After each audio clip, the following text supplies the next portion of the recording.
So a couple of housekeeping things before we start out. It may get a little annoying, that cough that I had. Remember, for like 9 weeks when we started. Yeah. It's back, so there may be some of that. Okay. Yeah, I got a tiny cold, and now I'm probably gonna have a cough for the next couple months. So just love asthma and my poor respiratory tract in general. It's great. Also, I added a bunch of spells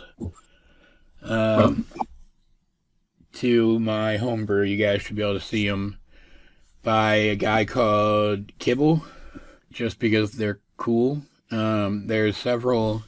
He's done some interesting druid and nature themed subclasses, and made some spells for those, so it drew my attention to him. And then just in general, his spells are interesting, so I threw a bunch of them in there. There's some various elemental themed ones, including like the ability for a single round to be to turn partially into an element to reduce damage and stuff. They're pretty cool. Ooh. I already found one crashing wave, it looks like. Yep. Level 1. I specifically added several water themed ones that were available to warlocks. I figured Zach would make use of those. Yes, I will. There were some interesting artificer ones that I thought Dalrock might like, and some fire themed druid spells for when Johan shows up again eventually. I didn't know anything. Shield of Eyes. What's that static field? I guess here's a question then. Are we allowed to edit our spell list with these new spells? Yes. I think it's automatically in there. Huh? I think, don't they get automatically added? Yeah, you can go to your character as long as you have homebrew enabled, and you can see what spells are available for it. I mean, that's all I did. So I can't get beast spawned. I'd have to get the other one first, because beast spawn needs a friendly beast or a beast drawn by you. So what are you trying to beast spawn? Just another owlbear? You can become friends with the owlbear, couldn't you?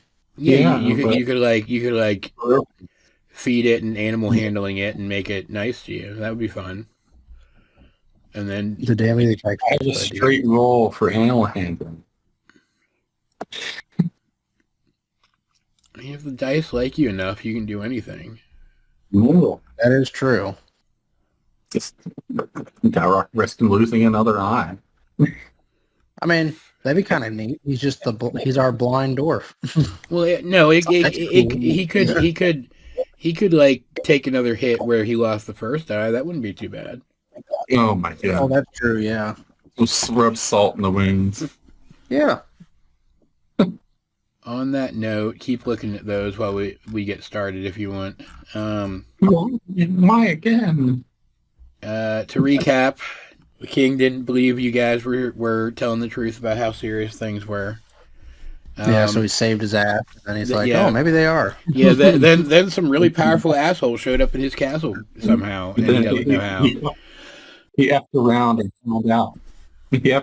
found out. And he's like, maybe those guys were right. Maybe I should send them on this quest. Don't believe the people who just came from like a maximum security prison that was not broken into. Yeah, but he doesn't really know. I mean, he does because it was televised, or however you want to look at it, televised. But he doesn't know. He doesn't know the severity of it and all that. He's quite the stubborn man, that king. But he gave you some information on the history of the world, kind of giving you a short list of places to go, and you knew some of them. But he also suggested you would need to visit the Sea Spire at some point, and maybe Trevor again. Because Trevor is everyone loves Magical Trevor. Everyone loves Magical Trevor. And also he's somehow connected to all of this bullshit too, which really shouldn't surprise you guys at this point. Yes, shocking. But more importantly, he did eventually remember that you guys had asked what he knew about what you assumed to be Johan's home, the place that protects the nature themed pillar, and he pointed out that he doesn't know how to get there. He was never actually allowed that information, but that someone who may be Johan's brother is somewhere in the city. And so before you set out to anywhere else, you've decided to go and at least speak to this person. I mean, we're going to try to find him, that's for sure. See if it's just Joe on the mustache in a new dog. In a new dog. I think you'll find him to be an interesting character. We're gonna run as soon as we call his name. We'll see how bard-like he is. Because I think he's a bard this time, right? So yes, he is. That'll be fun. Where is he, by the way? Did I close his character sheet for some reason? So, picking up where we left off, the king is getting an airship supplied for you guys, so that regardless of what you decide to do, if you go with the brother now and then return, or don't you do whatever else first. We have to find the brother, right? We haven't found. No, but the you'll have the airship waiting for you, and as you head back out into the city, a guard approaches you. He has received word from the king as you were leaving the castle grounds that he is to take you to where Johan's brother is. In fact, he says to you, the king's information was slightly out of date. He's actually no longer in the city. He is actually in the process of moving on, but we have word, thanks to some patrolling guards, that he has set up a camp in a wooded area outside the city where he is performing for some travelers. Oh. And he takes you to, he shows you to where you can get a cart within the city to take you to the gate nearest to where the brother was last seen. You exit the city and are back on the road. You still have your wagon. You can take your wagon, but it's not even like an hour's walk. Well, Darroch says Forward's not going to go. It's not going to be going anywhere, and I think this is our best chance for us to find out where Johan could be. And Zach, kind of joins in as well, and he says, this definitely seems like the best chance we have to find him. So I think, this should be where a route we try to take. Megan doesn't really say anything to any of that, but she is kind of leading the pack. She's just walking for us. like power walking, following the directions that the guard gave you. He's already gone. It's like, okay. Well, I guess we are going that way then. And pretty uneventful walk. You pass by kind of the outskirts of some farmland that wrap around that part of the city wall, kind of like the edges of the field, You do notice, actually, kind of a cool thing they do. They do the thing that some farmers do where they leave some of the harvest at the edge of the field for travelers to take. And so you guys can grab some like corn and apples if you want. Yeah. And but speaking of strawberry, the road here is going to be pretty peaceful.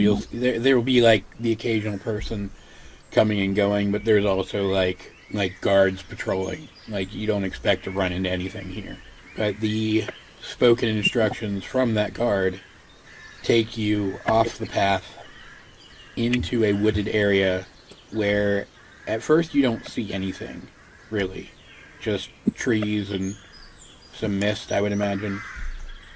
But after about a 10-ish minute walk, you start to hear music. It's a job. It's disjointed. It's not like somebody's playing a set, But it's lute music, and it's like punctuated by like laughing and like you can't make out what they're saying, but like talking in the distance. And as you approach, you come to a clearing where some tents have been set up around some felled logs. And seated on those logs are a couple of families of people who seem to have been traveling together, all looking at and conversing with a man who looks immediately familiar. Johan mustache. I mean, you're probably not far.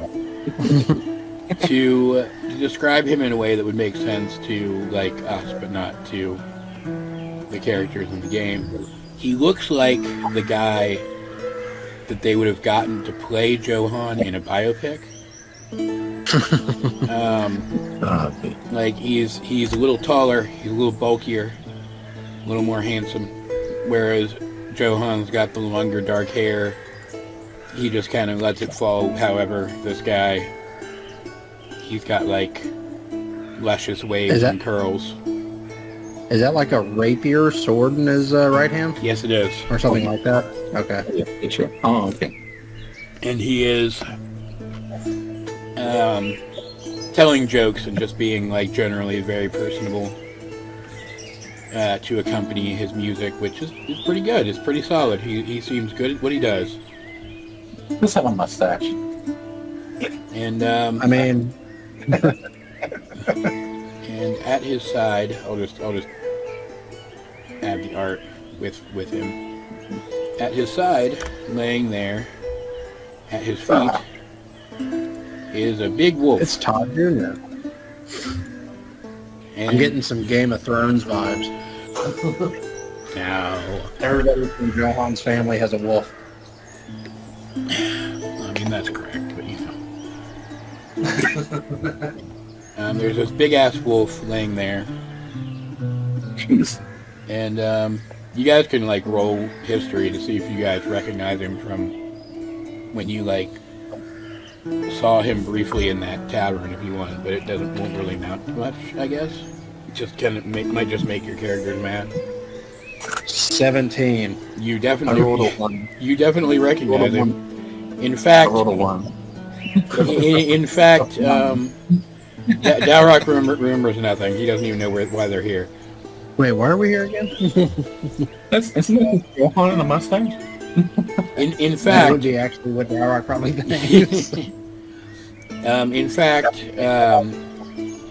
Zach should roll history again. Just generally, actually, now that I think about it. 18 this time. You actually realize as you Oh no. get a really good look at this guy that you recognize him from something else too. Wait, something else as in not the tavern? Yes, We meet him in jail. you recognize him as a person known to travel through the settlements kind of in the southern region where you're from. He is known as kind of a folk hero in those parts. He runs around and does like daring shit for people.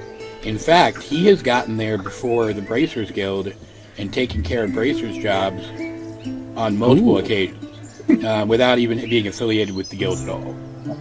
Just because he got wind that people needed it. There are actually several guild members that kind of really dislike this guy because he kind of takes your work. What you said, Dalrock's gonna inside check him? I'm kidding. And as you approach, even over the music and the talking and the laughing, he definitely hears you coming, Todd's gonna poof. and kind of Go poof. motions you over. Come, join us. All travelers are welcome. We're gonna join. We're gonna go up to him then. Sit down. Todd in particular, and you'll recall this from back at the tavern too. Todd was kind of hanging out with this guy's dog a little bit before you guys took off. Runs right up to him Like he knows them. And he pretends not to, think anything of that at first. Kind of just keeps playing to the crowd. Ring is going to offer pork rinds to Todd and the dog, the other dog. They're both very appreciative of you. Seeing the two wolves next to each other, though, the brother's wolf is bigger. Size different. Yeah. He's like, if the brother is like the Chad version of Johan, this is the Chad version of Todd. Chad.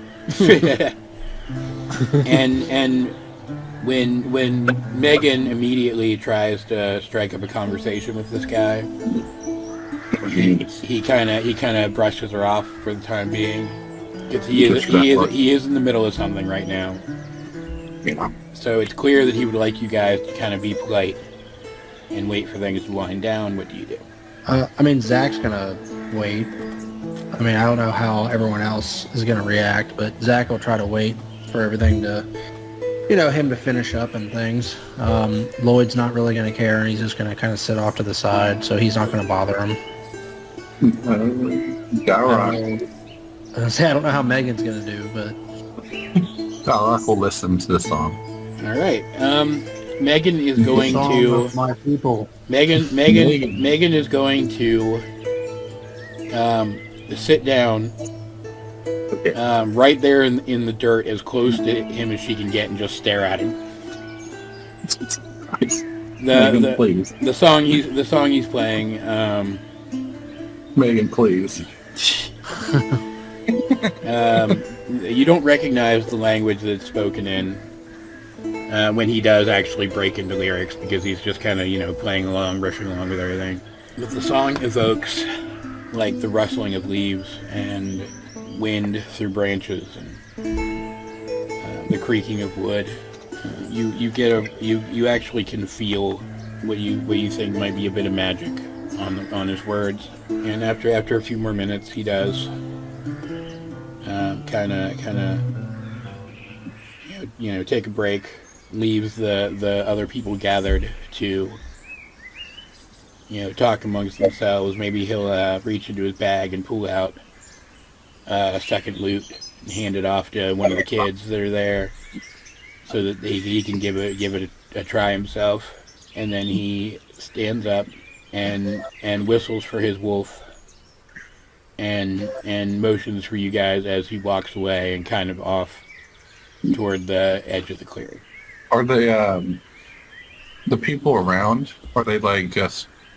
Do they look like they've just traveled, or is it just, or is it just some people looking for like somewhere just to be for a minute? It's definitely just a couple of families of travelers. Okay. Kind of, you imagine they were probably on their way into the city and met up with him, and now they're hanging out for a while, Okay. But he leads you off. Megan follows immediately, obviously. Val is kind of keeping close too, because she does know Johan. It's possible Johan would have talked about his brother. She wants to make sure she recognizes this guy Vortex sport as just a in brother. case Megan tries to punch him. no. I have Vortex sport ready as a gives me as a button. Why would Megan try to attack him? I don't know, for not cooperating. Who knows? We haven't even talked to him yet. And Megan is acting like she's gonna hit him. He's just fascinated by somebody that looks just like Johan, basically. Actually, it's a more Chad version. Do we not know what's gonna happen when Megan finally meets with Johan? Yeah. She's acting very passive aggressive right now. It worries Dalrock. You know what, Dalrock? It's probably a good idea you readied it. Just in case. No one has to know what you're doing. Yeah. He's too distracted to hear the vocalization anyway. Anyway, yeah, we continue. as you guys kind of follow after him, he leans back against a tree, pulls like an apple from his pocket, maybe one of the ones from that field you passed earlier, and takes a bite and says, "Do you know who I am?" We have a guess. An educated one, I would hope. Then, my dear dwarf, who do you guess that I am? Tell me your name, Horsemaster, and I'll tell you mine. So the Jarrock gets a look, goes into deduction mode. Well, the way that our dog here. Lloyd pipes in and says, "You're Johan's brother, aren't you?" Damn it. He reaches down. He reaches down and he pets Todd on the head because Todd's still kind of gravitating towards him, and says, "Not a terrible guess. And if I am, then what would you ask of me?" Zach will speak up and said, "Well, if you are Johan's brother, we'd ask if you've seen him recently, for we have lost all communications with him, and we think he might be in trouble." He looks at you, and he specifically looks at Megan, and like his glance kind of lingers on her for a second. He says, "There have been whispers throughout the southern regions that a shadowy group, was in pursuit of a druid from the south. I've thought that druid might be my brother, so I've actually been following you and your group for a while. I was worried for a bit. I thought at first," he looks at Megan again, "that you were his only traveling companion. Then the rest of you showed up. I thought perhaps you were the ones looking for him for whatever sinister purpose. I think at this point, though, that worry was unfounded. Been watching you for a while, and your desire to find him seems to come from a genuine place. Unfortunately, I have not seen my brother since he disappeared from all of you as well." He takes a second, holds out his hand, and says, "But first, I think introductions are in order. My name is Marcus, and this is my wolf, Zeke." Zach will shake his hand and introduce himself as Zach, and then point over to Lloyd, who, after a few moments, finally says that, his name. I can understand your concerns with shadowy. Lloyd's a pretty shadowy guy. That's Dalrock. As I'm sure you're already aware of who we are. Yeah, he again looks at Megan and says, "Yeah, I know all your names by this point. Was more curious how honest you would be with me.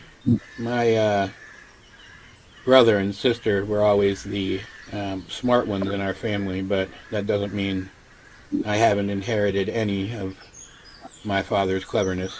I think smart isn't always the best. You can still be good at other things. Now here's a question for you, Nick. Dalrock was wearing his signet ring for a while, right? Yeah, he's probably still have it on because he just left the city and probably forgot to take it off. Excellent. All right. True Dalrock. Cool. So, Fun. you see his eyes kind of dart quickly to the ring and then away, and he says, "I believe I may recognize you, not personally, but from the coat of arms on your finger. I believe you may be a member of the royal family of Corwood. If so, then my family has had dealings with yours in the past." My past is kind of away from that, so I'm not. This is probably my first time hearing of it. I'm not surprised. The world at large likes to pretend that my people don't exist. Well, it's not like that. I'm sure I've just been doing things on my own for the past 20 years. So he nods and says, "I can understand that." He kind of starts to pace a little bit. He says, "I don't know how much my brother has told you about me, but for the longest Very time, little. For the longest time, my father expected that I would inherit his position, and I may still someday. But could not let that come to pass without experiencing more of this world for myself, which I blame my brother for, as he always talked openly about his desire to do so. I'm going to say that seems to be a trait that is shared between both of you. I'll admit that that is somewhat true, though I think our reasons are different. My brother never felt at home in our homeland. His desire to leave, whether he will admit it or not, has always come from a desire to be anywhere else. Me, though, I love my homeland in many ways, but I don't feel that I can be a leader in this world without knowing firsthand what the rest of it is like. I feel like that's an outstanding way of looking at it. It is a mentality that my father certainly would not share. As far as I know, he has never left our forest. We've heard some stories about yours and Johan's father, and how Johan's not really the brightest, light in your father's story. So, my father truly has little respect for my brother. He, after all, returned from his trials without ever finding any connection to the land, and yet, when I left, I'm sure my father would have chosen him to take my position. It's likely a source of great weakness in his mind that he would have to do so. Can I ask when the last time you visited your father? Oh, not since I left, and that has been 2 years now. Though I suppose I could have done a better job of keeping in touch with him. Is there any possible way that you think that Johan could have gone home? Oh, certainly he could have gone home.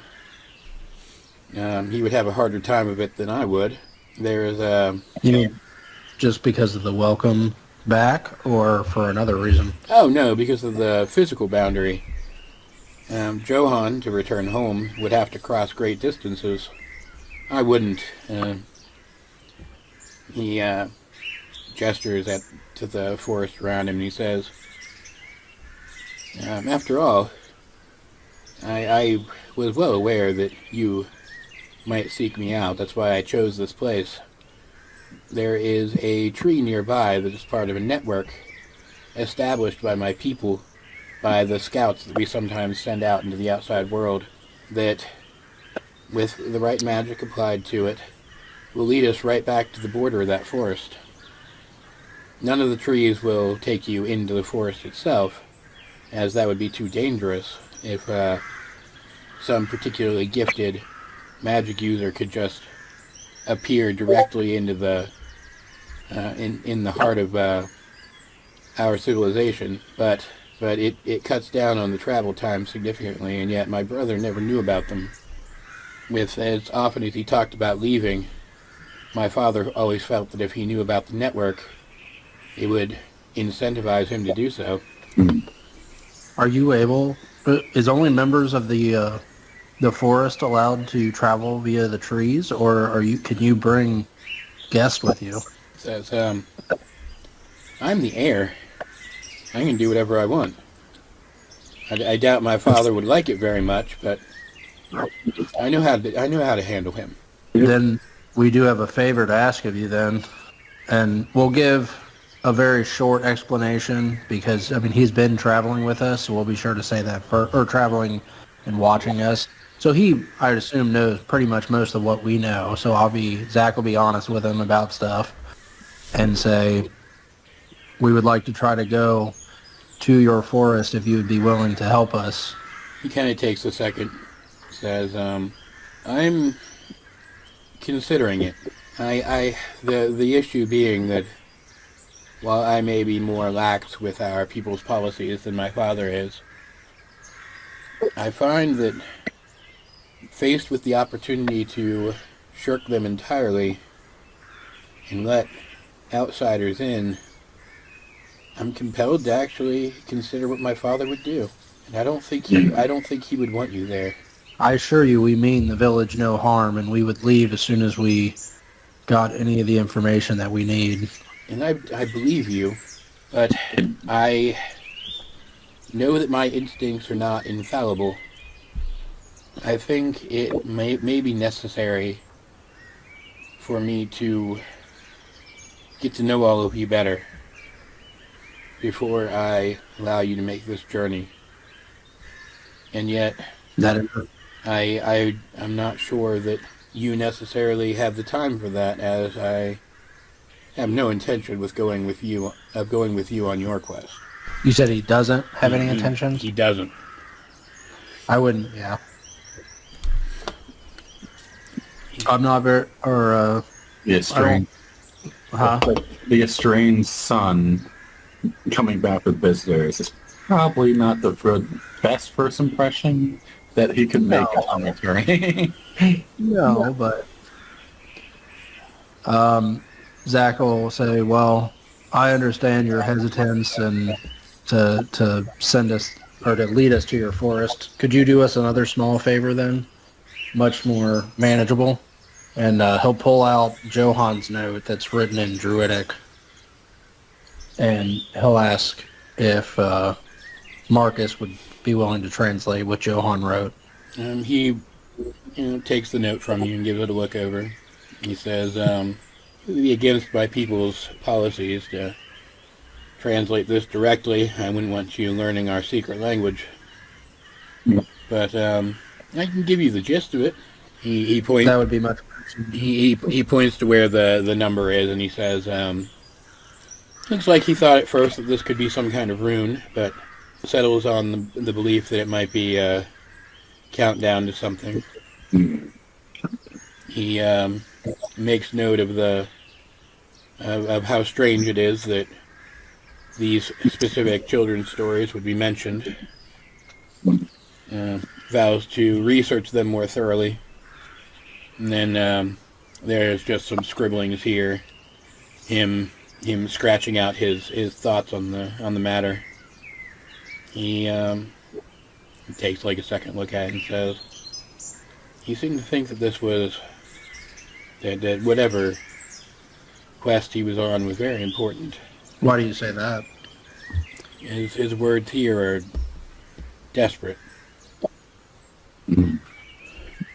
He kind of takes another second. He kind of half crumples the paper up for a second before like spreading it back out and handing it back to you.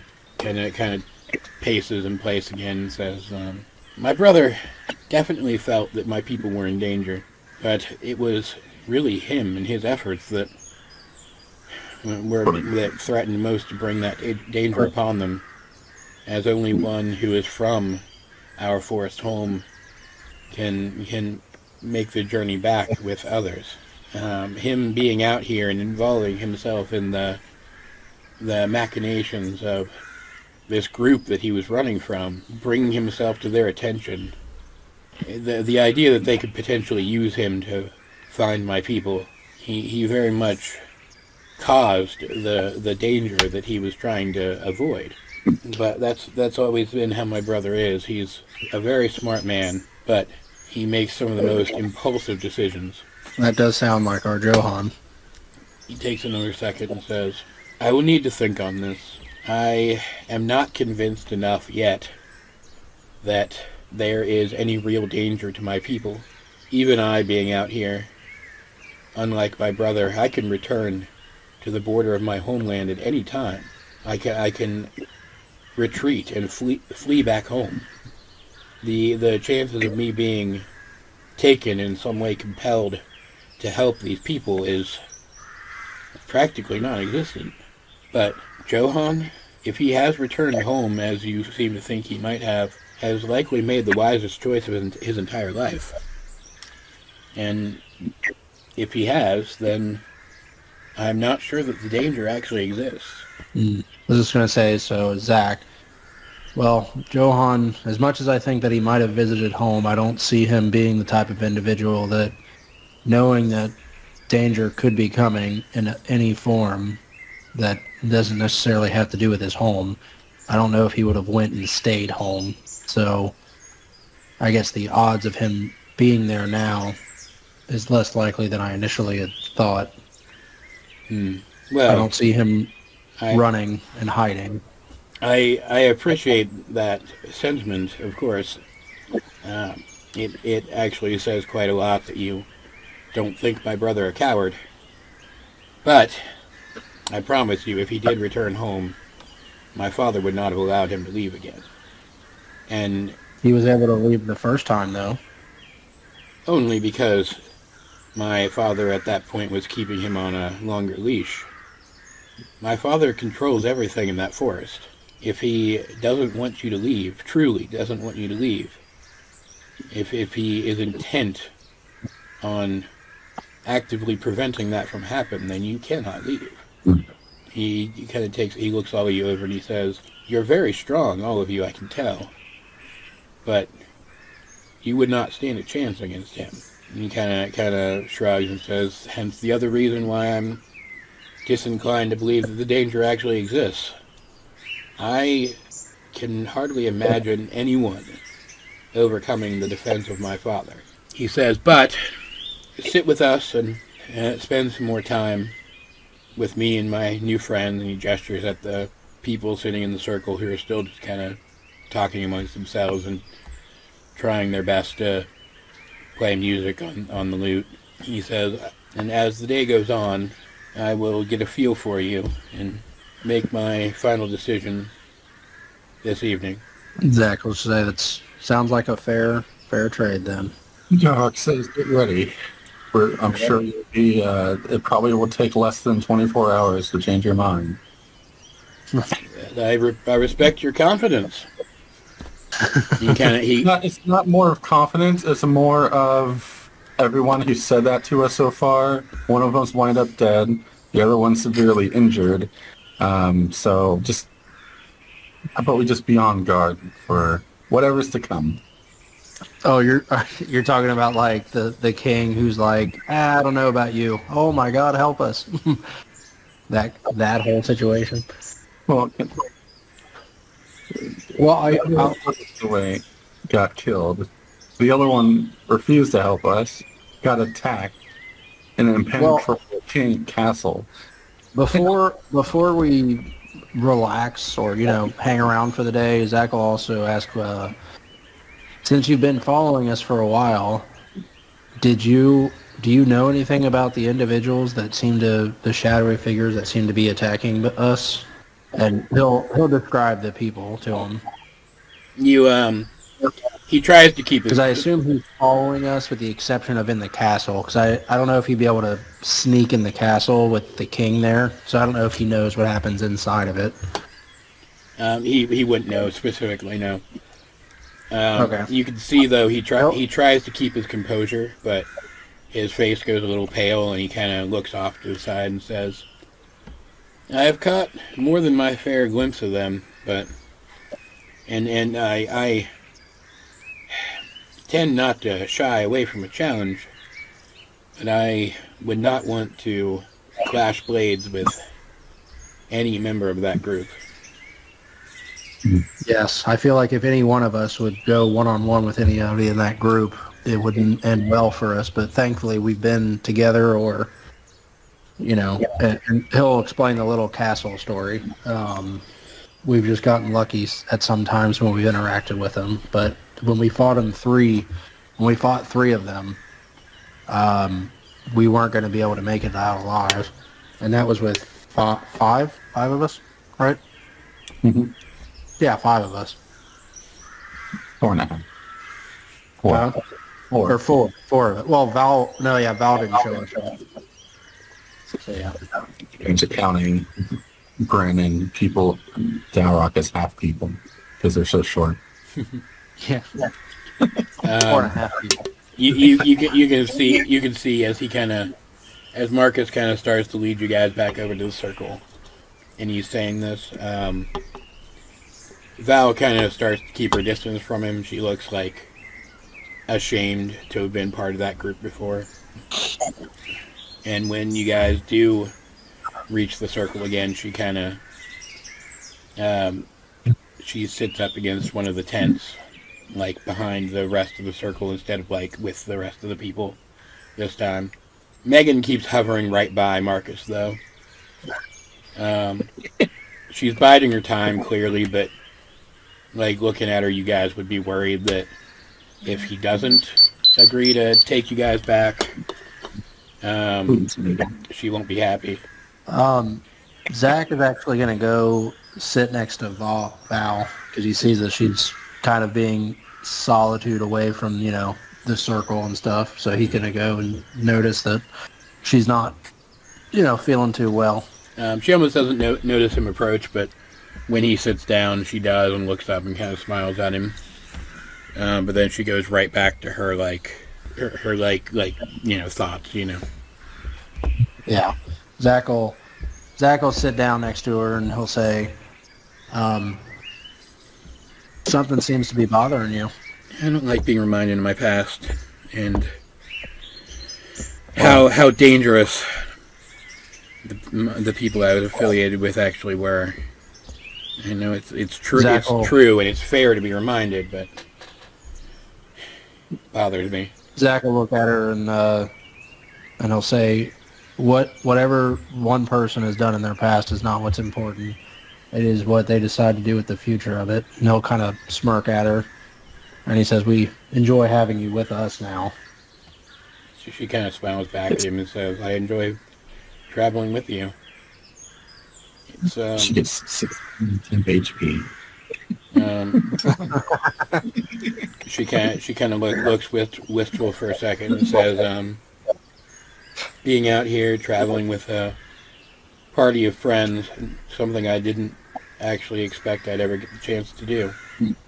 When you were with the group in the past, at least you had Johan though with you, correct? In order to help make it through.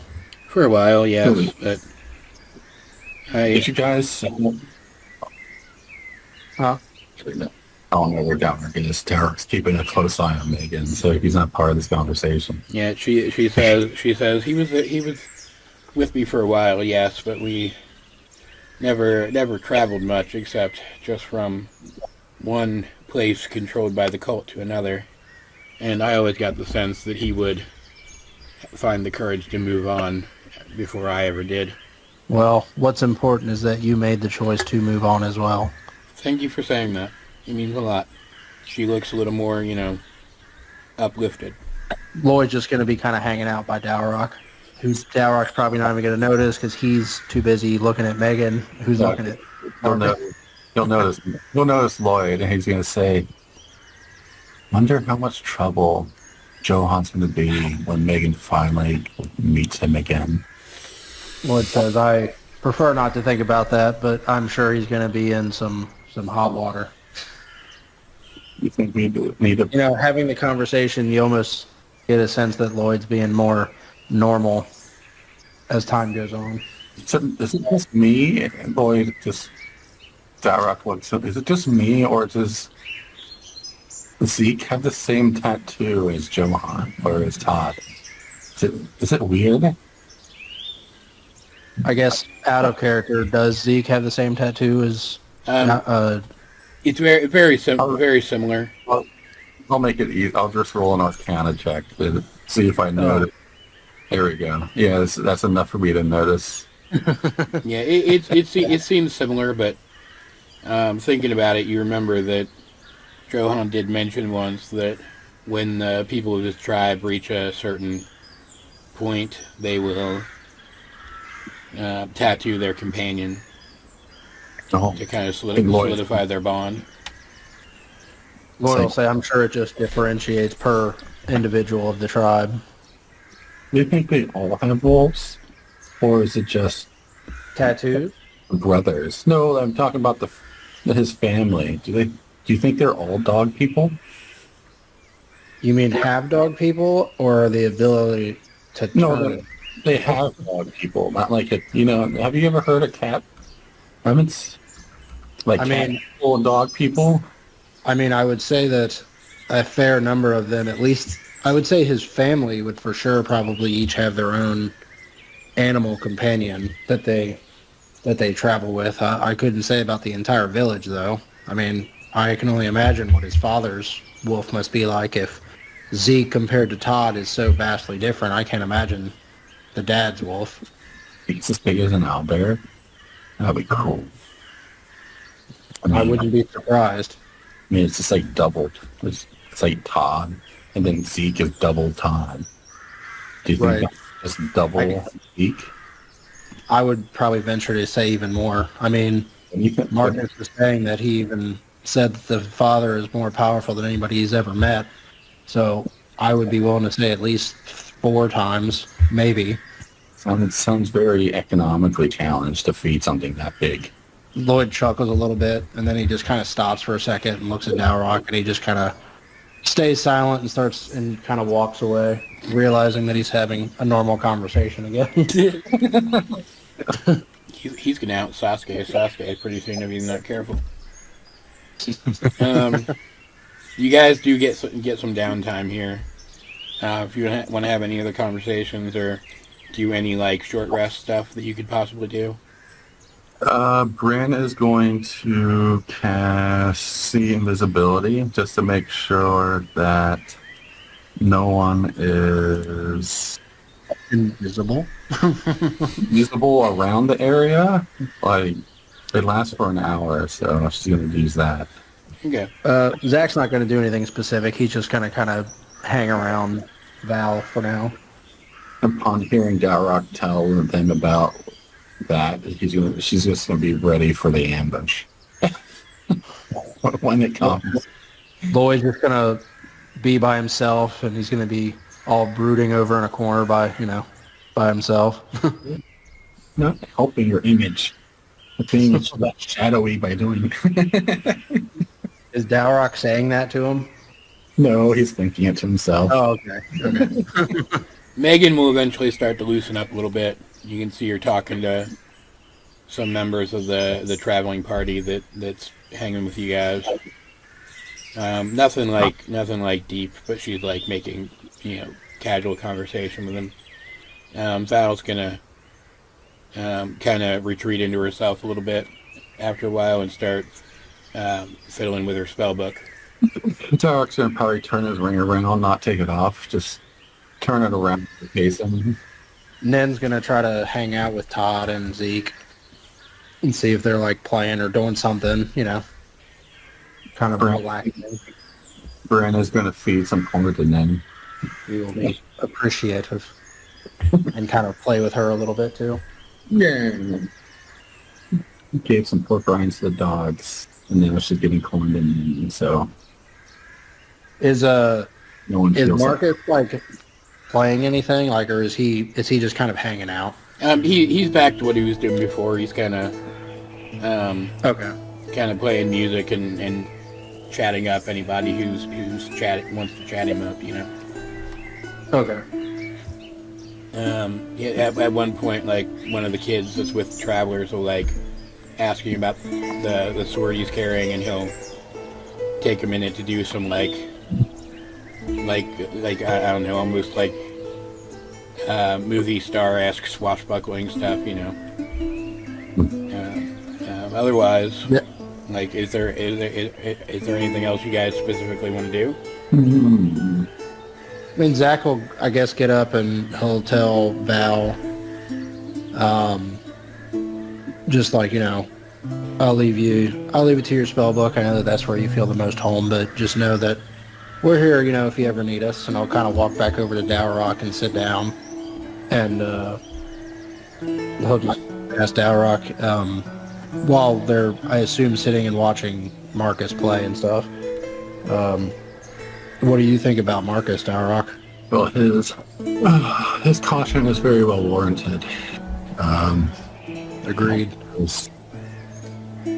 Our fathers have a way of holding a special grudge.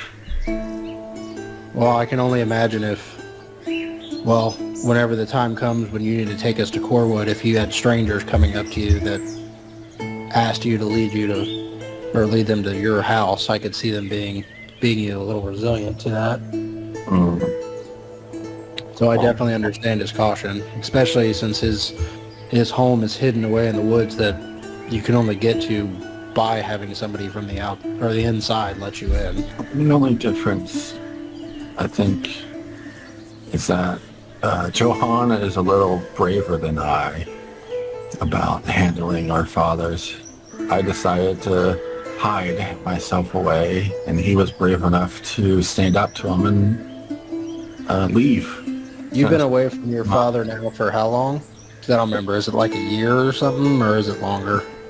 How long has it been? You mean like how long have we all been traveling together? Yeah. I think it's only technically been like I've 6 months to a year at the most, hasn't it? Um, Unless we do a time, well, because it was a 6 month time skip. The prison was overall really just like no time because the time was weird. Yeah. So I mean, maybe a year. almost seen.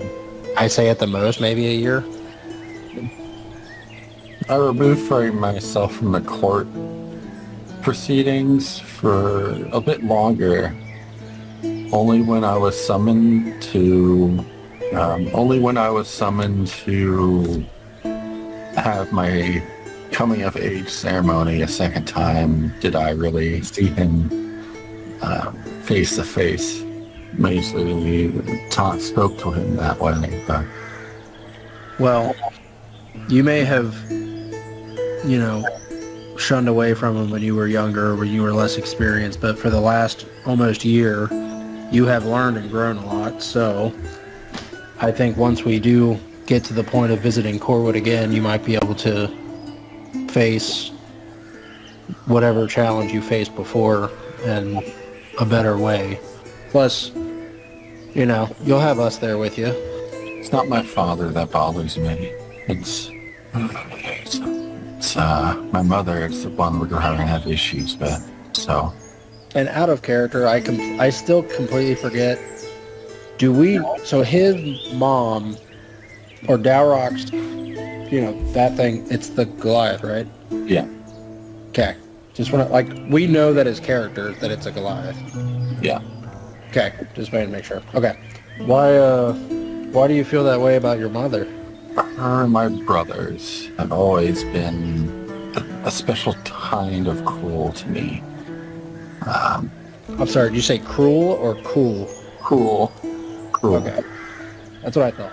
But Whether it's because they found the differences between us insulting, or just because I couldn't do certain things that they could, they always found it, always called me weak.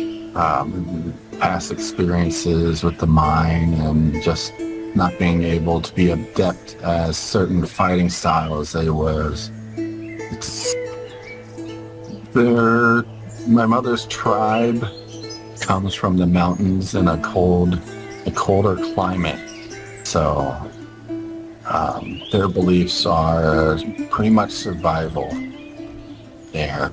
well, just because you aren't strong in necessarily your brother's eyes, just know that we definitely couldn't have gotten through a lot of our situations that we've been in without you. So you're just strong in your own way.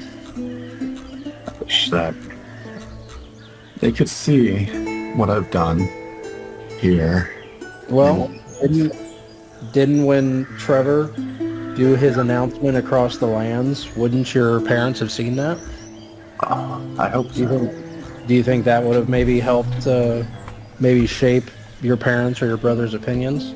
It may be a lesser blow for them to help us lessen the blow for them not to be as obstinate about helping us.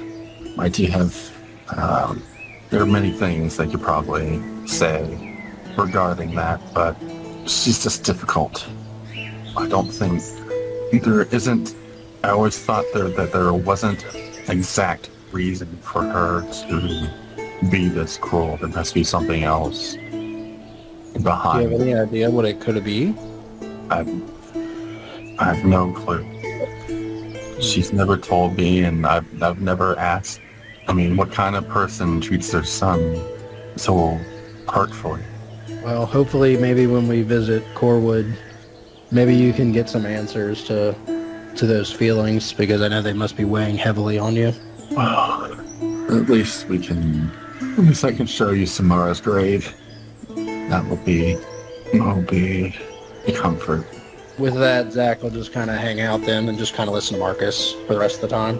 So my characters are done for the rest, unless Nick interacts with them. But Okay. What is saying if an hour passes without any incident as Bryn is keeping an eye out for what's the invisibility? she's a very not trusting little girl, isn't she? I mean, I know why, because I mean, what has happened to her, and what has since happened to her. Just get the feeling that last people say wait and see to us. Someone's in trouble, so. And we do have an assassin on our tail, so we don't know what the assassin is invisible or not. Assassin smashing. We'll be fine. And they could be sending people to follow us, trying to get to the forest. Okay. So what was your question? If anything happened with Bryn seeing invisibility? Yeah. She still doesn't notice anything. You The do? passive perception 18, by the way, if you wanted to know. Yeah.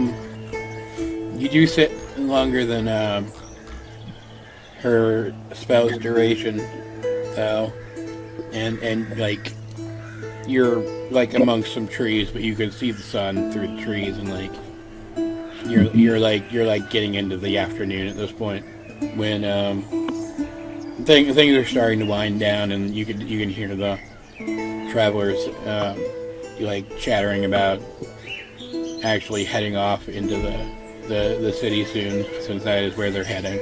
And kind of in the midst of all of that, you guys you kind of offhandedly notice the temperature of the air change a bit. It's the air changing. Good. Do we see Marcus reacting at all to the change? He kind of perks up a little bit, and Because out of everybody, he's going to have the best, I want to say, perception when it comes to nature, because we don't have Johan now with us, so... No. he takes particular interest when, like right now, you're like the trees around you are still pretty full, you know, but Okay. but on that cooler breeze, some withered autumn leaves blow in and kind of hang in the air around you, around the whole group, and he definitely reacts as if that's odd. Stands up from where he's sitting, Kirk stands up too and sighs. and Marcus says to the travelers that are with you to clear out immediately. Rock says in Dwarfish, "Don't say I didn't told you so." Marcus replies in Dwarvish and says, it says, if danger has come upon us, you can gloat as much as you want once we've quelled it. And he kind of takes a second to usher the people off in the direction of the road, and starts looking around. He says, he says, "Remy," and a little rat pops up from within his hair. I'm sorry, hold on. Did you say Remy? Yes. Like Ratatouille? Yes, his familiar is named after Remy from Ratatouille, and Zeke is named after the big bad wolf from the old Disney Three Pigs. Oh, I didn't know his name was Zeke. That would definitely be an answer I would have got wrong in Jeopardy. What, the Zeke thing? Yeah, I would not have got that. Who is the big bad wolf? It sounds like a random final Jeopardy. It's like, what? It's like cartoon. Final Jeopardy. Oh, this would be easy. Yeah.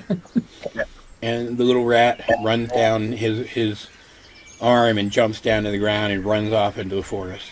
And you can see his eyes kind of do the thing that used to happen when Johan would be looking through the eyes of his animal companion. But after a second, he kind of comes back to you and says, "Something is coming, but I can't quite pin down what it is." That sounds wonderful. That's comforting. Are all the travelers safely a distance away from us? Yeah, they're out of sight. They seem to have made their way away. Like even got swept up in the suddenness. Well, they left. They even left some of their stuff behind. So you think they might be back, but they're gone for now. Okay. And the dogs are up now, looking around, and I imagine I go too. Aya's making an attempt at a growl sound, I guess, knowing something's coming. And as you guys kind of wait for a second, kind of Rock says under his breath, I hope it's not T-Rex's again. you guys kind of circle up, and Zach will mount on men for now. And as all this is happening, the light almost seems to go out of the space between the trees, and a mist closes in, and out of it steps a group of cultists in cloaks. Wait a minute. Dalek, why do you always have to be right? Wait a minute. Are you guys with my money? Oh my god. Can we open this map, please? Yes, I can. All right. Dalek, why are you still standing in a white background? No.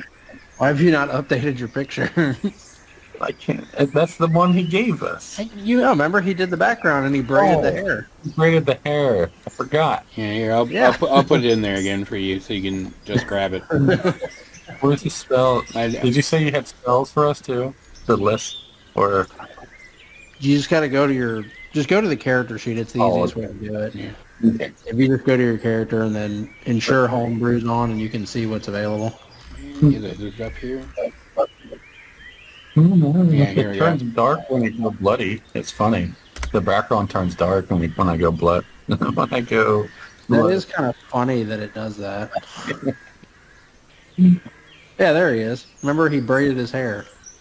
Or his beard, I mean. Yeah. Well, his hair's braided too. He just can't make the helmet Dalvatar. Dalvatar is what the file name is. I'll change shape. Well, yeah, I have to go to the van and shoot. You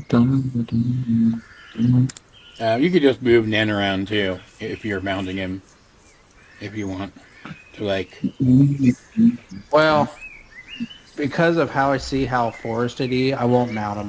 He'll still be there, so I can still command him if I want, but with how forested it is, because I assume the trees, we can't walk through the trees, we have to walk around them. Yeah. So, yeah, I'll just stay dismounted then, actually. Okay. Hey, that cultist has a picture. 2 of them do. Oh, two of them do. Yeah, top right and bottom left. All right. As you see them approaching, is there anything specific that you guys want to do? You mean to prep for the fight? Yeah. Or, Yeah. No, Zach and Lloyd are just going to kind of take a fighting stance for the most part, but we're not going to do anything fancy. All right. Val's going to kind of move here and kind of crouch down in this little crevice actually- spot here. Actually, when she does that, I'll have Zach move here-ish. There we go. There's Dalrock. Lloyd will just kind of stay where he is. Megan's going to go ahead and turn on her shield. Dalrock asks Zach if he can sense any undead with them. I don't know. I'll do Divine Sense. Celestial Fiend or Undead. It's only within 60 feet, though, but... You don't sense anything, at least not yet. Well, at least they're not blasphemous. Not yet. Maybe we'll take one down and then they'll become blasphemous. Oh, there's a difference between raising and dead. Maybe the no picture people are gonna die, and then the picture people are gonna bring the non-picture people back from the dead.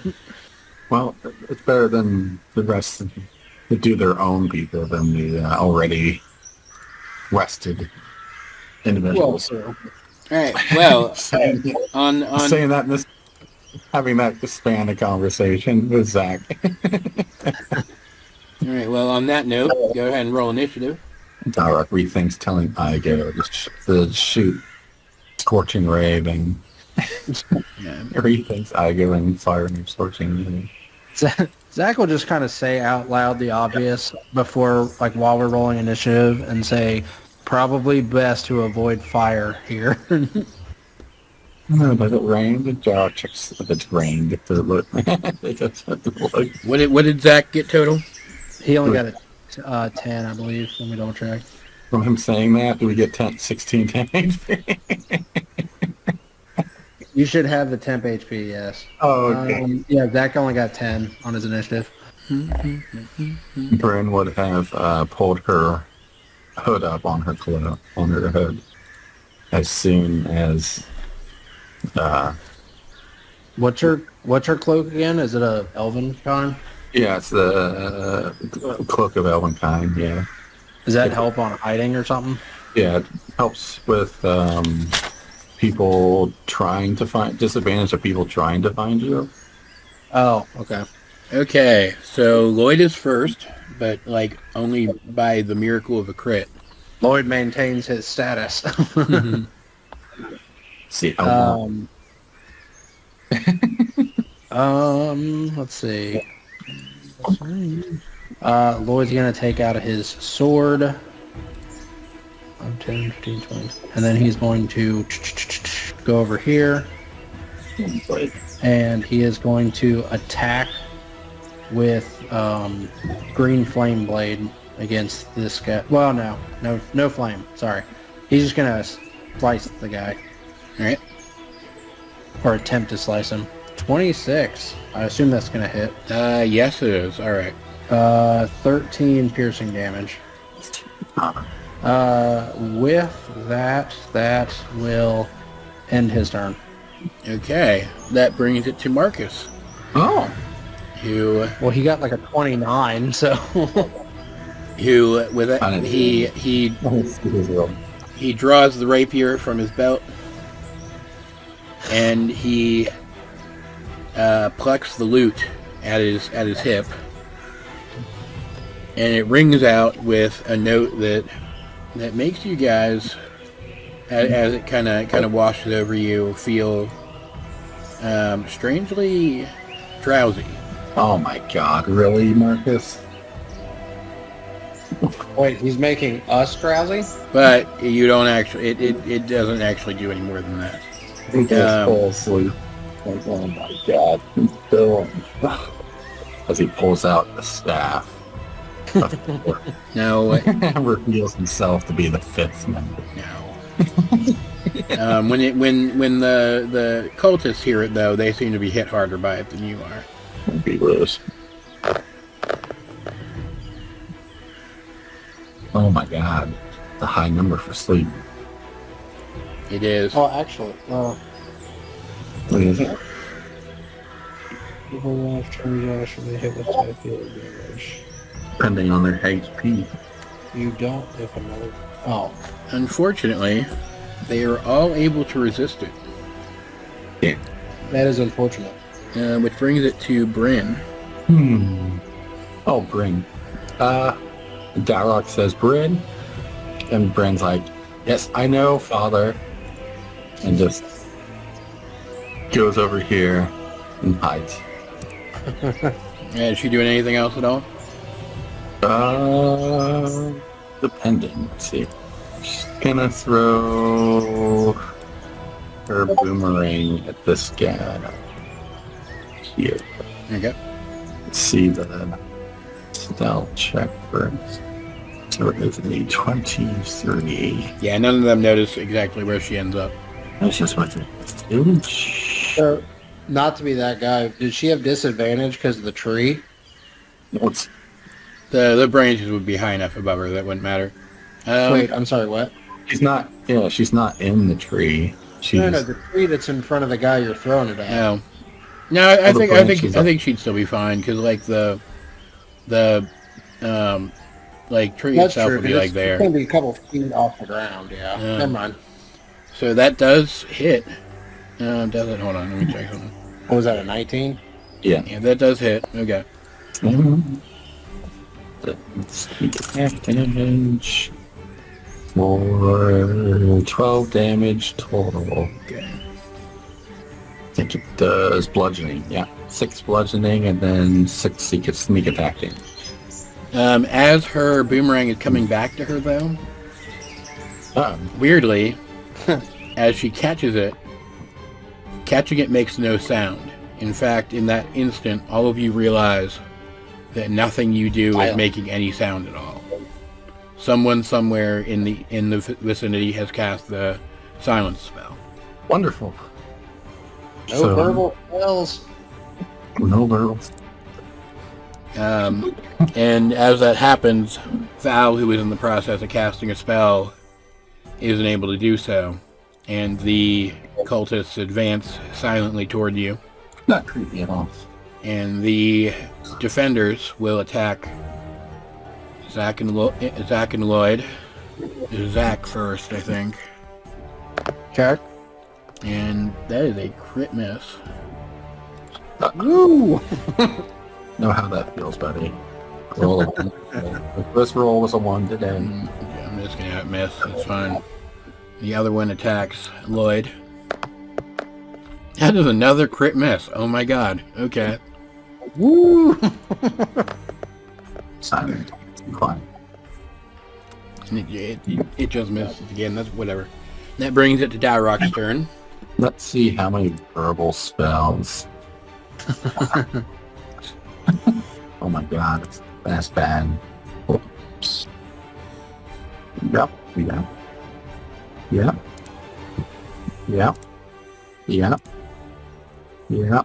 Oh, come on, even that too? Well, the good news is absorb elements isn't verbal. Oh, good. Everything else is. So, Dalrock is going to rely on his weapon. Does thunder damage do anything in the silent space? No, it's sound waves. Fair. Okay. Well, Dalrock's going to have to do this the old-fashioned way. Well, Fine. you know that, so he's probably going to try to shoot someone first. Tent might be an issue. What might be an issue? The tent. Oh. If you were asking about the trees, the tent would be more of an issue. Yeah. I wasn't. I'm looking at it from the top, so I'm just for whatever reason in my head I was picturing them as like giant bushes, basically, instead of trees.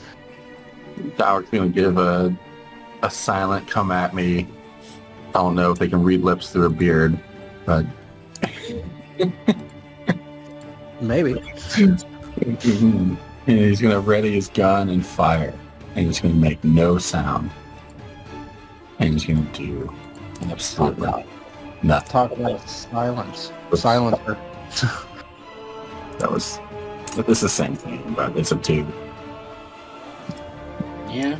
And then Dalrock's going to be like, he's going to cuss in Dwarfish. I mean, he's going to try real hard to. Yeah. Yeah. And then he's going to put his gun away, and then he's just going to put up his little fisticuff, old-fashioned fisticuff pose, and look sternly at them. That brings it to Megan, who kind of shakes. Oh, I go. Oh, yeah, you're right. I forgot about Igo. Igo, you also uses force damage. That's different. Force damage. Yeah, force damage. Force damage works. Yeah. He is going to tie up this guy. Igo is going to roll. Let's see. Plus 10. That misses. 26. That's a 26. Okay. Yeah, that hits then. Okay. And it's going to do 7 plus 5, I think. I always forget his modifier. Plus 4, yeah. Plus 5 with his claws. Okay. So it is a 12 points of force damage. Cool. That brings it to Megan, who is going to kind of shake with rage and let out like a silent battle cry as she just runs at this guy. Poor Marcus. He's probably going to have the hardest time because him being a bard, his voice isn't going to reach us. Actually, did his whole thing even work with the playing the instrument? Yeah, because this happened like right after that. Oh, Okay. So again, that was a low ass roll. Yeah, good job, Megan. At least you're getting low rolls on damage instead of low rolls on to hit this week. Yeah. Which brings it to Zach. All right, Zach is going to go 1, 2. Yeah, he's going to go here, so he's going to proc an opportunity from the defender. All right. 17. Misses. So Zach's going to move right there. You're going to see him crouch a little bit, grasp the hilt of his sword, and then vanish as he does Steel Wind Strike, which is a non-verbal spell. Nice. And he's going to hit... Oh, God. Thank you. Is this... Oh, my God. I'm so glad I'm sneezing now, too. This is fantastic. yeah. All right, who all is he hitting? He's gonna hit these 4 and this guy. Okay. Whoa. So, would you like me to roll individually? Yes. Okay, so I'll start with the one in front of Megan. Yeah. That one, 31 to hit That does hit, yes. for 31 force damage. I'll do the defender next. Hold on. Oh, sorry. Doing for non-lethal damage. That hits. Non-lethal, if I can. Yeah. Unless it just kills them all right. 30 to hit the defender. Yeah, that is. Who one missed? That one does 30 force damage. The one in front of Igo. Hurts. That one may not hit. 17. That misses. The one to the right. It's all his friend. 24. That hits. That one does 22 force damage. And then the last one is the picture cultist. Okay. That one is a 31 to hit. That hits. And it does 43 force damage. Okay. That's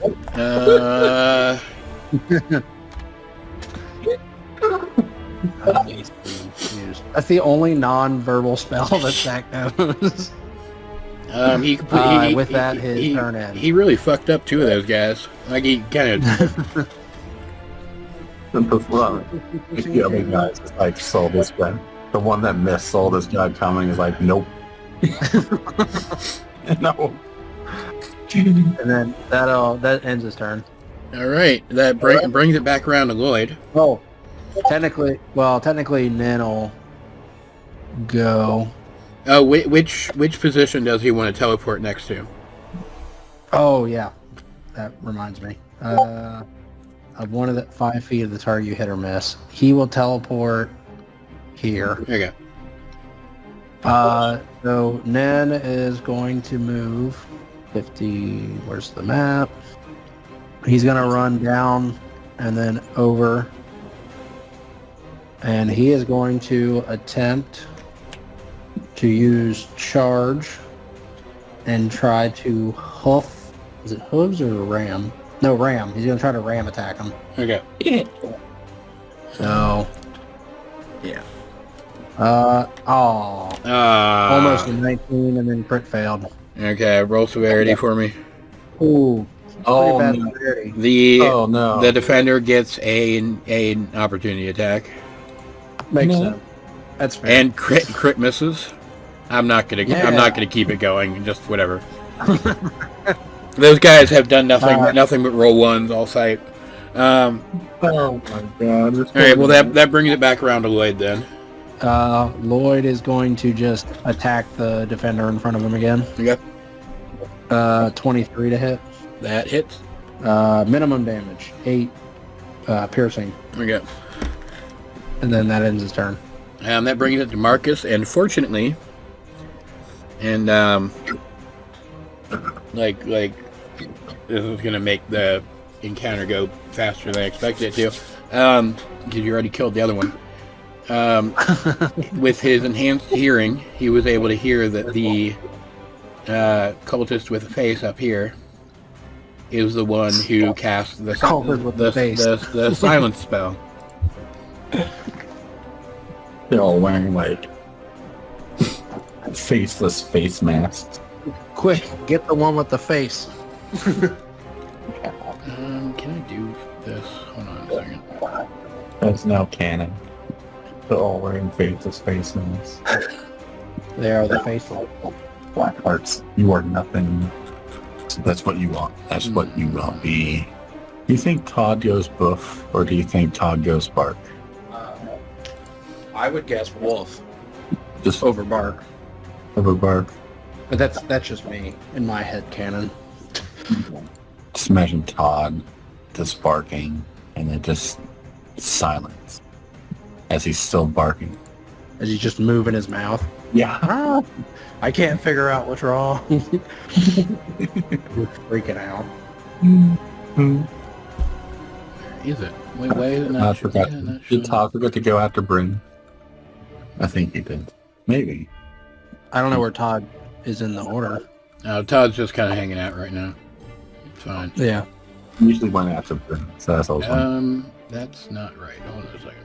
That's not right. Do you think Todd's power of his charge is powered by his bark? Is that's why he didn't do anything before? Probably. It's like a verbal component for him to do to go super turbo, go crypto dog, and charge at people. I mean, I would guess that barking does help the dog mentally get into the, I will hurt them. They don't mind. Get into the mood. Alright, so Marcus is going to run here. And I guess I'll let him dash the rest of the way. And Zeke is going to follow after him. And end up here. And his tattoo is going to glow, causing his claws to glow as well.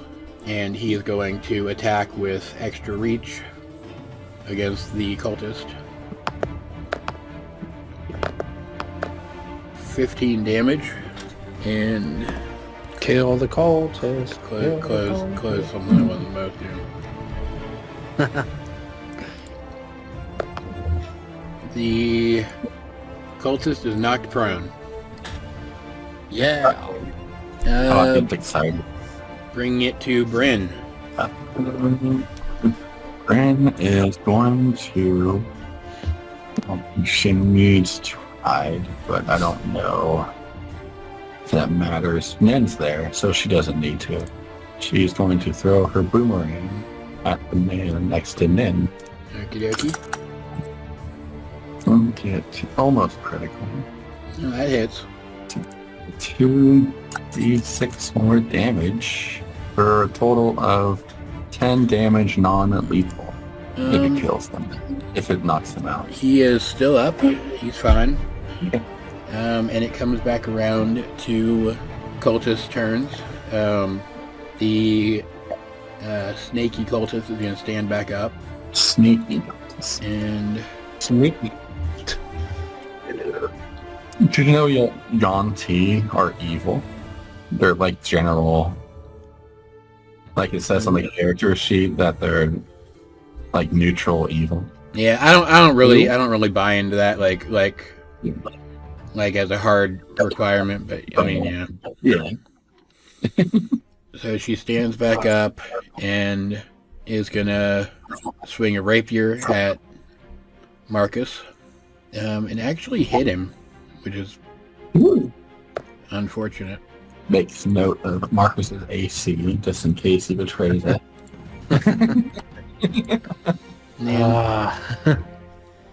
You're being real suspicious lately. I guess somebody has to be though with Johan not around. True. And the defender is going to attack Nen again because he's an asshole. 14 That hits. for 14 damage. Okay. The other defender is going to attack Lloyd. Get a 27. Dear God. That hit. for 11 damage. Okay. And then, without having to speak at all, the cultists next to Zach and Igo are actually able to cast magic. Okay, interesting. Their hands become wrapped in like a sickly green energy, Ew. and they attack Zach first. 21. Let me make sure that that's not a verbal of any kind. Shield. Yeah. No. I'm doing the dragon wing in front of it. Oh, okay. It's not a verbal, so miss. Goes up to 24. Okay. The other one attacks Igo. 12 to hit, which is a miss, I think, right? Yeah. Okay. Which brings it to Val, and she's still not really able to do anything. She Sorry. takes a knife from her pocket Yeah. and throws it at the one that's attacking Nan. Yeah. Actually hits him Ooh. Yeah. for 5 damage. I'll take it. No, she has one less knife, though. Yeah, I that's mean, right. Get it. She has to go and get it. Which brings it yeah, but I mean, brings it's it back around to Darrock. Now, now you know not to shoot people. yeah, he put his gun away.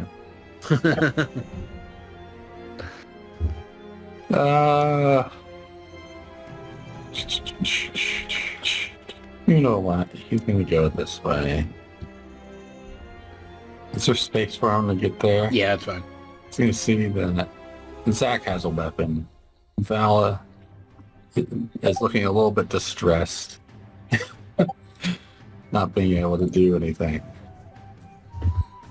Dalek's just gonna punch him You're good. Yeah.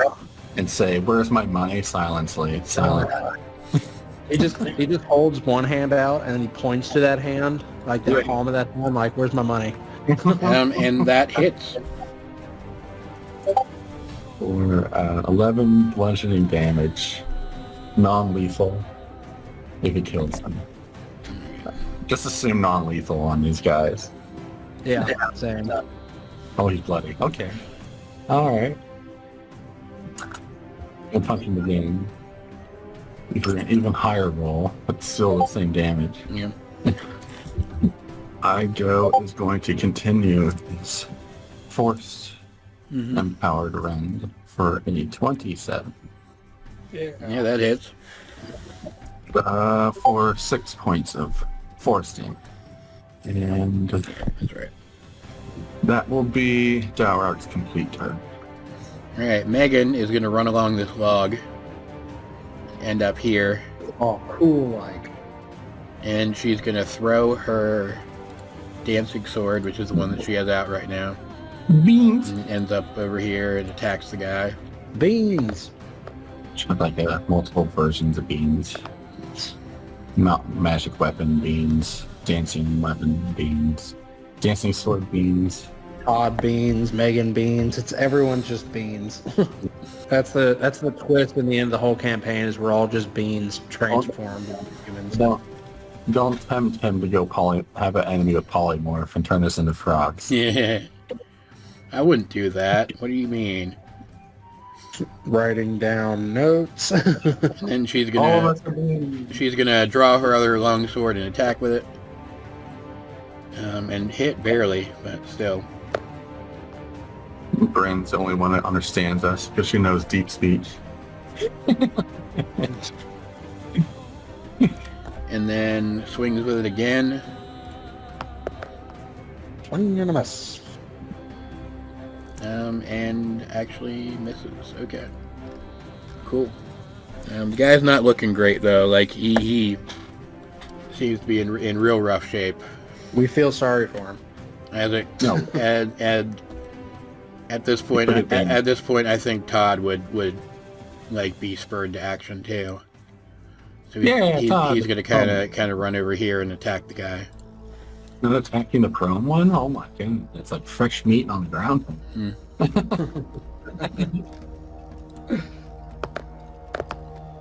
And he did any amount of damage, so that guy's out. Yeah. Don't kill him. It's like rips him all halfway ripping. I mean, you don't need all of them alive. Just saying. And it comes back around to Zach. Zach is just going to attack the cultist right in front of him. 21 to hit. That hits. That'll do. That's a 1 and a 2, so I'll just re-roll. Yeah. It does 15 slashing damage. He then will attack again. That's a crit. Oh god. All right. Well, that guy's dead. I would imagine. 20 plus 4, so 24 slashing damage. And then after that, he will do 1, 10, 15. Well, actually, he'll just go right there, underneath the tree line, and then end his turn. All right. Was Zach hit at all? Hey Zach, you have repose damage, by the way. I what? You have repose damage, by the way. I didn't get hit yet. And oh, okay. Just making sure. Yeah, no, I remember this time. no, I didn't get hit. So I blocked the one thing that would have hit me with a wing. So Lloyd's turn next. he's just gonna slash the guy in front of him. All right. Nothing exciting.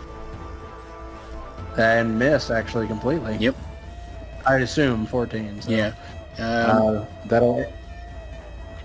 That brings around to Marcus, who is going to do some more cool swashbuckling bullshit with his rapier. Swashbuckle on. Misses. Is that what Gadwin is? Swashbuckler? Yeah, he's a swashbuckler rogue. But Fighter. he'll He's a attack. fighter rogue. He attacks again. Rapier of the wood. Is that someone true? The thing about, I think that's the Thorn summon one from Humble Oh, okay. Wood, or whatever it's called, the one. So it does summon trees. Kinda. No, so, yeah, Gadwin's a swashbuckler rogue, but he's a fighter. Because really, in my opinion at least, once you hit level 3 on rogue, and if you pick up swashbuckler, there's not a ton following it. Yeah. Yeah. We don't need Probably that. better off going a different direction, but swashbuckler itself is really fun. Yeah. And then Zeke is gonna move here and attack. Is he still prone? No, we got back up. Oh. Okay. Or does he have the dash? That's gonna miss. Oh no, I didn't roll advantage. Hold on, I'm dumb. Oh. Yeah, crit. That'll hit. There we go. Good. Let's see. How far is that? That knocks the cultist out. Yeah. And as that happens, the veil of silence is lifted. Go, Dexter's family. Go.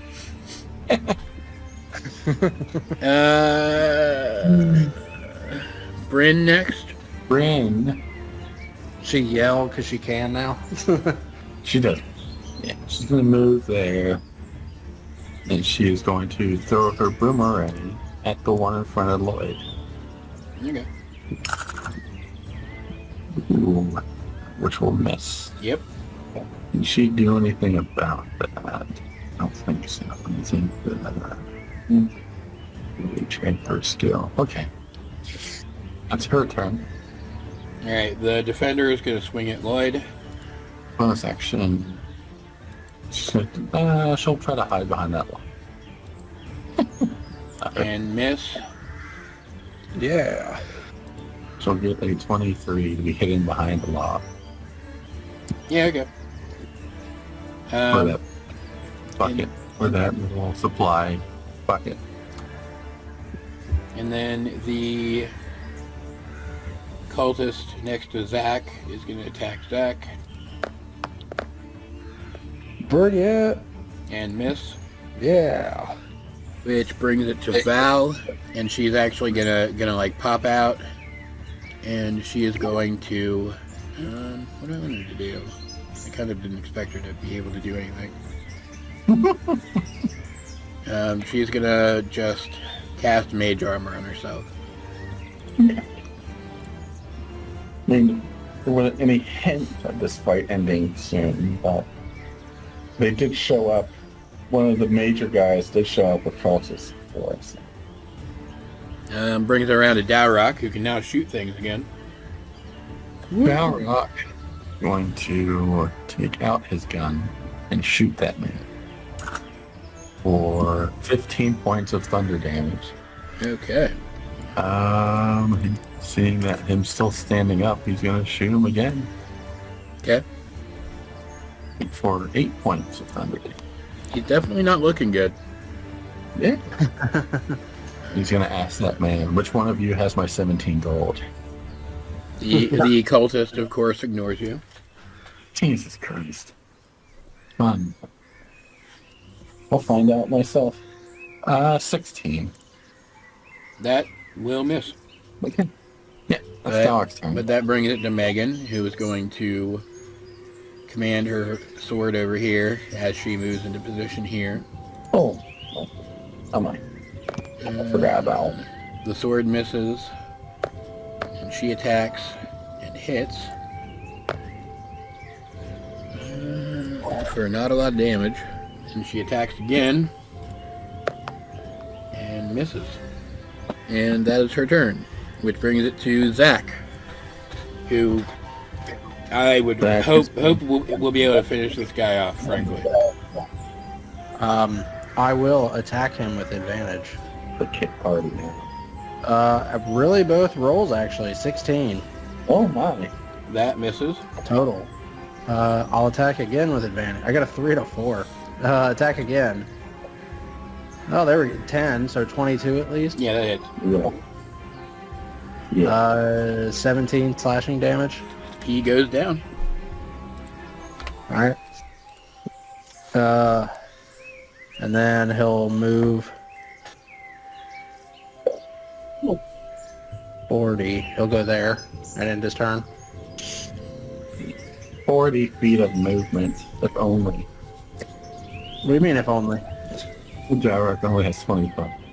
Well, He's slow, man. That brings it around. That brings it around to Lloyd. so Lloyd will attack now with advantage. And 18 with advantage. That hits. 12 piercing damage. And actually, that should kick in his sneak attack now. For a whopping 2 more damage.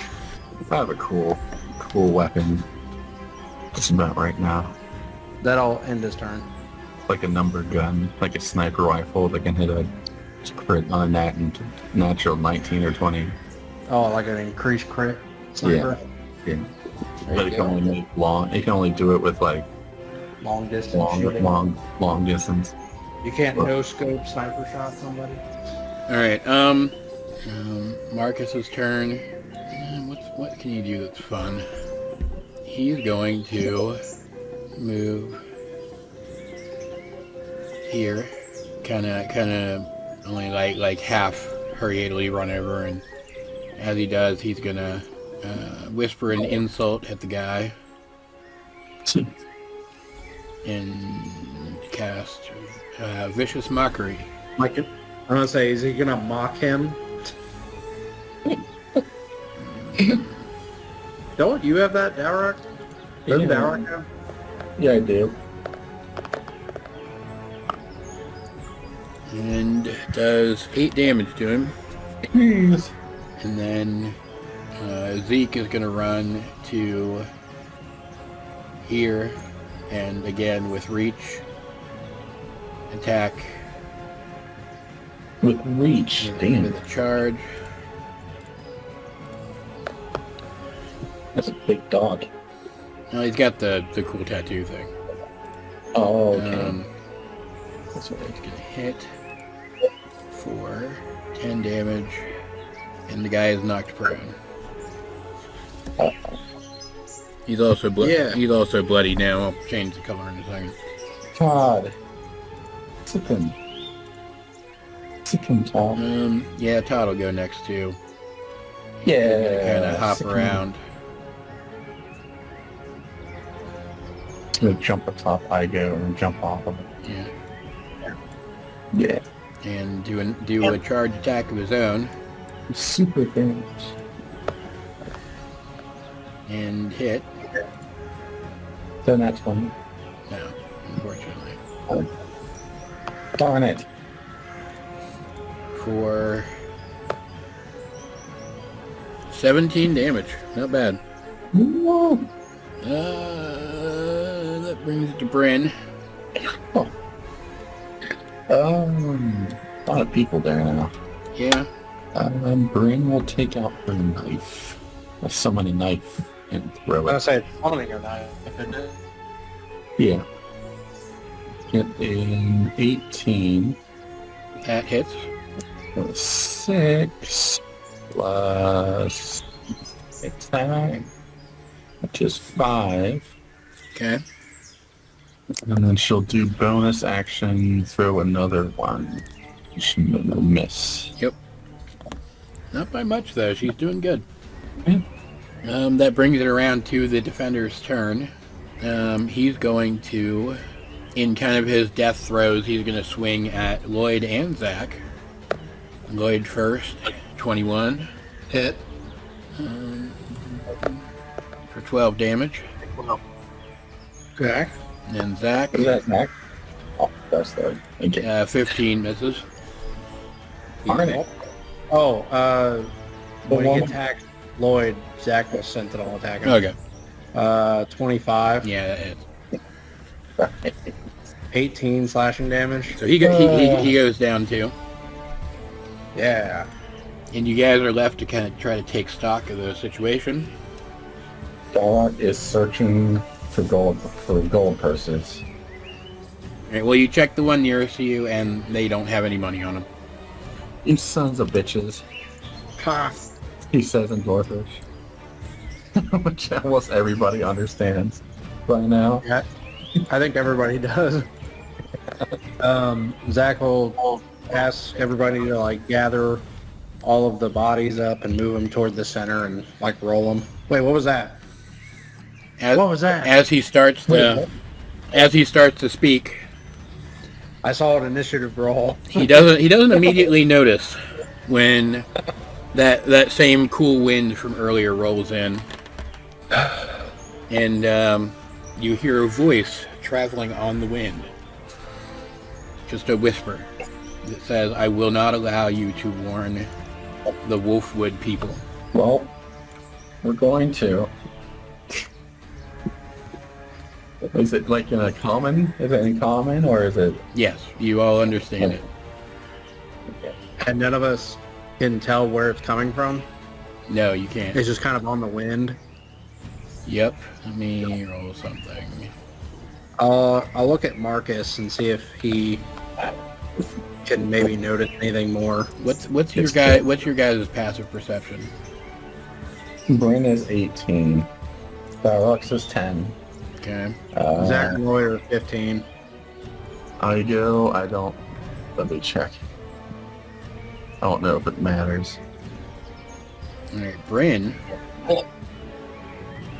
is able to see him standing here amongst the trees. It's close to her. Use my shit. It's close to her. He is carrying a different staff right now, though. The man in the woods. So only Bren sees him, right? Yeah. Like she can yell out that he's there, but even as she spots him, he seems to pull something from his belt and throw it. And Ninja, vanish. no. Oh my god. Ninja appear. Oh yeah, it's worse. You're fine. It's worse than that. Let's roll new initiative. So do we see him then now? Now that we're going into initiative? You see the wolves. You don't see him yet, unless you'll have to like actually actively search for him, or have Bryn like somehow point out where he is. Okay.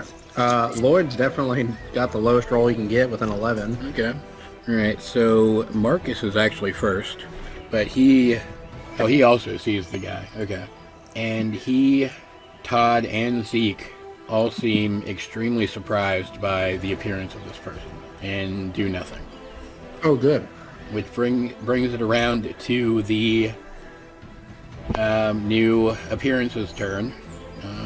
He's going to kind of step back deeper into the trees. You get back here. Get your thumb.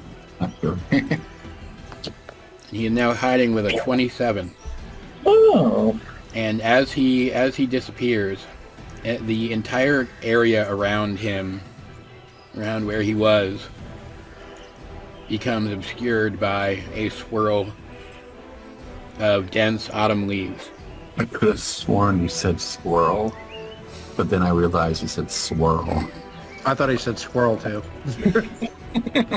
Yes, it's a whole swirl of leaves. I just imagined.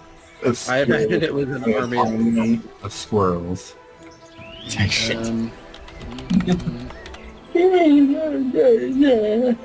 As he moves, his wolves attack, and even another wolf kind of runs out of the leaves and joins the others. This was going to run at Megan. So, how does hiding work exactly? So you have to get a 27 perception or something to find him? Yeah. I mean, you can like attack that region too, and like try to flush him out that way. Does that take an action or to try to find him? I'll say you can use a bonus action. Okay. That is a 19. Okay, that misses. But then It is wolf versus machine. It is wolf versus machine. You are right. one wolf is going to attack Igo. That is not high enough to damage Igo. Another one. That is a miss against Megan. Oh, yeah, I attacked. And a hit against What are Megan. you saying, Nick? I said, oh yeah, back tactic. A hit against Megan for Yeah, she's raging. She's fine. 8 damage. So 4 damage. And she is not knocked prone by the attack. And then Here they come, Zach. Other wolf. Let's boogie. that is not a hit. So, with the other wolf, do we notice, is it different than the wolves? Like, is it stronger looking? Or... Yeah, it's definitely carrying itself differently. Okay. Let's see. That is an 18, 19. 20 against Zach. Hits. 7 damage.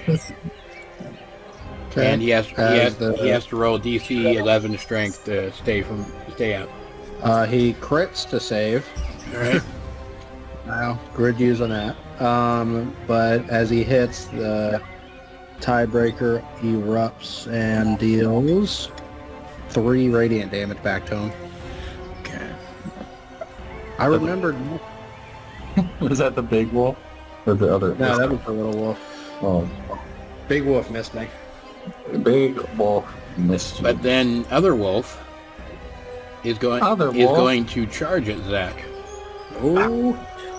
Alright. I'll just use this. It's fine. Crit. Get a 23 to hit. I will wing that one. So I go up to 24, so miss. All right. You can tell from the force of the attack against the wing that if it had hit you, it would have done significantly more damage than the previous attack. Todd, show them how it's done. That brings it actually to Zach's turn. Oh, let's see. I'm surrounded by a bunch of people. Yeah. I don't have an AoE, unfortunately. Not no more. Not no more. What is it? Ooh. There's nothing to worry. He's already knocked prone. Takes half as much as not. You know what? Why not? I'll try it. I'm gonna try my new spell, Crashing Wave. Oh, cool. So that hits. A wave of water sweeps out from you. Each creature in a 15-foot cone. So I'll aim it to where it only hits the 3 wolves. Make a strength saving throw. So on a fail, they get knocked back 10 feet, take 2d6 bludgeoning. Oh, actually, I'm doing it at level 2. So I think that's 3d6. Yeah, 3d6 bludgeoning.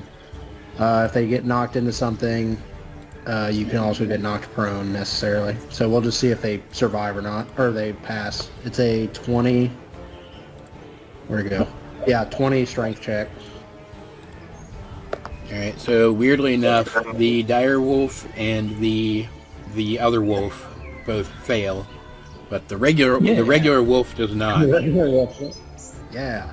So the dire wolf, wow. Okay, 4 whopping bludgeoning damage. Oh, cool. But they are knocked 10 feet away from me. Yeah. All knocked, and both of those are knocked prone.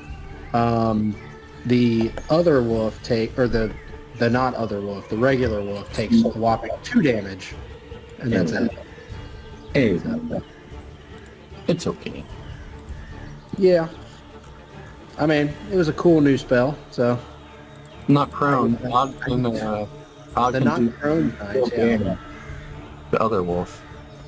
That was my action. So I'll just do Harness Divine Power to just regain the spell slot that I just used. Okay. And I will, I'll just stay put, I guess. And then Nen, between all better judgment, is going to try to hit the dire wolf. He's going to back it up and then try to ram into the dire wolf. Okay. So let's see if he gets lucky. Not a lot to hit, so let's see. No, 24. That does hit. Yeah. He does a total of 5. Well, actually, it does 5 bludgeoning plus. Oh yeah, and plus. Two. Wow. So 15 bludgeoning damage, and then you have to succeed on a strength 13 saving throw. Welcome. Hey, new Todd. I mean, it's a low strength saving throw, but it could knock him prone. Hey, man. I blew out a guy out a window by him missing by 1 on a 15. That is very true. It is not knocked prone. Darn It it. is. All right. But that'll end his turn, so. All right, that brings it to Bryn. Bryn sees lots of puppies, Yeah. and they're all attacking. Let's see. Which one should she do? 2, 3, 4, 5. Bryn is going to move there. And she is going to throw the boomerang at the one in front of Megan. And she is going to crit Oh, cool. Yeah. and deal 23 points of damage. Jeez, oh Pete. Nice. Because rogue damage doubles also. Sneak attack damage doubles. That wolf is struck down, and when it turns into a small metal charm. Oh boy. Hey, Megan. What does Megan's reaction look like to that? She's not really reacting to much yet. She's still kind of worried about the creatures surrounding her. Okay. It's Dalrock's turn next. Dalrock is going to do something fun. He is going to invoke his rune on his gun. And he is going to shoot here. Okay. And says, Megan, this may sting a bit. It is a... Scattershotting him? a scatter shotting, so it will hit 10 feet. So it will hit here, here, and here. Okay. And they have to roll 30 feet, see 30 feet in front of myself. Detonates into a 10-foot radius where the turbulent wind and thunder centered on that point. Each creature in that sphere must make a DC con save of 14. Okay. Well, Megan's fine. Okay, she will take half damage then. Okay. The dire wolf is also fine. Yeah. And the regular wolf is not. Two wolves. He gets that one. Yeah, they both take full damage. So what is 3d6 thunder damage? Megan takes the ones that save take 6, and the other ones take 13, and they are unable to. Can't take any reactions till the end of their next turn. Oh, they're dead. Never mind. They're just dead. They're just poofed back to statues.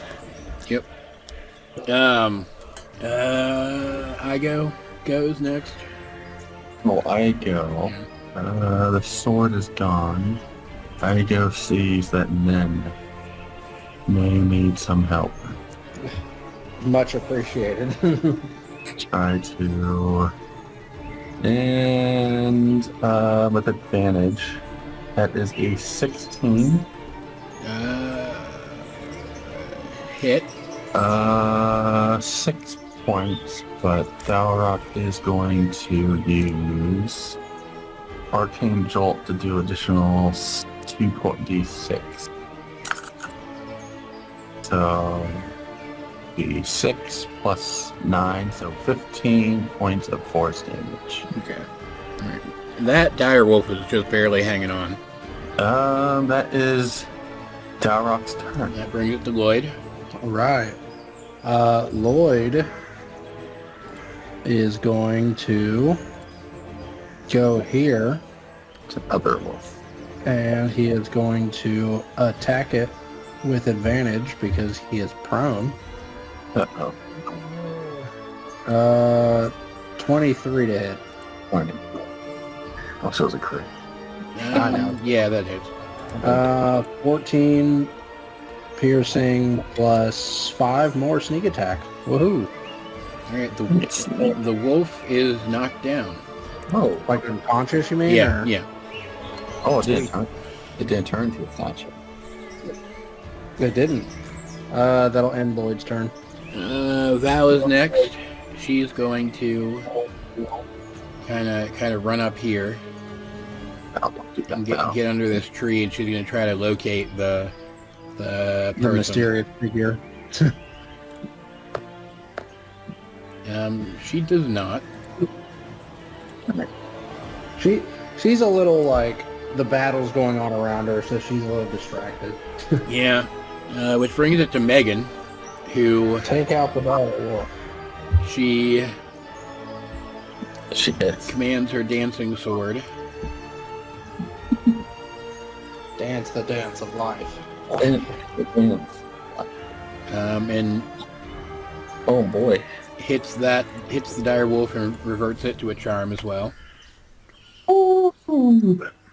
Meanwhile, she's going to move there, teleport an additional 10 feet to attack this wolf, and crit, Yeah. Oh boy. cutting it down. And then she is going to teleport again and attack the dire wolf, and crit. Yeah. She is done with this bullshit. We're okay with that. 16 points of damage. It is now bloodied, A charm can be blood. which brings us back around to Marcus, who Marcus, what you doing? seems to kind of shake off whatever the hell he had going on, and he is going to teleport into this tree here.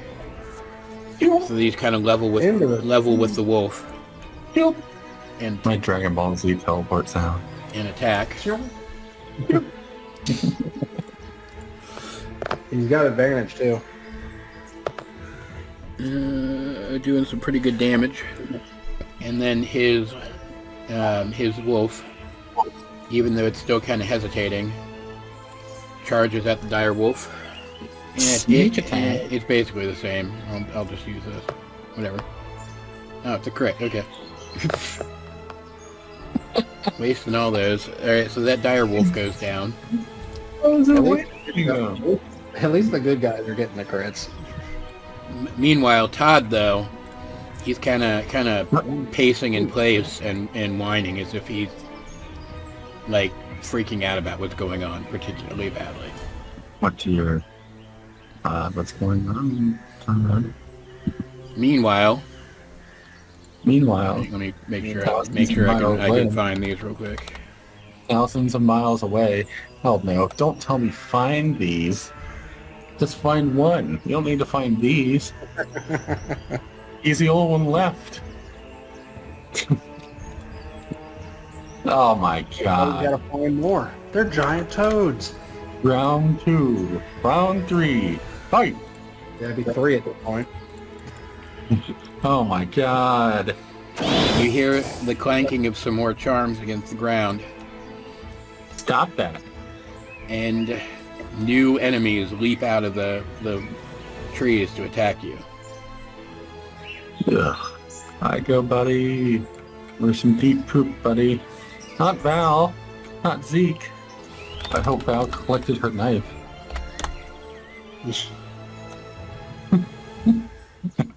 Or do something. Or her illusions can do something more physical. It's just a giant frog. It's alright. Alright.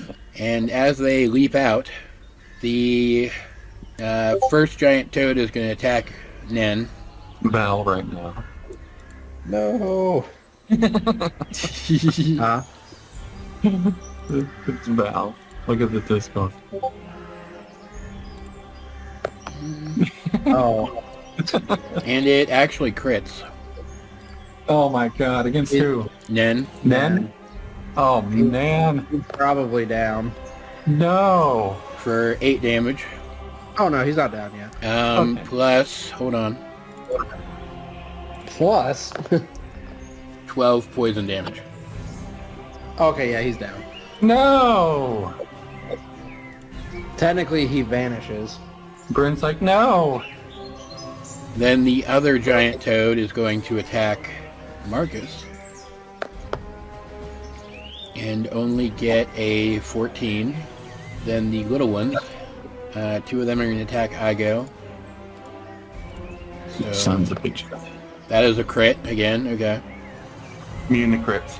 Okay. So it's a hit then. For for 4 damage. And the other one attacks. Does Nen know your language, Jeremy? Yeah, he speaks my language. 12 to hit is going to miss. Yes. One of them attacks Lloyd. He's immune to poison damage too. And misses. Igo's perfect. One attacks Zach. And misses with the same roll. No. One of them attacks Zeke. I mean, no. Why you say no? Damage. And also misses. Okay, they're not doing too great. Fine. Welcome to my world. One of them attacks Megan. Where all the knights miss. And misses again. Come on, man. And then another one attacks Marcus. Oh, that one will hit. Okay. For Marcus. For 5 damage. Don't get swallowed, Marcus. And he is technically grappled by it.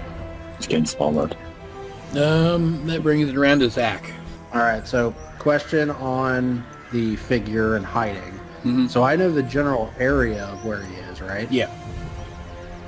Okay.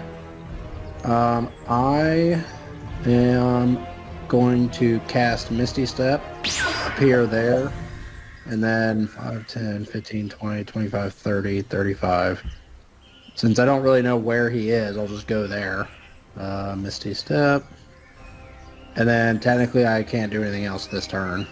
Well, no, I can do an action, I guess. Yeah. I'll use my action then, I guess, to try to find him. All right. Because let's see, I don't think I have anything.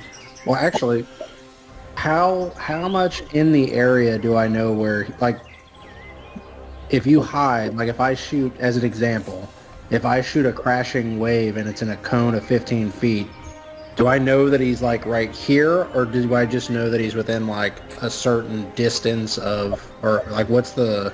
I don't know. You can assume his direction, and you can hope that he's within range. Okay, then by that case, I will cast Crashing Wave in the direction that I think he is. All right. And that is a 20 Strength saving throw. He does not save. Woo! It will deal. I'm talking about. 12 bludgeoning damage, and he is knocked prone. So I assume at that point I'd be able to just see him because I hit him, but maybe not. Yeah, he's kind of washed over this way, and you can see him. That'll end Zach's turn. Bryn. Bryn gets a look on her face that you've never seen before. Uh-oh.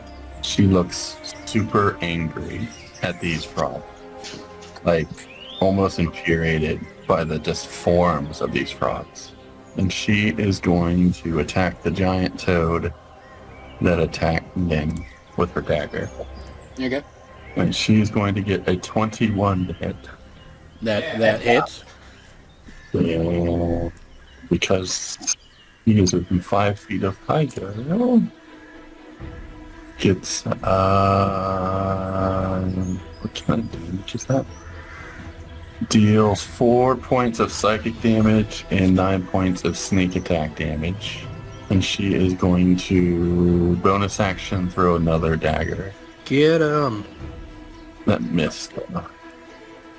Yeah. With a 9. Yep. That's her turn. Dalrock is around next. Dalrock, what do you want to do? How far is that? 80 feet. Is it enough? I don't know.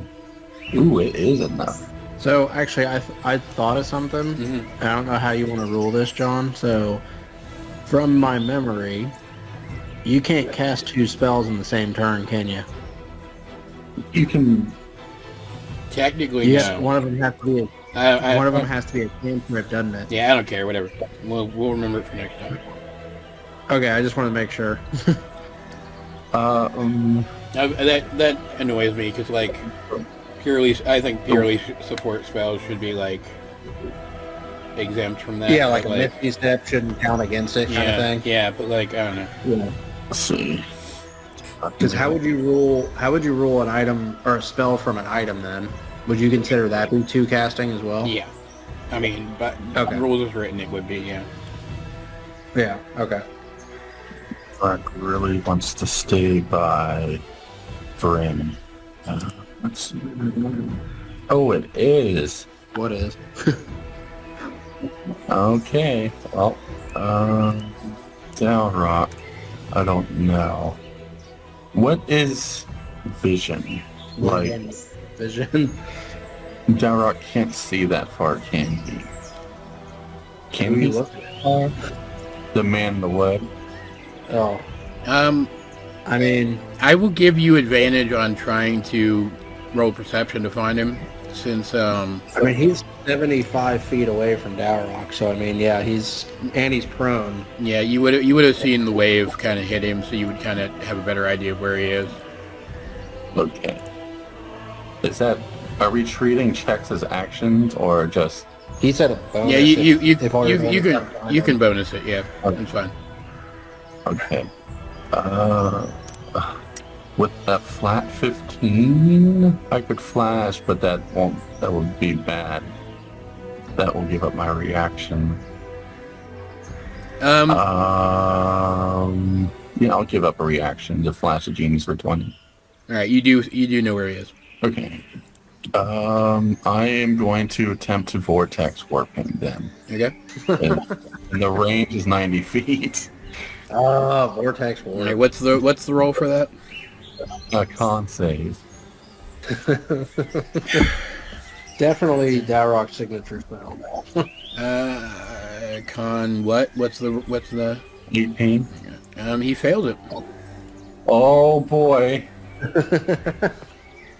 You, sir, are going right there. Right next to Megan. Yes. Very cool. Okay. That brings it around to Lloyd. Well, after Igo attacks one of the frogs, I imagine. Oh yeah. Igo is going to attack the Klaus, giant toad lay down, Klaus. because he is upset with the giant toad. Oh, never mind. Yeah. Don't worry about rolling. I don't care. He's got 2 other frogs jumping him. You know. Yeah. Okay. So Lloyd's turn then.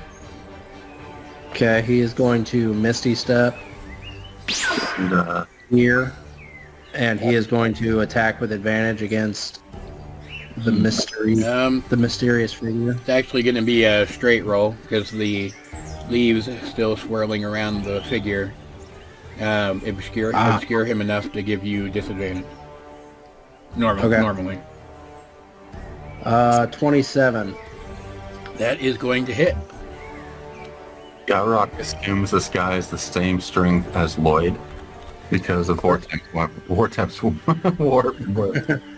13 and plus another 6 sneak attack. So total, what was that, 19 then? And that'll end Lloyd's turn. Weirdly enough, when you hit him directly like that, when you actually do physical damage to him, you notice that you don't really seem to hit his body.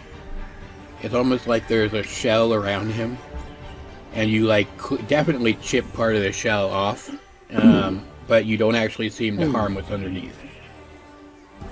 Okay. That makes it Val's turn. She's just going to draw another knife and try to stab that frog. She has more knives. A good knife wielder never only has one. And she's going to hit it. Yeah. For 6 damage, which brings it to Megan. And as everything's happening, Lloyd hits the guy. Megan raises her sword to do the same, but then she hesitates. She hesitates and hesitates long enough that she misses her turn. Aww. Which brings it around to Marcus, who is mostly concerned with the many monsters that are surrounding him. Go Zeke. Oh yeah, there's a second giant toad. Before he does anything, though, I actually need to step away again for a second, so I'll be right back. Okay. I will. What? Sent you a message. Oh, yeah. I know, right? But why? Now that's the question. But why? My question is, if a frog eats you and they die and turn back into a statue, What happens to does you? it also die? Yeah. Yeah, as soon as the frogs were summoned, I'm like, yeah. As soon as Megan reacted, I was like, yeah. Yeah. Alright, I'm back. Hello. Is it Marcus's turn again? Yeah. I think that's good. Yeah, he didn't react. No, I don't think. He is just going to... Lloyd never hesitated at all.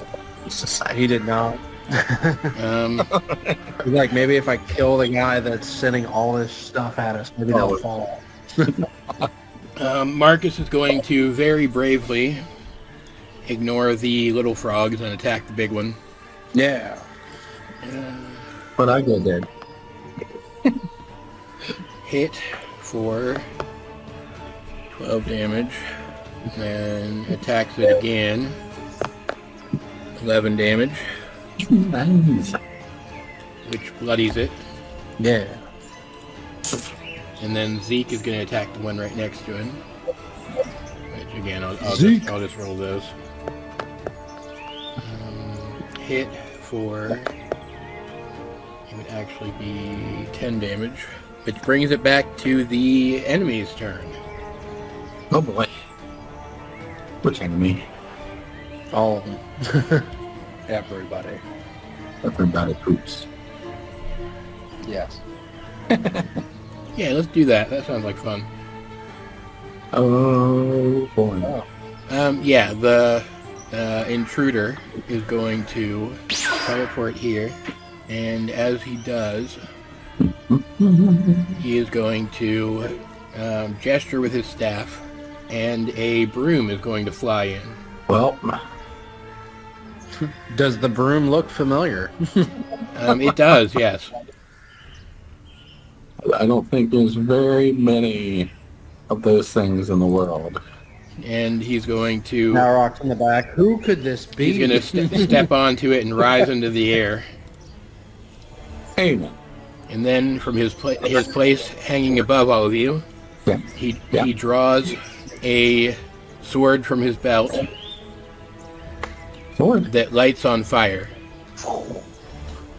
Hey, now. Even Lloyd restricted fire, buddy. He's going to...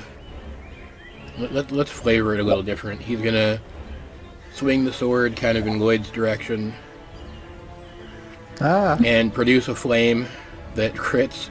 Okay. Whoa! For 38 fire damage. Whoa! Okay. Then this frog is going to attack Lloyd. Oh, And probably miss. Let's not kid ourselves. The frogs suck. you might have to quit again. Whoa! You said 38 fire damage, right? Yeah, it misses. Yeah. The one next to Zeke is going to attack Zeke. And actually crit. Okay. For No. Not Zeke. 9 damage. Then this one here is going to hop over here. And those two are Hippity hoppity. going to attack Val. Here So come the one with advantage property. hits No! for 6 damage and grapples her, and the other one attacks with advantage. Misses. The giant toad is going to attack Marcus. Don't you do it, Toad. Don't you do it. That is a... Would that hit? Yes, that would actually hit. So he's going to silvery barbs it, Oh, Yeah. and it crit misses. Okay, cool. Yeah. yeah. But it just misses. Give an advantage to it. Give advantage to just Zeke probably, because he's most used to fighting just with him and Zeke. Makes sense. Then the two little frogs are going to attack him. Jesus. And they both hit. Okay, cool. For 12 damage. Let's see here. Then two little frogs and a big frog attack Igo. Little shits. Roll all of them at once. No, that wouldn't work because one of them was big. Okay, the little ones first. That is a 16 and a 10. Alright, so he takes 6 damage. 6 damage. And then the big one only gets a 14. Which is good because it would have swallowed him. It probably would have tasted bad. Yeah. I would have definitely scorched gray inside of him. And it would be hysterical. And that is his turn, which brings it around to Zach. Zach has a way to go. How high is It the is mysterious figure off the ground? About 20 feet. Okay. How tall is the giant toad from the ground? Probably about 15 feet, let's say. Okay, what about the giant frog? Oh, that's only gonna be about like Like a foot or two, something like that? like Igo size. Okay. All right. So Zach is going to move here, and he is going to vortex weapon. brandish his tide breaker and launch a tidal wave spell, and he's going to aim it at the man of the wood with it going 10 feet in height. So I'm going to aim it between the giant toad and the man, so it hit both of them. Okay. But I can hit it in midair. So it is a Dex 20 saving throw. Oh boy. And if you fail, you knocked prones, which would knock him off his broom. Or if you take damage. He would take fall damage too, technically. I don't know. Yeah, I'd have to look up. he falls. Oh my god. Yes!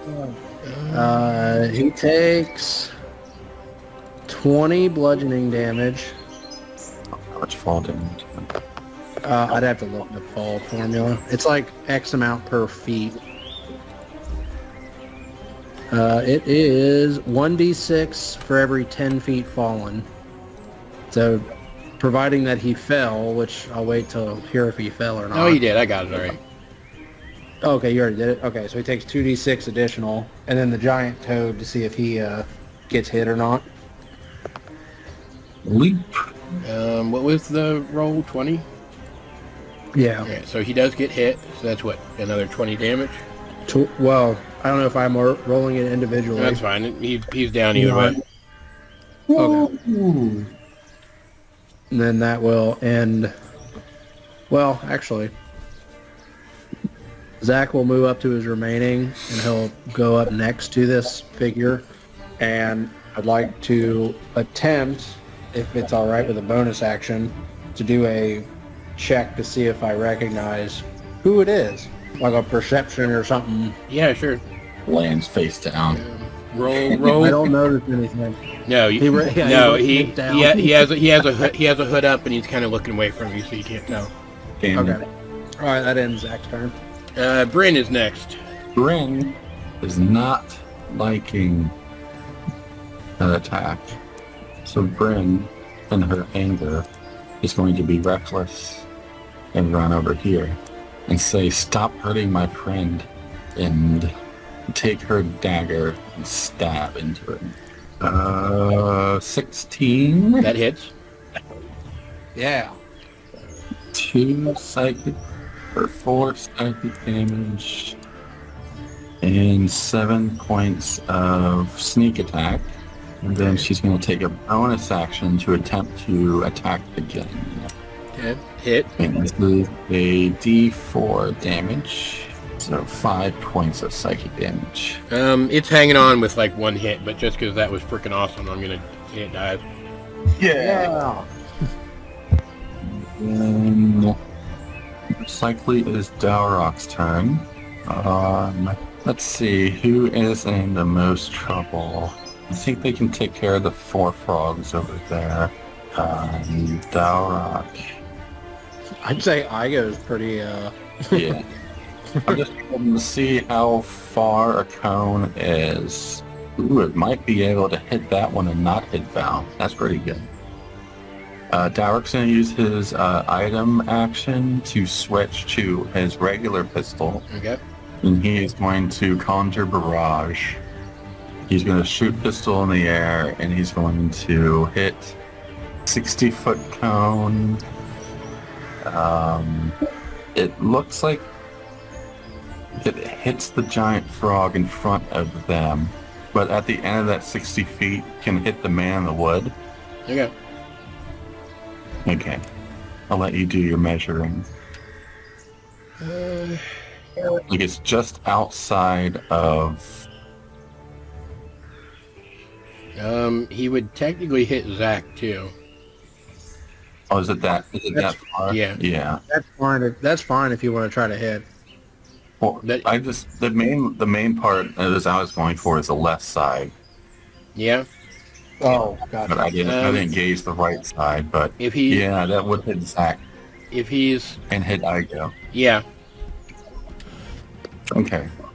But it would also hit 3 of the frogs and the giant toad. So like, yeah, it's worth it. That's okay. So Dex saving throw. wait, so are you doing that where it hits Zach? Yeah, I'm doing it that way. what's the DC? 18. I got 22. God, Or Zach's 22. He fails again. Jesus Christ. The frogs miraculously succeed, Okay. but the giant toad does not. So it is only 12 points of, I think bullets are piercing damage, Yeah. and the ones that succeed take half. Okay. So 6 points. Okay. And Igo needs to roll his dex save, which really shouldn't. No extra effects, just an AoE. Igo. He still got hit for 12. Okay. Let's see. What does the board look like right now? Igo is going to attack the giant toad. Sees the bigger threat and gets a 28. And get 13 points of damage, force damage. Alright, it is still up. Boy. Okay. That brings it to Lloyd. Dalrock. After that, oops, I wanted to move Dalrock, sorry. That's fine. He's going to stick close to Bryn. Lloyd's gonna go the other side of the frog of Megan, and he's going to attack. Okay. 18. That hits. Some frog legs. 11 plus 5, so 16 piercing damage to him. Well, And that ends Lloyd's turn. that frog is bloody. Yeah. That brings it around to Val. She's going to stab at the one in front of her again. And hit it again. Not bad. Kill it. Woo! And to be clear, these are turning back into charms as well. Yeah. They all. So the only thing that didn't so far is the other wolf, right? Yeah. Okay. Which makes it Megan's turn. She's going to command her sword to attack the giant toad. And hit. Killing it. All right. And then she herself is going to teleport and attack this guy. Dancing sword. That's right. I was like, what? That's right. Hitting it. Killing it. And she teleports here. Could have hit harder, frankly, but that's fine. And then she teleports again here and attacks this one here. That's more like it. Bloodies it. Which brings it back around to Marcus's turn. He is going to stab the one above him and kill it. Yeah. And then he's going to stab the other one and kill it as well. Yeah. As this is happening, though, Yeah. Oh. Please no more. Please no more. All the experience points. yeah, don't you wish you leveled up by experience? I don't know. Please give us experience, though. We would just let him continually summon things until we level. We would just keep like. Now, as that happens, XP based fight. the man of the wood mutters something under his breath, and he's still got the leaves swirling around him. But they pick up their pace as he's surrounded by a gust of wind. Yeah. And he reaches up and he calls his broom back to him, and he Zephyr strikes away without provoking an opportunity attack. Over here next to his wolf. Where are you going? Excellent. And as he moves... Is his foot still up? Yes. Dang it. As he moves, flames kind of roll off of his body, transforming into the form of a fiery bird that as soon as it appears, he and the wolf disappear in a burst of fire. Dark is gonna.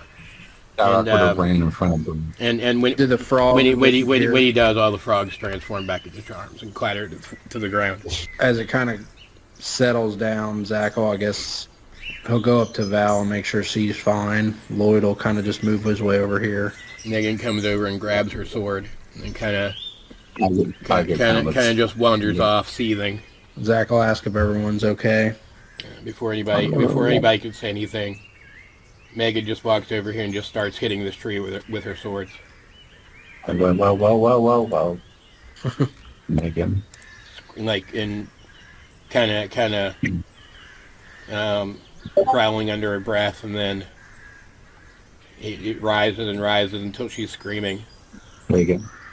Until finally her regular longsword, not the dancing one, because she worked so hard to get that one, breaks. She throws the piece on the ground. She says, "What? I know how you feel." Do you? We are all thinking the same thing, right?" Lloyd and Zach are kind of silent at the moment. Marcus hops down from on top of this tree. He says, I don't know you all that well yet, but if I'm reading the room correctly, then yes, I think we are. And I can unfortunately confirm, my nose doesn't lie, that was my brother." Megan. Zach is. Oh, good. Megan kind of stomps a little further off at that. You know. Zach's going to cast locate object. Yeah. So I will describe the broom, and so do I sense if it's in 1,000 feet of us? I would say no. I would say actually no, you don't. Okay. I wanted to see how far he teleported, so okay. Woo! You mentioned doors 150 feet, right? Huh? You can mention doors like 150 feet. I think Dimension Door is like 500 or something crazy feet. Yeah. I don't think it's. Do you? It's more than that. It's 500 feet. Yeah. Do you confirm to the group that that's the case then? Yeah. Zach. Yes, Zach will tell everybody that the spell that he cast, at least the broom, is not within 1,000 feet of us. So unfortunately, we have no idea where he went off to. Marcus says that's puzzling. Yeah. I've never seen that form of teleportation, but a teleport that could take you that far away. Maybe I was wrong about my brother knowing about the network of trees. Oh boy. Zach will say, like, what on earth, like, just kind of out loud to himself, not really, but he'll just say, what on earth is Johan doing?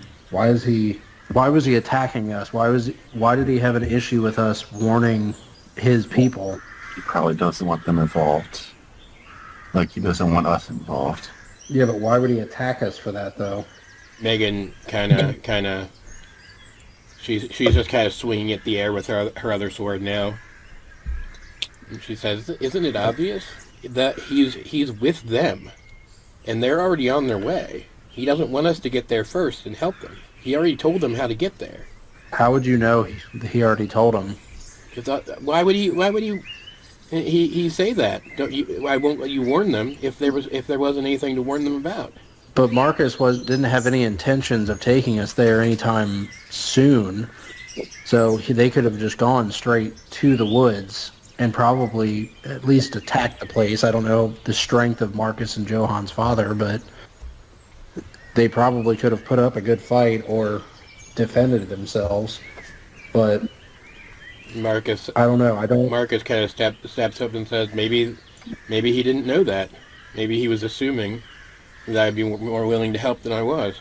I just don't see why Johan would be working with them. He'll say that in such a almost an unsure tone. If his journal and his notes are to be believed, I think he would have done anything to keep his loved ones from danger.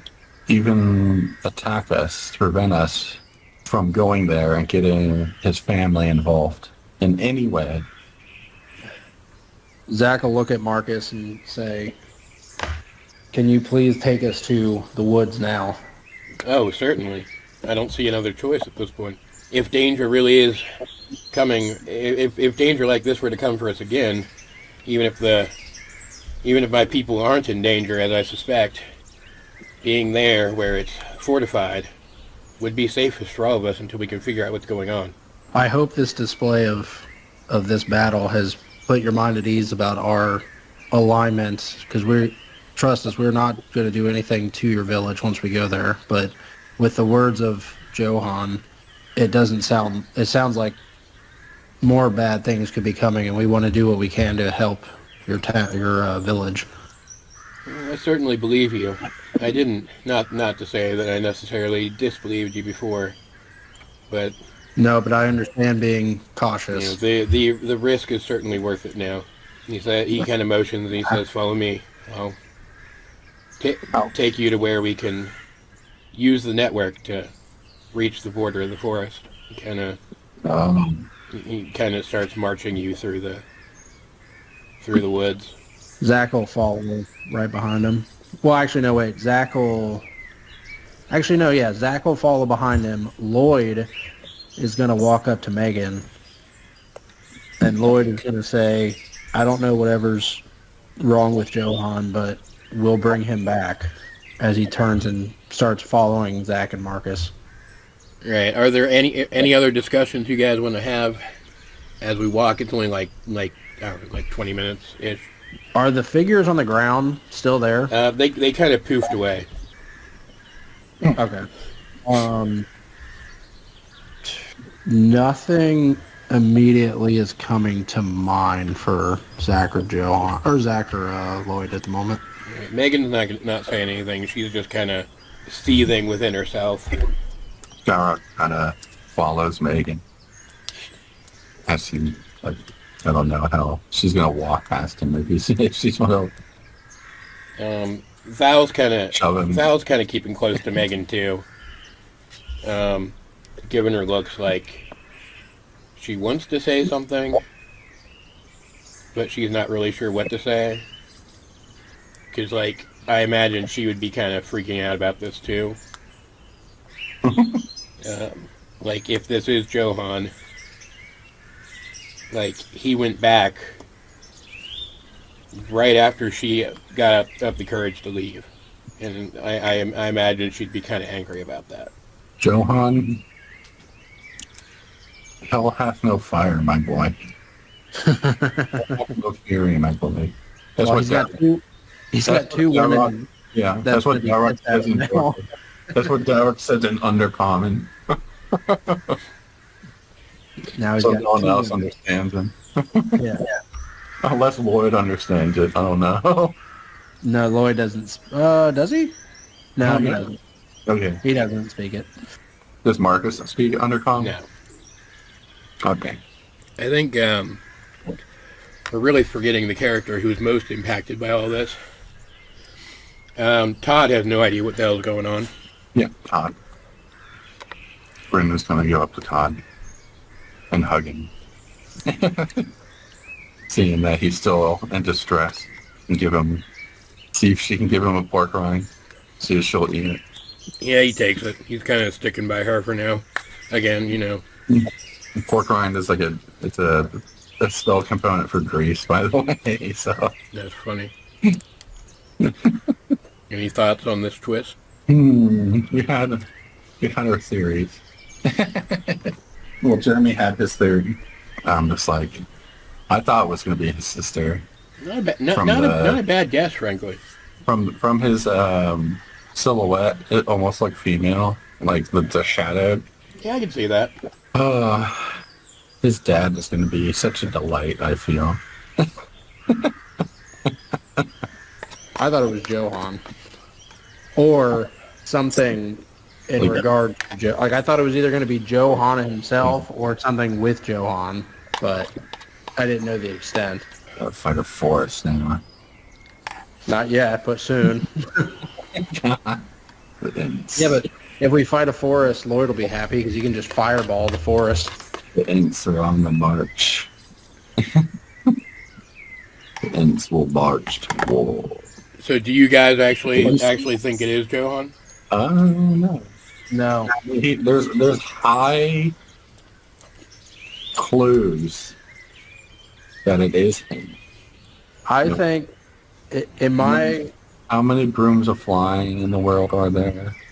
I'm not even going to say that the broom is not actually the same broom. I don't think the individual is Johan. I think... trying to think of an easy way to try to explain it. Like, you remember the original Yu-Gi-Oh! Where Yugi duels Ghost Kaiba? Mm-hmm. I think it's something like that, more or less. Not actual Johan. I think it's like something, I don't know, something with him, but I don't think it's really him. And Darrock just literally saw a glimpse of Cinder or Sparks. Who? The bird. Crispy? Yeah, Darrock's Oh, convinced. that's Crispy. Crispy was the bird, but he turned into the phoenix, or the firebird. Yeah, he just saw that happen in front Yeah, of him. that's what I'm saying. It seems very Johan, but I don't think if it is Johan himself, I don't think it's him doing it. Like, I don't think he's under control. But I don't know. Darrock's convinced. He's leaning towards it is Johan. Well, that's what Megan is too. So, well, at least that's what she seemed No, like. she's having trouble denying that it could be him, since she actually saw his face. Yeah. You're led deeper into these woods here, and Marcus kind of leads you up to one of the larger, older trees in the area, and he says, "We must form a chain, so that when I touch the tree, we will all be carried by it." Zach will reach back. Well, is it like you just have to be touching each other? Yeah. Each other, or okay. Yeah, he'll reach back, he'll grab Val's hand, and then put his left hand on Marcus's back. And then Lloyd will step up and then put his hand on Zach's shoulder. How much does Todd weigh? How much is what? How much does Todd weigh? Yeah. It's a good question.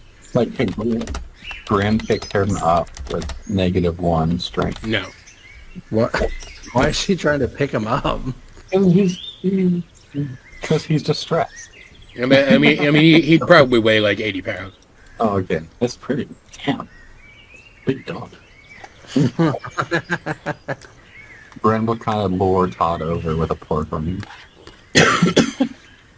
He comes over. Waddles him. After hesitating for a second, Megan will come over and put her hand on Zach's shoulder as well. Bren will probably get on top of Igo and lure Todd to jump on top of Igo. And Darrock would... Megan would touch, or Bren would touch Megan's back. I like that we're putting so much thought into the placement of everybody. And then Darrock would hold Bren's other hand. Zach will, once he sees everyone's like attached, Zach will tell Marcus, ready whenever you are. Marcus says, "Well, hold on. Never done this with more than just myself and Zeke before." Oh boy. That's comforting. And he touches the tree, and you're kind of pulled inside of it, but it doesn't really feel any different than when you might have teleported before. And those of you who have, I guess. There's Free space. There's just more of the kind of the lingering impression that you smelled like old fallen leaves and maybe like some burning firewood on the way through, and then you reappear in a reappear out of a tree at the edge of the Forbidden Wood. Kind of. Where's my map? Hold on.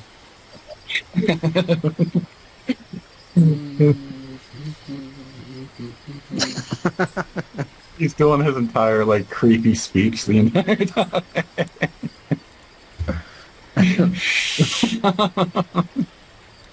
The psychotic speech. Oh dear Lord. That is still like one of the like stealth creepiest moments in a kid show or a kid movie.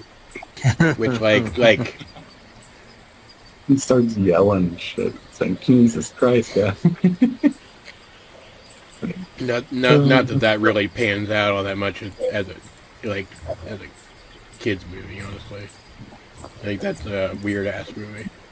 You end up near the town of Ruin's Edge, which is a relatively small town right up against the forest.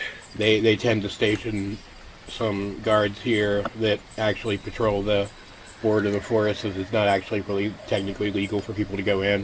It has like a kind of a small presence of like druidy people, but like nobody that you would peg as being affiliated with Johan's group directly.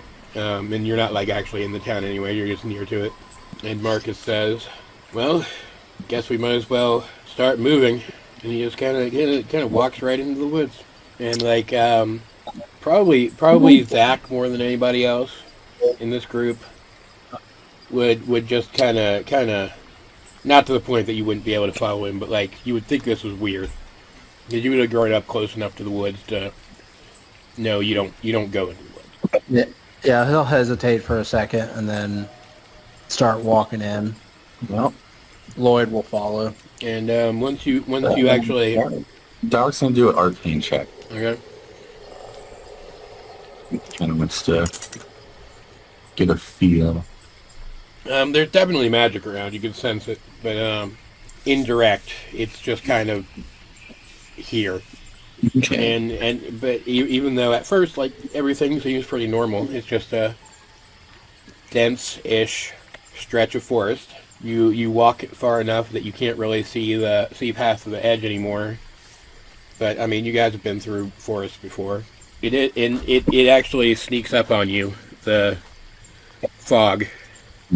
And you realize that the trees that you can see through the fog almost seem like they're in a different place the further into the fog you get. As it shifts around, the trees do too. But Marcus leading the way, he just keeps going. Seems to be very sure of his footing. How long does the looking object last? 10 minutes. Okay. Never mind. Yeah, it would have expired. I assume I by don't then. sense anything. No. Yeah. Just wanted to make sure that he didn't teleport over here. I mean, if Megan and Marcus are right in their suspicion, he probably did, and he's ahead of you guys. Like, I think that's the thing that you guys would reasonably wonder about. But for the time being, it's pretty quiet. Marcus does kind of slow and like kind of almost like walk kind of off to the side, almost like he's avoiding things here and there as you go. But you don't really see anything. Zach will, as we're walking, Zach will take a look around and just see how everyone's, I want to say, reacting to walking through like this misty wood. If anybody like to see like what Val's reacting as. I mean, obviously I know Lloyd's fine. Megan's probably just determined to get through them, but how is like Bren and Val and stuff kind of taking this? Val seems excited. She and Johan would have talked about this place a little bit, you know, back when they knew each other. Okay, so it's almost like a child wonderment to be like, oh, I finally get to see it. Okay. And Megan is very determined. She almost seems like she's purposefully trying not to pay attention to anything except following Marcus. Bren is probably looking at Megan because like Megan's kind of like almost a role model to her. and see her how upset she is. She's kind of worried about her, but she's not sure she doesn't know why she's upset. No, she just notices that she's really upset. Yeah. Dalrock is going to cast Detect Magic, and he is going to see that where Marcus isn't stepping to make sure that no one else is stepping there, to see reason why he's not stepping in places that he is. It doesn't feel quite like the kind of magic you're used to, but there's definitely illusions all over the place. And is the places that he's stepping, is that, well, he's not stepping, is that like accumulation of those illusions, or? Yeah. Okay. I will definitely try to shout that out to Megan, because she's just going straight through. She's paying enough attention. She's fine. Okay. We'll just tell the group to, whatever Marcus is stepping, make sure you step there. Because we'll all pretty much be getting into like a straight line and just kind of following his movements. You do notice something interesting as you go, though.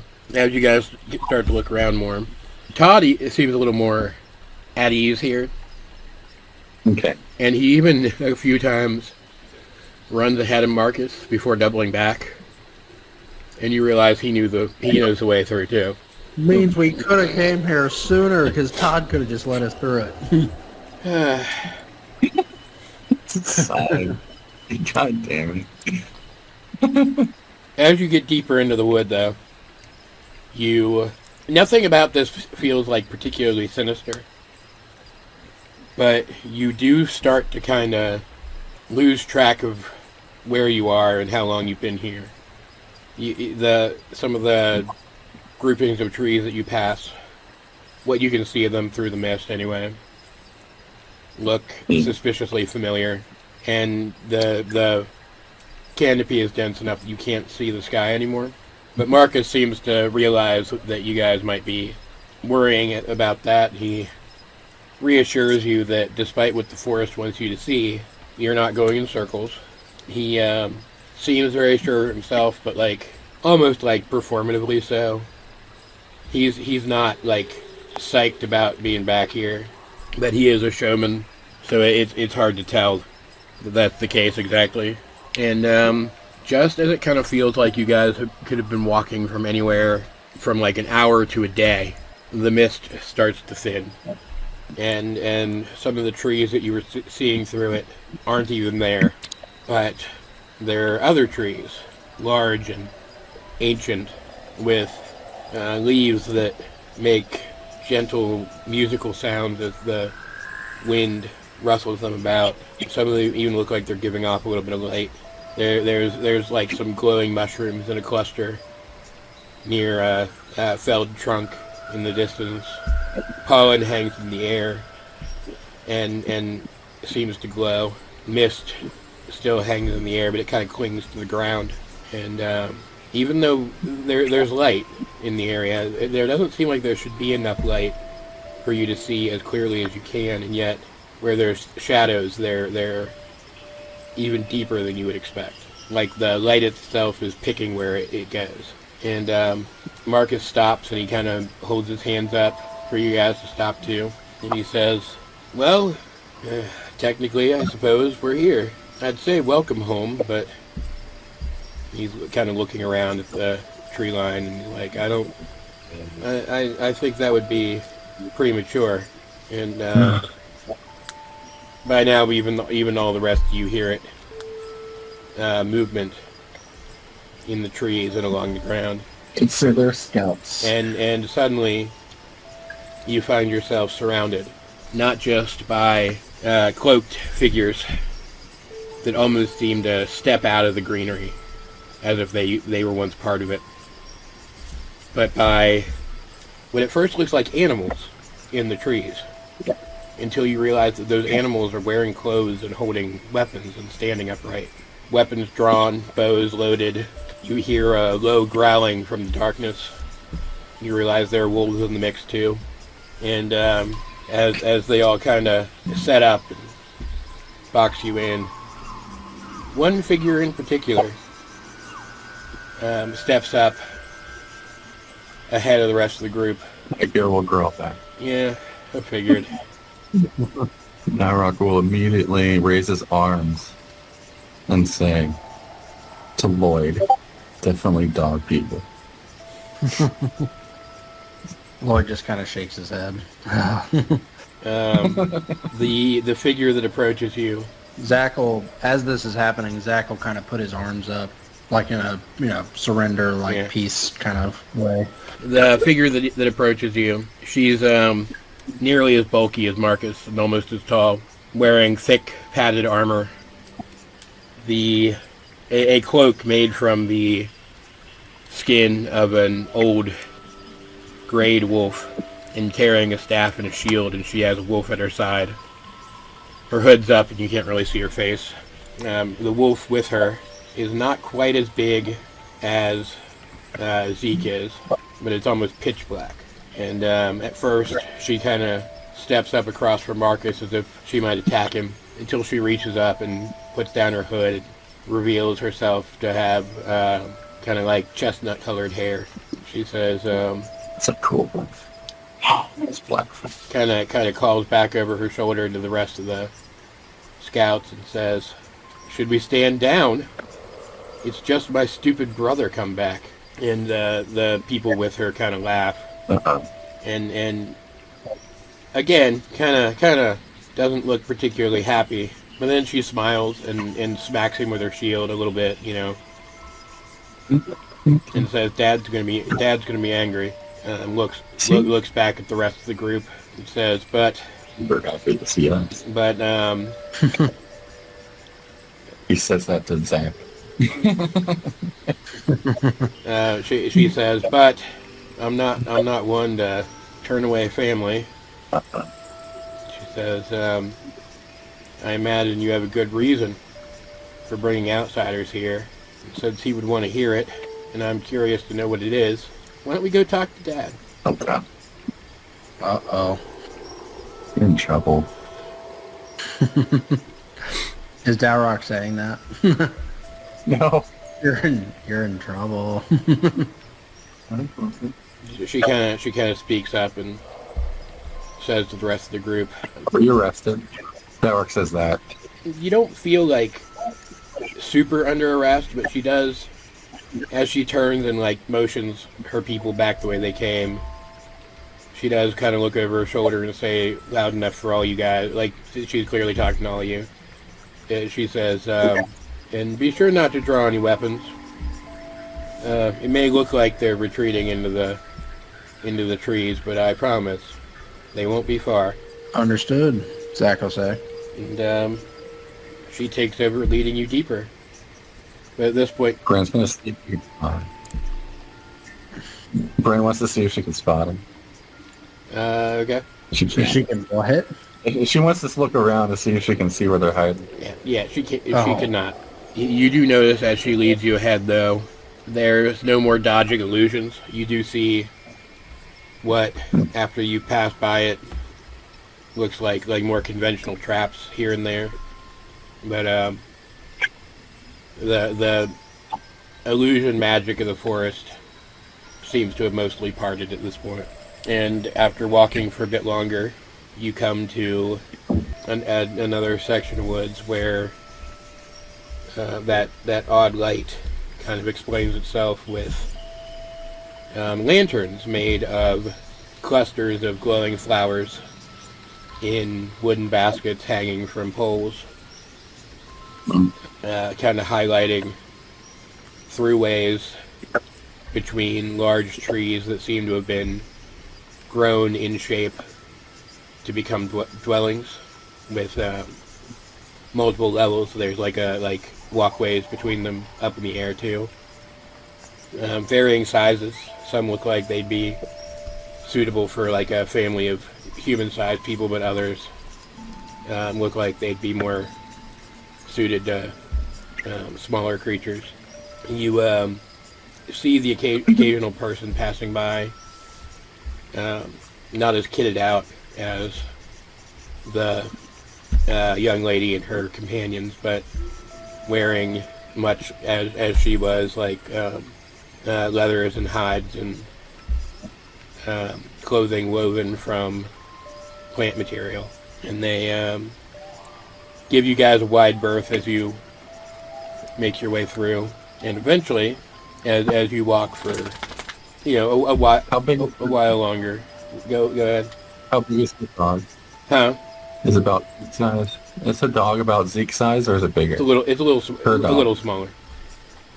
Oh, okay. Eventually, as you've walked for a while longer, you kind of come around a corner and are able to see between some particularly large tree dwellings, and sprawled out in front of you is a gleaming clearing with a big open lake of almost perfectly still water that spans like yards and yards of distance, with a massive tree growing up from the center of the lake and rising high into the sky. Grim gasps. Astonishment. And you don't need to roll anything. You can just feel power coming off of that tree. And that seems to be where the girl is leading you. What are, definitely people are staring. What's their response to Igo? Like, something metal coming into the forest. He's definitely drawing attention. You can see people kind of stealing glances at him and whispering. But, I mean, there's no clear indication of what they're whispering about. As you get closer to the massive tree, too, you notice that smaller trees, like 3 of them, let's say, are also growing up out of the water. Their roots are kind of entwined with the much larger roots of the bigger tree, and they have been shaped such that they're kind of wrapping around it, creating more of those dwelling sections that you saw earlier. Though these are a bit bigger than what you had seen before. And one of them that's kind of front and center, and the largest of the group, the girl says, "My father will be waiting in there." Oh. Any advice? Well, for now, I'd advise that you wait here and don't move while I go talk to him. Sounds fair. And she walks off. Her wolf remains behind, though, and just watches you. As Dara kind of sits down on the ground after, like, a trek he's been... Yeah. Takes out a swig of his wine and just... we've been walking for like hours. Marcus says, "That's because we have been walking for hours." Oh, jeez. The forest does play tricks on you, but we've actually been walking through the night. What? Oh, boy. At this point, you realize you can actually look up and you can see the sky from here, and it does look like early morning. Kind of rubbed his feet. It's like, no wonder. It's really beautiful here, though. Marcus will kind of weave his fingers through the air and materialize some good berries for you. Oh, I meant this. Your name is Cindy. Pass them out to the group. You do this sooner? Because I wanted to make sure we'd make it here first.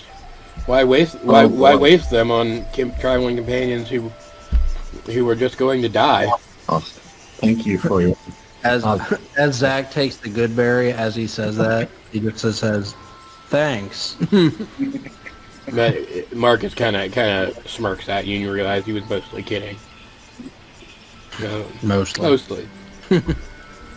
And you still don't see the... We all hear? I heard a noise. Yeah.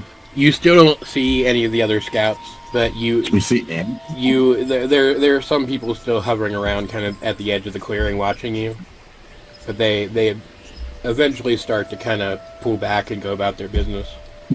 Bryn's gonna wave at him. What kind of people are they? You mostly see people with between human and elvish features, like what you would expect from Johan. But you do see more of the animal people too.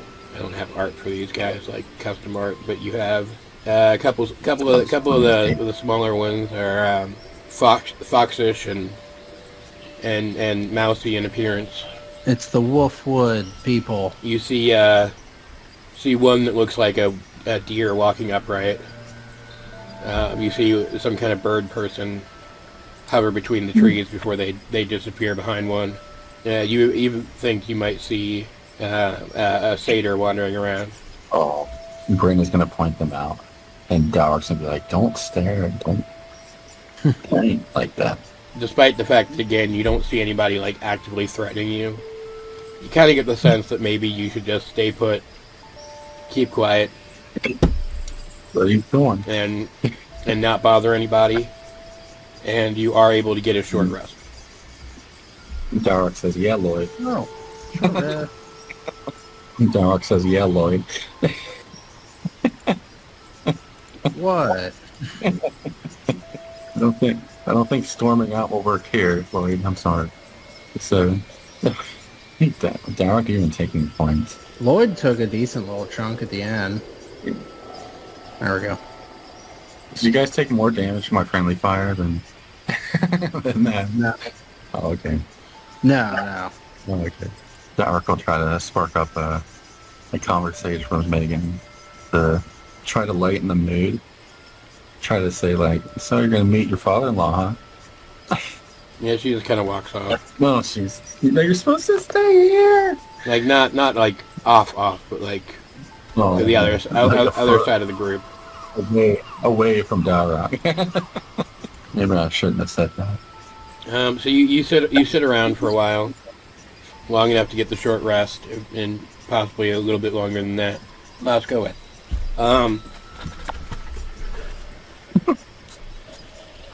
Until finally, you see the girl step back out of the dwelling. She kind of walks down a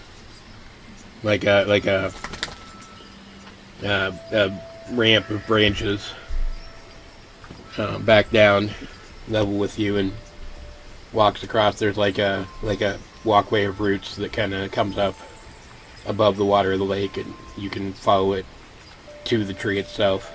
Dowrick will try to do an insight check to see how she's coming out of there. Okay. Like, what's her body language coming out of there? Stiff and stoic. Like she was before. Perfect. She walks over, and she kind of runs her hand along the back of her wolf as she passes it, and stands in front of you guys and kind of, settles into place. Says he won't see you. Here we go again. And Marcus kind of shakes his head like, of course. And she looks directly at Marcus and says, he's forgiven you for bringing outsiders home, thankfully. That's good news. But he refuses to speak to anyone who is not aligned with our clan and demands that they leave immediately. Yep. I'm going, well,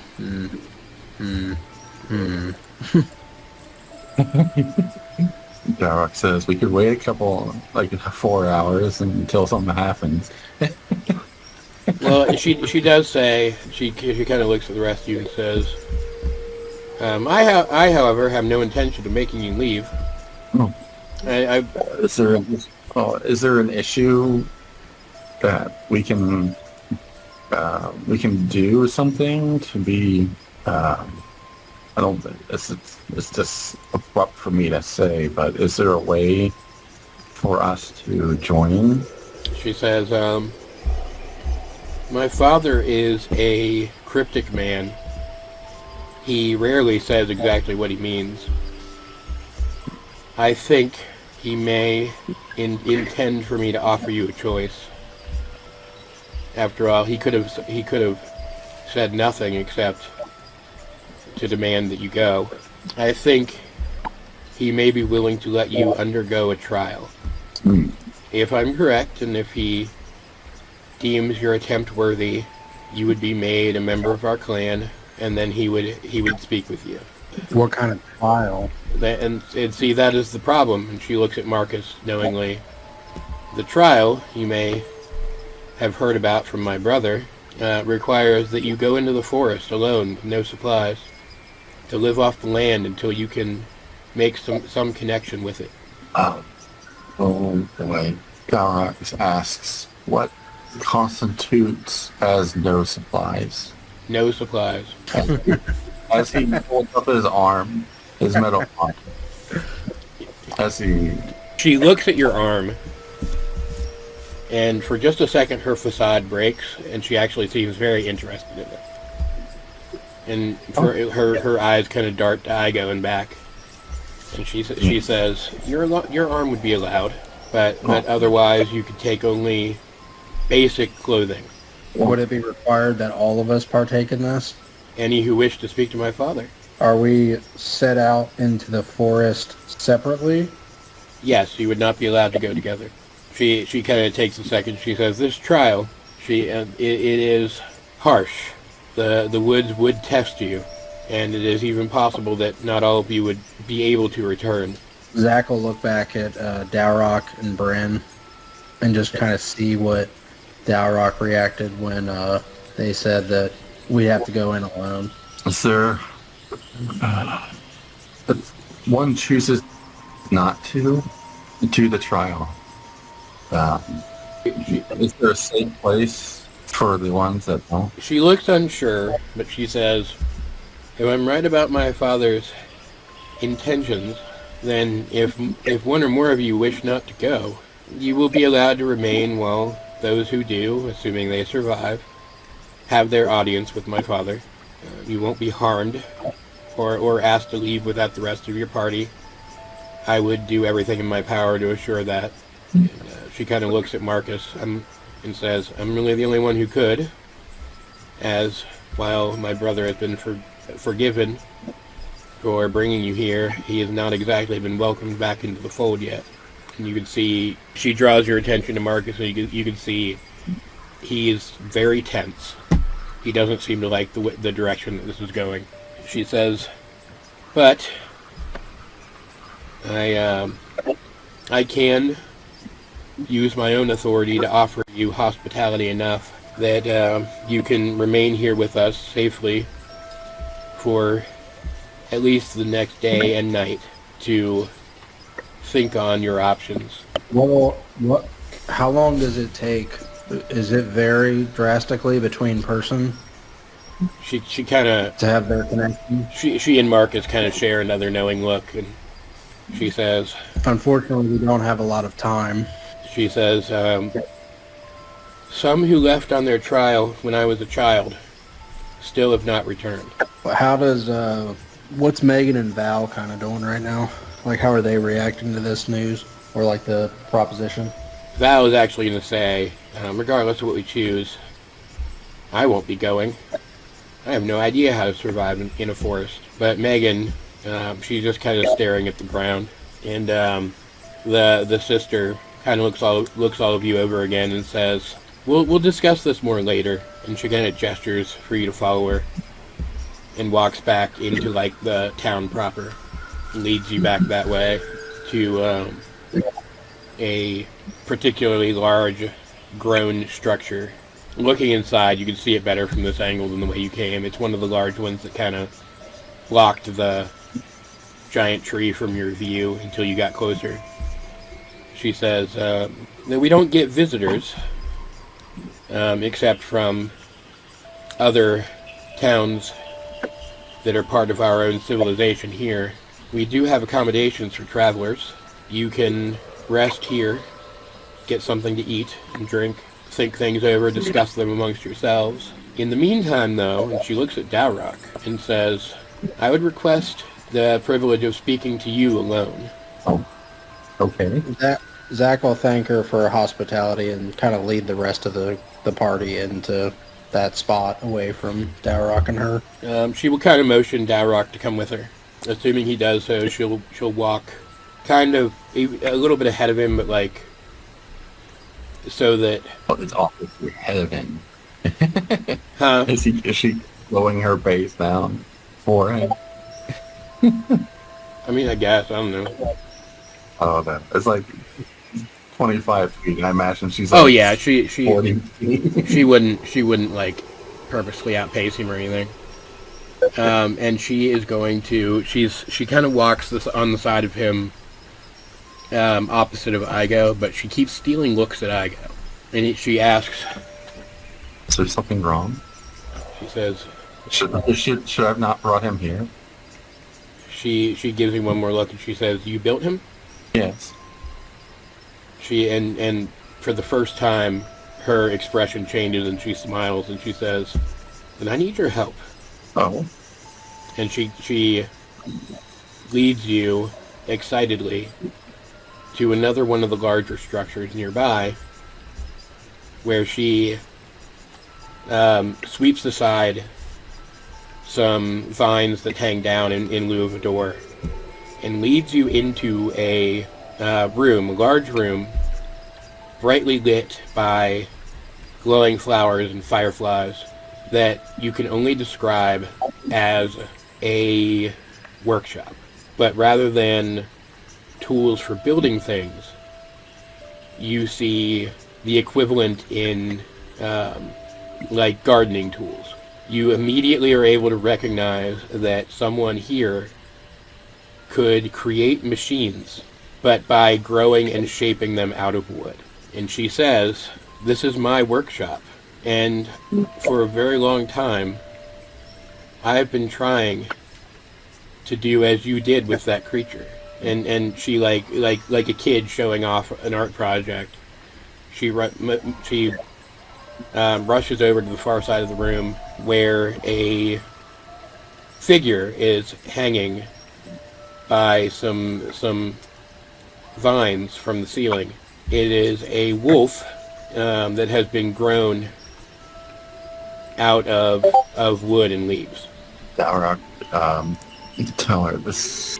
Like he can definitely has a very like kindred spirit vibe from this. Like he can like almost see his place, his room, where his workshop is, just wooden, I guess. Yeah.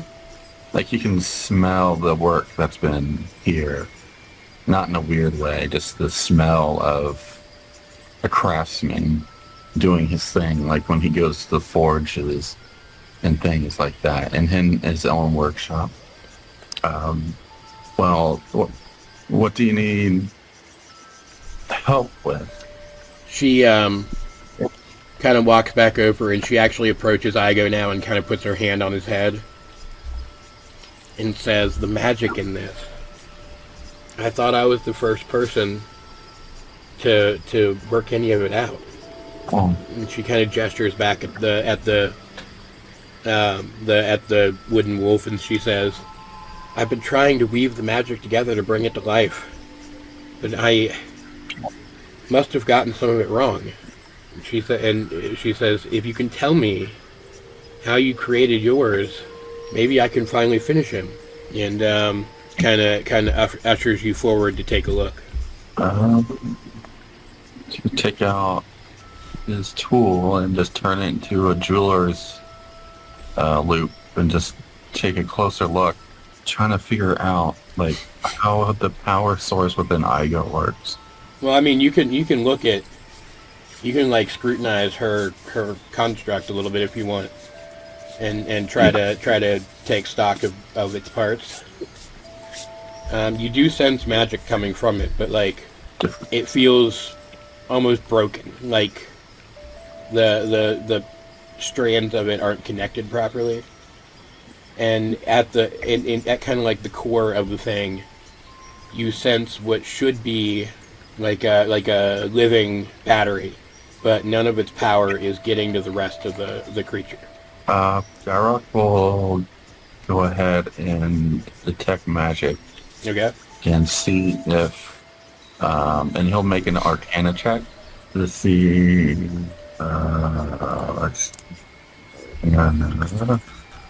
and I'll go ahead and Flaccid Genius that to a 26.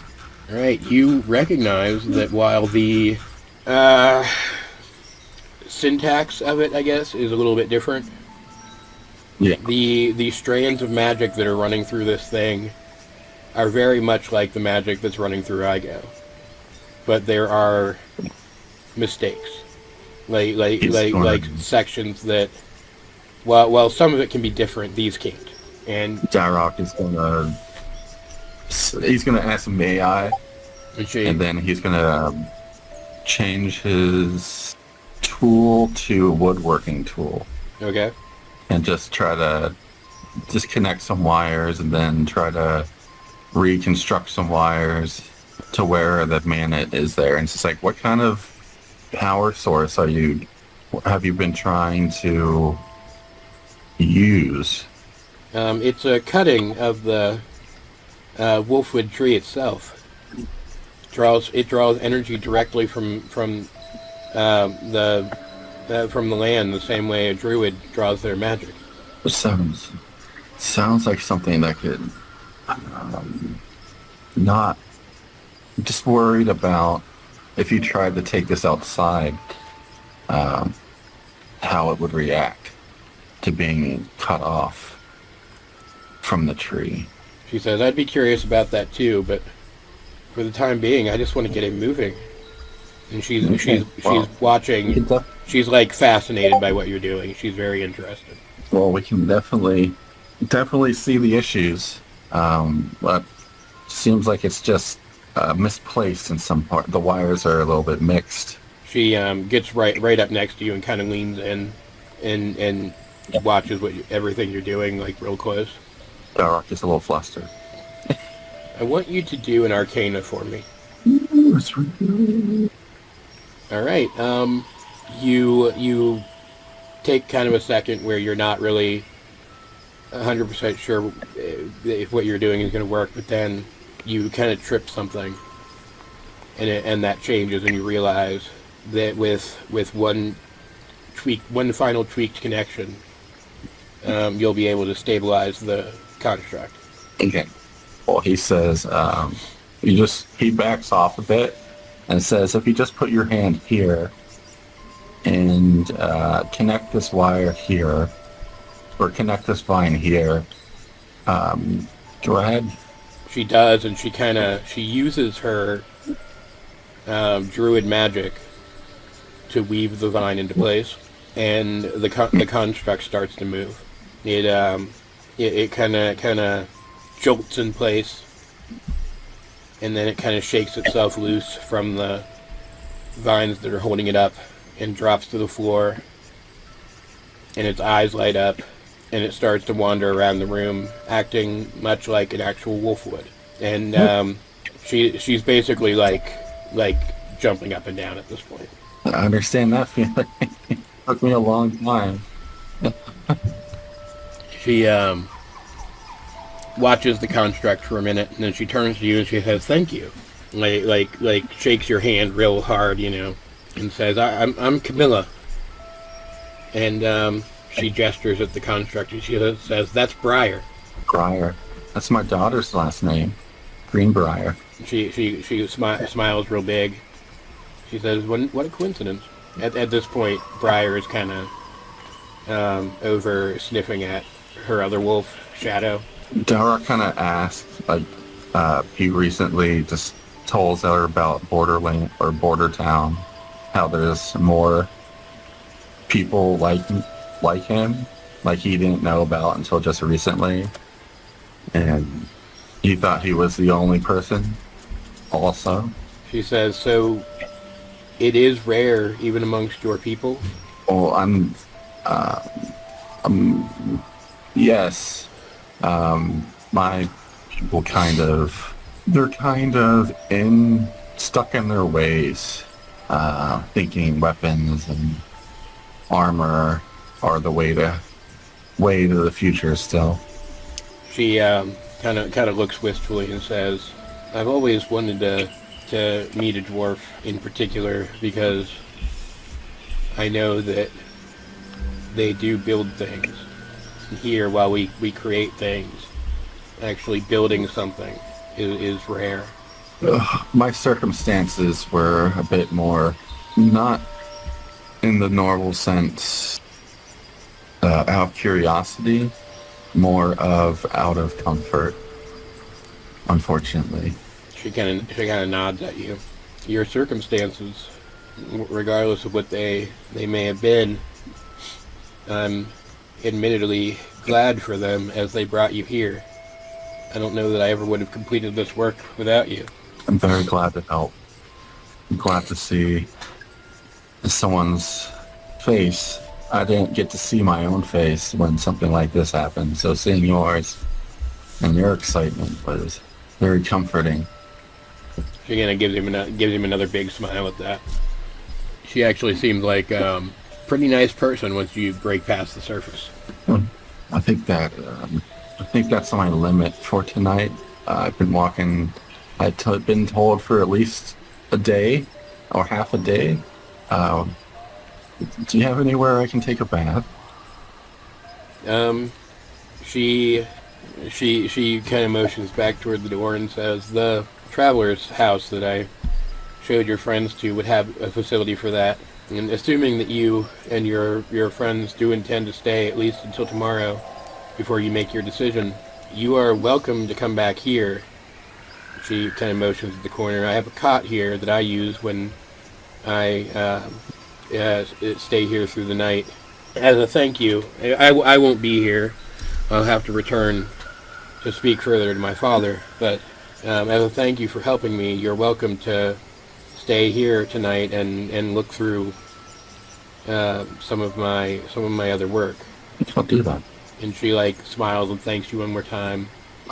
Before you go, what do you think my chances are of my daughter coming back? She clarifies if she goes on the trial. Right.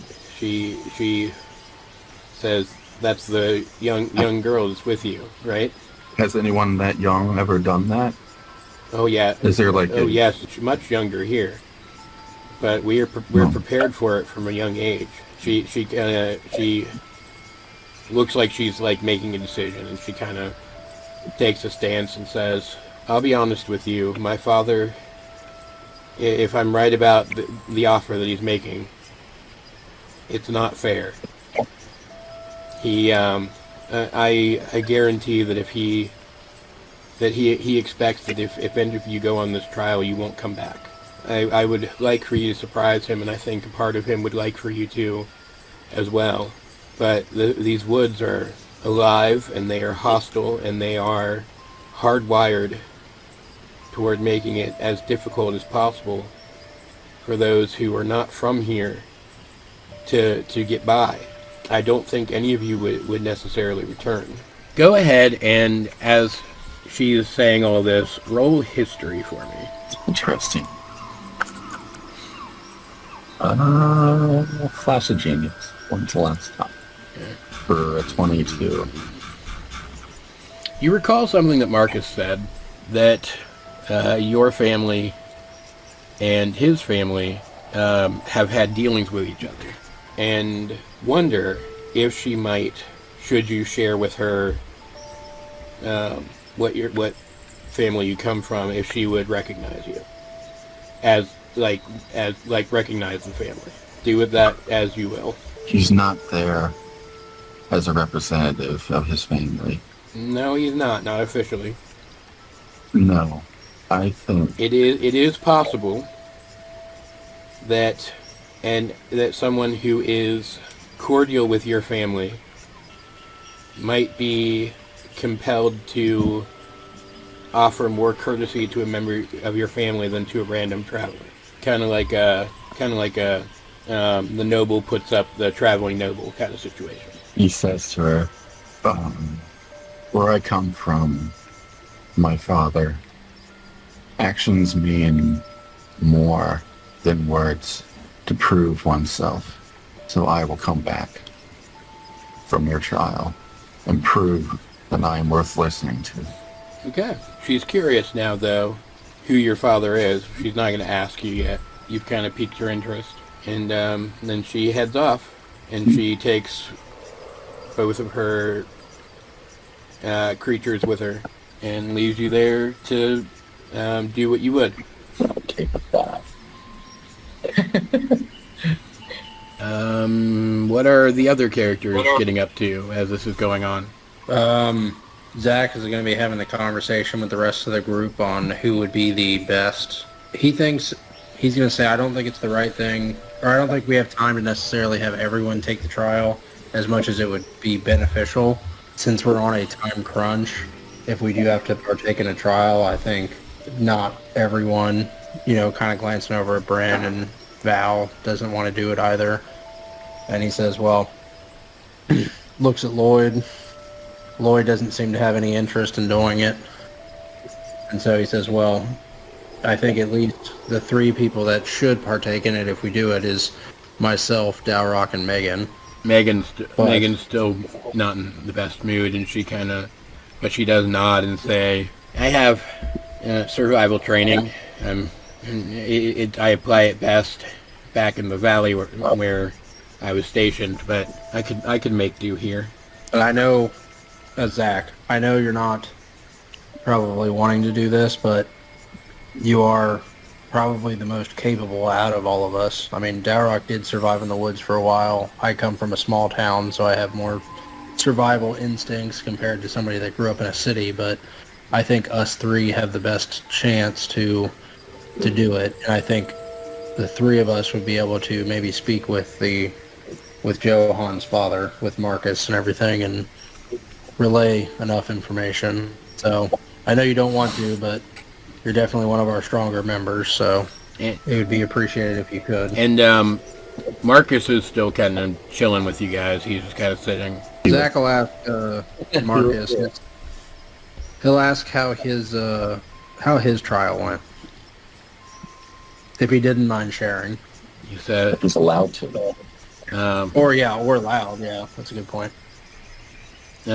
He kind of leans forward and says, my trial was short compared to some. I only spent a week out there. As he says the week, Zach gets a little disheartened a little bit, and I don't know if we had a week to spare, unfortunately. I mean, we have to do what we have to do, but he says, I was hoping somehow we'd be able to get it done sooner. He says, unfortunately, anything I could tell you about my own trial wouldn't help you. I know a bit more about how the trial works than most, being part of being part of our leader's family and his original heir. The fact is, the woods, they look inside you, and they weave a test that is specific to you, so that whatever connection you form with the land is uniquely your own. I, for example, have very little actual druid magic. My magic, while I do feel a connection with the land through it, it comes from other sources unique to myself. My trial is what helped me to make that connection, but it wasn't easy, and I had to face things about myself. It was the truth that I learned during that trial that eventually, after much contemplation, inspired me to go out and see the world in the first place. I don't doubt that your people are capable of completing these trials, but I worry that the time that it would take and the things you would learn, they would derail you from your quest. And the danger we faced back in those woods, I don't know that you can afford that.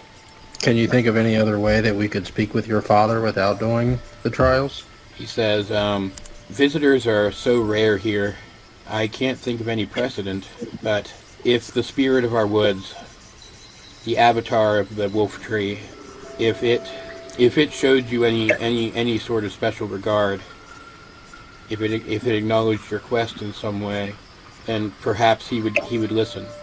I don't know how likely that is to happen. We just need to find a way to speak with him without taking too much time, because just like you said, I don't think we just unfortunately have the time to use on trials. I mean, I'm not against doing it, but I just don't know what to do. Marcus kind of leans back in his seat again. And he says, I wish I could offer you any more advice than I already have.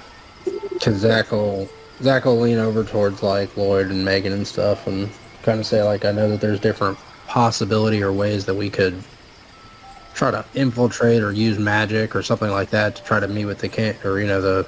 Actually, what is he called? Like, what's his title?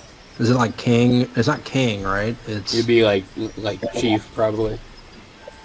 Okay, so to meet with the chief, I mean, I could technically disguise person, but obviously he's probably A, strong enough, and B, we don't want to piss him off. So,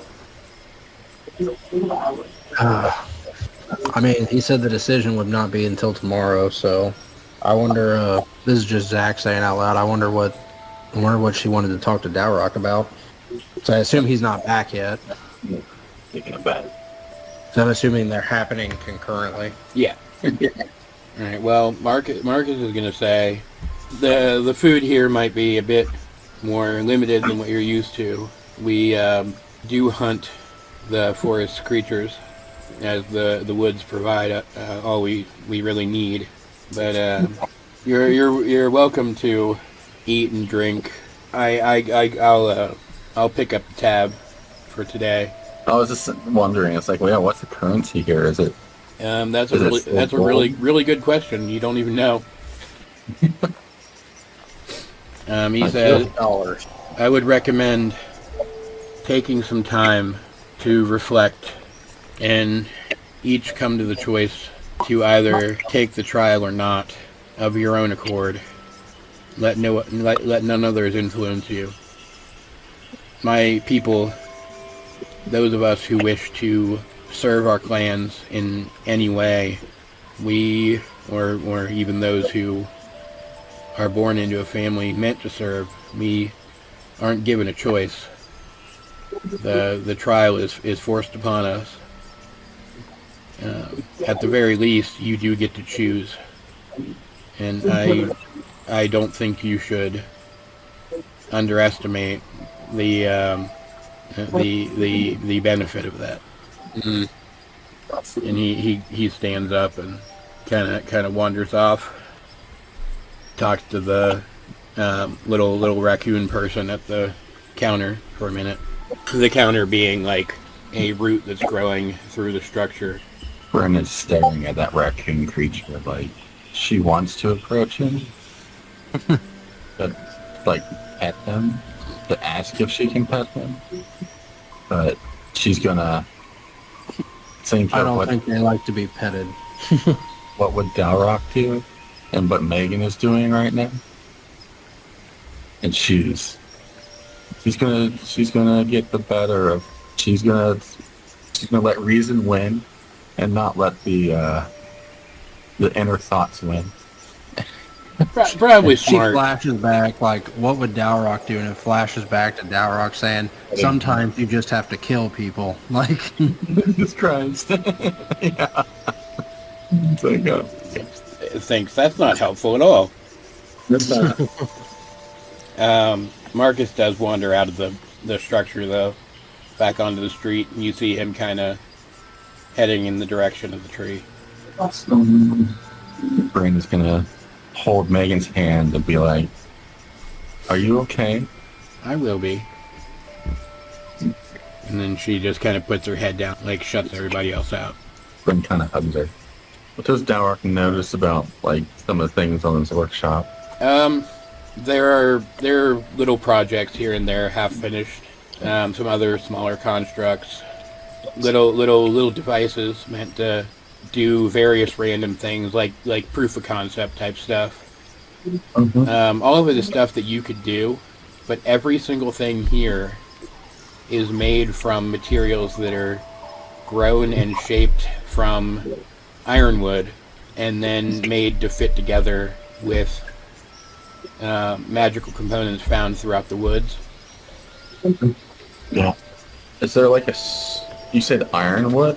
Yeah, kind of the same stuff that Johan's sword and the studs in his old armor were made out of. Is there an obvious like trash pile? No, not really. There are some small projects that are kind of set aside and buried under other stuff, as if they're they've been like put away for a while, but nothing here really seems abandoned. Okay. All right. After he's done just observing the workshop, he's probably going to go back to the area that they are there. The other group is. Okay. At this Just point, make sure that he didn't get. She didn't take him to prove that, give proof of life. He's still there, alive, and not just just get killed out. Like, let me see you over here for a god die. Alone. Yeah. Some ancient grudge against the dwarves.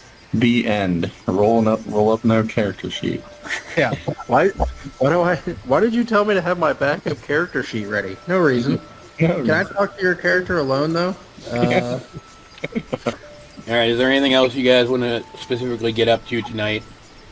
If you want to talk to the locals, they will talk to you. They'll be cordial with you, but they won't really volunteer any information.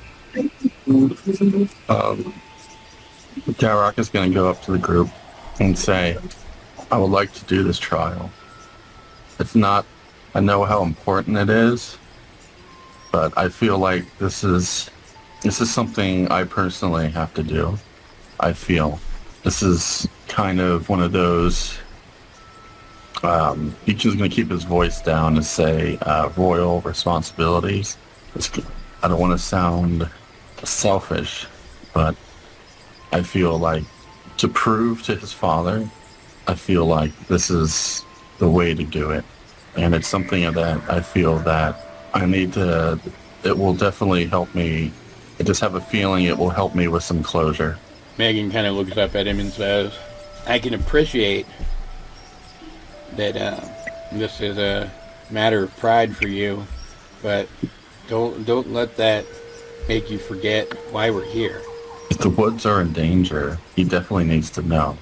She nods. She doesn't disagree with you. She just... And he won't listen unless it comes from his own clan. And they won't listen to us because we're not their clan. I mean, Zach will look over at Marcus and say, I mean, you are part of the clan. Would you be able to just speak with your father and at least tell him what happened with what we believe to be Johan? Marcus is off, remember? Oh, He left. Yeah, he already went that way. Like, maybe that's what he's doing now. Okay. Or at least trying to. Like, you guys could hope that. Eventually, unless you guys order anything specifically, somebody will come over and bring you guys some wooden bowls with what looks like a venison stew, since Marcus has already arranged for you guys to have food and accommodations, you know. Is it gluten free? I think if you asked that, the server would bite you. the server would bite you. Jeez. And as a little bit more time passes, Megan does decide to do as Marcus has suggested and kind of goes off on her own to sit by herself and think about what she actually wants to do. Because, in theory anyway, only one of you would really need to take the trial. Yeah, do the test. Yeah. He kind of... Zach will kind of say to the group, he's like, the only issue is we don't know how long it will take for an individual's trial to be done. So if we send one person or if we send three, technically only one person needs to complete it in order to talk to the chief. But is there anybody that we can talk to that are we allowed to, I don't want to say cut short the trial if need be? Or is it once you're in this trial, you cannot do anything until you complete it? I mean, at this point, you can ask around, but the average person that's available to you right now wouldn't know the answer to that. Okay. Darrock will. Trying to think of his brain with no dwarfish. Zach is going to kind of go off by himself as well and kind of ponder. But while he's by himself, he's going to cast the augury spell, and he's going to ask, basically, if I make the decision to partake in the trial, would it be a good idea? considering our situation. So Wheel. you could say wheel for good, woe for bad, wheel and woe for both good and bad, or nothing if you pretty much don't want to. So Wheel and woe. good and bad, okay. Zach will also kind of, another problem that we could run into, I mean, he'll kind of, I guess, walk back over to the group. Another problem we could run into is, let's say, one of us goes and tries to do the trial. What if something starts happening here? What if Johan or the other people show up here? I mean, we kind of need all the help we can get right now. Now, granted, this village is a lot more capable than just the 5 of us. I guess it's best to rest on it and we can make our decision in the morning. I'll be right back again. Hold on. Okay. Nick, I'm so confused. I don't know if we're supposed to or not supposed to do this. To Dalrock, it feels like this was something he's supposed to do. Like he was meant for him even being here. It feels like he's supposed to do this. Well, like I said, Zach's in full support to even go as well. It's just the time limit. Since we have such less time, and if Marcus did it fast at a week, potentially that could cut a week out of our time. Now, granted, I don't think it'll actually take that long if we undergo it, but no, I mean, I think Zach's pretty much gonna go with it as well. I don't think Lloyd. I don't 100% know about Lloyd yet. He's leaning toward not doing it, just to have another member back at basically camp, I guess you could say. Glad I had AoE spells. Well, thankfully I picked up that, crushing, the thing I picked up, was it Crushing Wave? Crashing Wave. The 3 wolves that I hit, that was kind of nice. I thought of a different thing I could have done with Johan, which I kind of or, whatever he was when he was on the broom. Yeah. I kind of wish I would have done this other thing more, just because I think it would have been cooler, but it would have been very anime-like. So here's what I was thinking about doing after I did what I did. So, since, Zach can't fly, I was going to have him run... Huh? Oh, go ahead. I was going to have him run up below Johan and then get ready to attack and then Misty step above him. Hey. And then fall down and precise strike, try to hit him and push him off the broom. John, we are all about anime moves here, okay? We are. Well, Steel Wind Strike's basically like the anime-esque move of all D&D. You just hit the beer, flash a bunch, and then you're ding, done. I think Johan just doesn't want Wolfwood involved in knowing about what Blackheart's playing. I think that's what's happening. Yeah, but... It's a shame. I mean, but why? I mean, he knows our character. Like, he knows us. Why would he attack us? Keep us... I get that he's trying to, stop us maybe from going to Wolfwood and stuff like that, but at the same time... I'm being hyped. He knows that we're going to go there. Like, if we wouldn't have knocked us all out, he would have had to probably kill us to not have us go there immediately following him saying, "You will not warn him." Yeah. That's why I'm like, it's got to be something different. Like, maybe it is him, but it's not. Maybe something's controlling him. Maybe it's like, I don't know, like an aspect or something. I don't know. And then from what it sounded like, Dalrock's hitting it off with his sister, huh?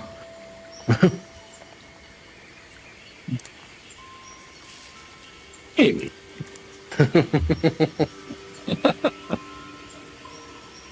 Maybe that's me.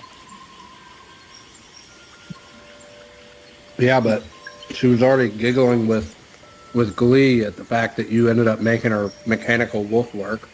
Yeah. Which is funny that last week you were like, or whenever you sent that silhouette thing, you were like, it'll be man versus, or it'll be what is it? Wolf versus machine. Wolf versus machine, and then you ended up making a wolf machine. Wolf machine. Daughter. What are you doing to your daughter? Going on the trial. Yeah. That's a very downright thing to do. Like, we're all just sitting there like, I don't know, do we have time? And Derek's like, I'm going, so you can deal with it. Well, it's not about, yeah. I think, yeah, Dalrock has got to be selfish. He's really selfish about this. Now, I'm assuming he's not, what does he feel about Bryn doing it? Is he going to have his Bryn sit out? He's going to have Bryn sit out. I mean, from what she said, it's definitely not happening. Yeah. But I was going to say, like, I wonder what the, quote, rules are. Like, if I can summon something to my hand, does that count as, you know? Yeah. I think they're going to treat it as a part of you. Because the way that she said about my arm, I think that's part of you, yeah. It's, or she's just lying and saying she was interested in the arm itself. So she could be just being like, well, she also just wants Dalrock, let's face it. what? She saw the arm and was like, yes, he knows what he's doing. And then she's like, come fix my giant mechanical wolf because I can't do it. And that's like innuendo. Yeah, stay here and take a bath. That's not a terrible reading of the situation. Here, Oh, hey, Tom's back. stay here and take a bath alone. Well, I didn't know where it was going when Dalrock's like, where's the bath? And I'm like, oh no, what is she going to say now? That's what she said, that there's a bath in the workshop. She didn't. But she said she wasn't going to stay there, so. She didn't say she wasn't going to come back either. That's all we need. That's all we need. We're like sitting here deciding, oh, do we do this trial? How do we talk to them about this thing? And Dalrock's just off in a workshop. Ace Ventura. Yeah, he's just having fun with Johan's sister. That'll turn out well for the sister's dad is the chief. Like, hey, can we talk to him now? Because our teammate just slept with his daughter. Is that good enough reason? International. Play the long game. Play the long game. Get her, impregnate her, and then that way 9 months later you could be like, see, now I'm technically, you're my grandfather now, or you're my father-in-law, so we're married. Oh my god. That would be very hysterical. I mean, I think that would probably overall take longer than a couple weeks, but Like a month. Considering the implications of what is going to come up in a couple weeks, I guess. Yeah, that would be quite. You just gotta marry her. You don't actually have to impregnate her. You'd be like, I'm still your son-in-law now. Can we talk? Okay, back to serious mode. Oh god. Instant death. I wouldn't even know I was dead. I wouldn't even know how I died. Just instant death. Dalrock, you have to unite the two clans. You have to unite the dwarves and the wood, the Wolfwood people. okay. So you get Dalrock is going to be taking Bryn for like a talk. okay. Who is Val? Dalrock is going to take Bryn. Dalrock. Sorry. Okay. I was confused. He's going to say, "What are your thoughts on this?" Because I need to know that. I need to tell you that I won't allow you to do these trials. I don't think. I know you are strong. I know you are one of the strongest little girls I've ever known. And I want you to know, I think that this trial would be a little bit much for you. And I know that I said I wanted to, do this. And I just wanted to let you know that this may be different from what happened before. This is, we were at Trevor's Town. This is a little forced upon us. And this is a choice that I'm making. I feel like there are choices in this life to where you feel you have to go. Like, this place in the world was hidden forever. Since it's ever been. And being here, I feel like I need to do this. Like, it feels like something's drawing me to do this. I hope you understand what I'm saying. You know that some of our group is against it. And I just want you to know that if something happens and then he's going to take off his ring and give it to her, that you tell them to get you to Corwood and to visit Lady Mara and tell her what happened. And they will take care of it. Bran will start crying probably and hug Dara, kind of kick him in the shin and run off to Megan's room. Dara will, before he'll go to find out where Lloyd is staying, and he'll ask Lloyd if he's going to do this trial. Lloyd's gonna respond to him, and he's gonna say, I don't think that I'm right for this trial, so I don't think I'll be partaking in it. I would like to ask you a favor. He looks at you questioningly. If a week goes by and I'm not back, will you take care of Bryn? You can see the kind of the shock go over his face. I don't want you guys to spend any more time that you need here. I know that is important. Time isn't on our side, and that just feels like I can understand the group's thoughts about that. So if you guys give me at least a week before trying to think of another way, I think that will be enough. Lloyd turns back around to you and he looks at you, kind of silent for a moment, and he just says, if you're not back in a week, I will ensure that she is safe. There's, if you go to Corwood and try to find, ask around for Lady Mara, she should be able to go from there. If you explain to her, if the group explains to her who she is and why she, and what happened. Can you tell me at all about Lady Mara, right? Mara? Yeah. Can you tell me at all about Lady Mara? He takes out like his notebook and he's gonna show Lloyd the picture they drew. What race is she again? Dragonborn? Okay. Mark? Oh, okay. Yeah, she was like To be one of determined? she was like one of the raft style dragonborns. Yeah. Okay, she's a human-looking dragonborn. Got it. Okay.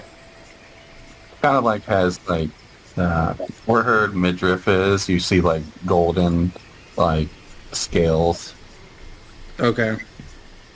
and then her face you see like it's like the yellow eyes, but she has scales along her neck and arms near like the back of her arms, the tricep area.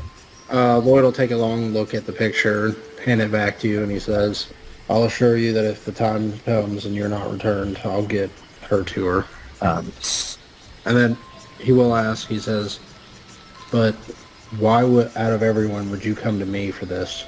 I just feel like the trauma of our circumstances are a bit similar.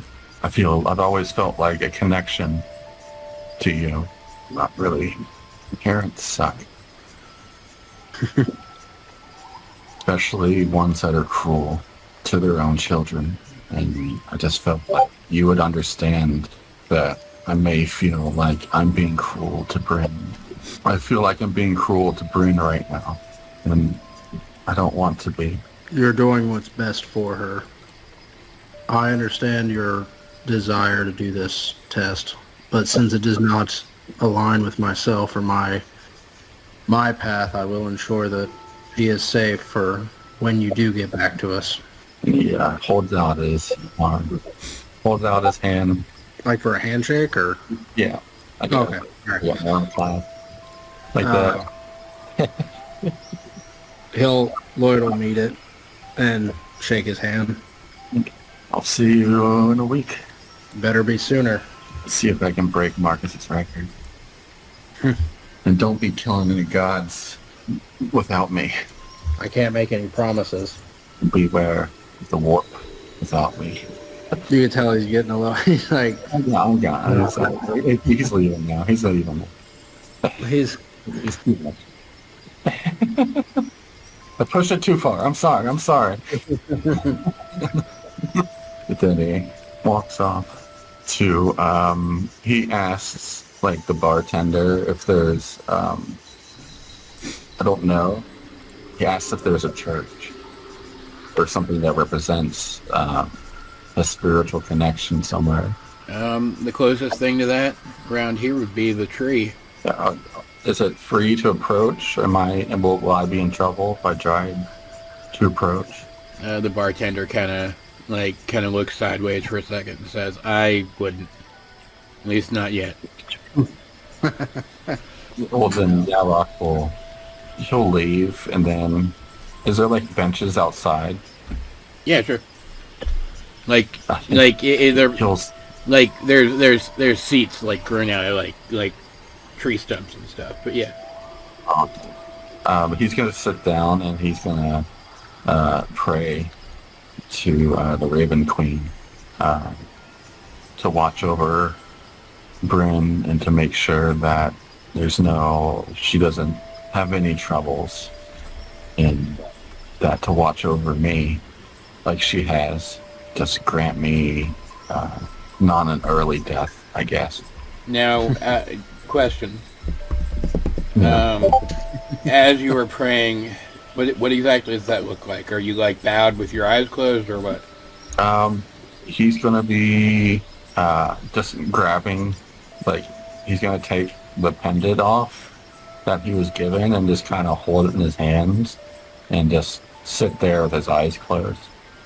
All right. So you're praying all those things silently. Yeah. And you're very focused on it. So you don't notice until after the prayer is already prayed that you're hearing gasps from people on the street. Like gasps? Yes. He's gonna look around, like, what's happening? You look around and you are taken aback when, for just an instant, standing over you, looking down at you as you're praying, is a massive wolf. Oh, shit. And it, before it disappears into the mists, the people on the street are very surprised, but then it's gone. And Listen. You could see them giving you strange, curious looks. What just happened? What was that? Nobody really seems keen to answer. Oh God, what did I just do? Did I just get cursed? Dark's gonna think that. Did I just get cursed for praying to? He's gonna go. Let's go find Marcus. You can try. So Marcus would be. He's just like that's. It's like that must be the wolf that is 2 times bigger than the other wolves. He's gonna say that. He's gonna confirm it to him that that's the wolf that is not economic friendly. Oh no, this was something else. I know, but he's gonna convince himself that it was just. He's been around. Like, would Zach get a sense from that? Is Zach still hanging out in the building right there? All right, so he is still in the tavern. His divine sense would have just gotten crazy. Okay, like this, like a Like I might even Can you hear me? Yes. Yeah. He probably Okay. would. He probably would have got the same sense that when he was in the prison and the figure approached Dalrock, like a fleeting, like really strong, and then just gone. Yeah. He might even, I would go so far as to say, whether he acts on it or not, feel compelled to run outside and see what was going on. Yeah. If he would have felt something, he would have came outside. By the time you get out there, it's already gone.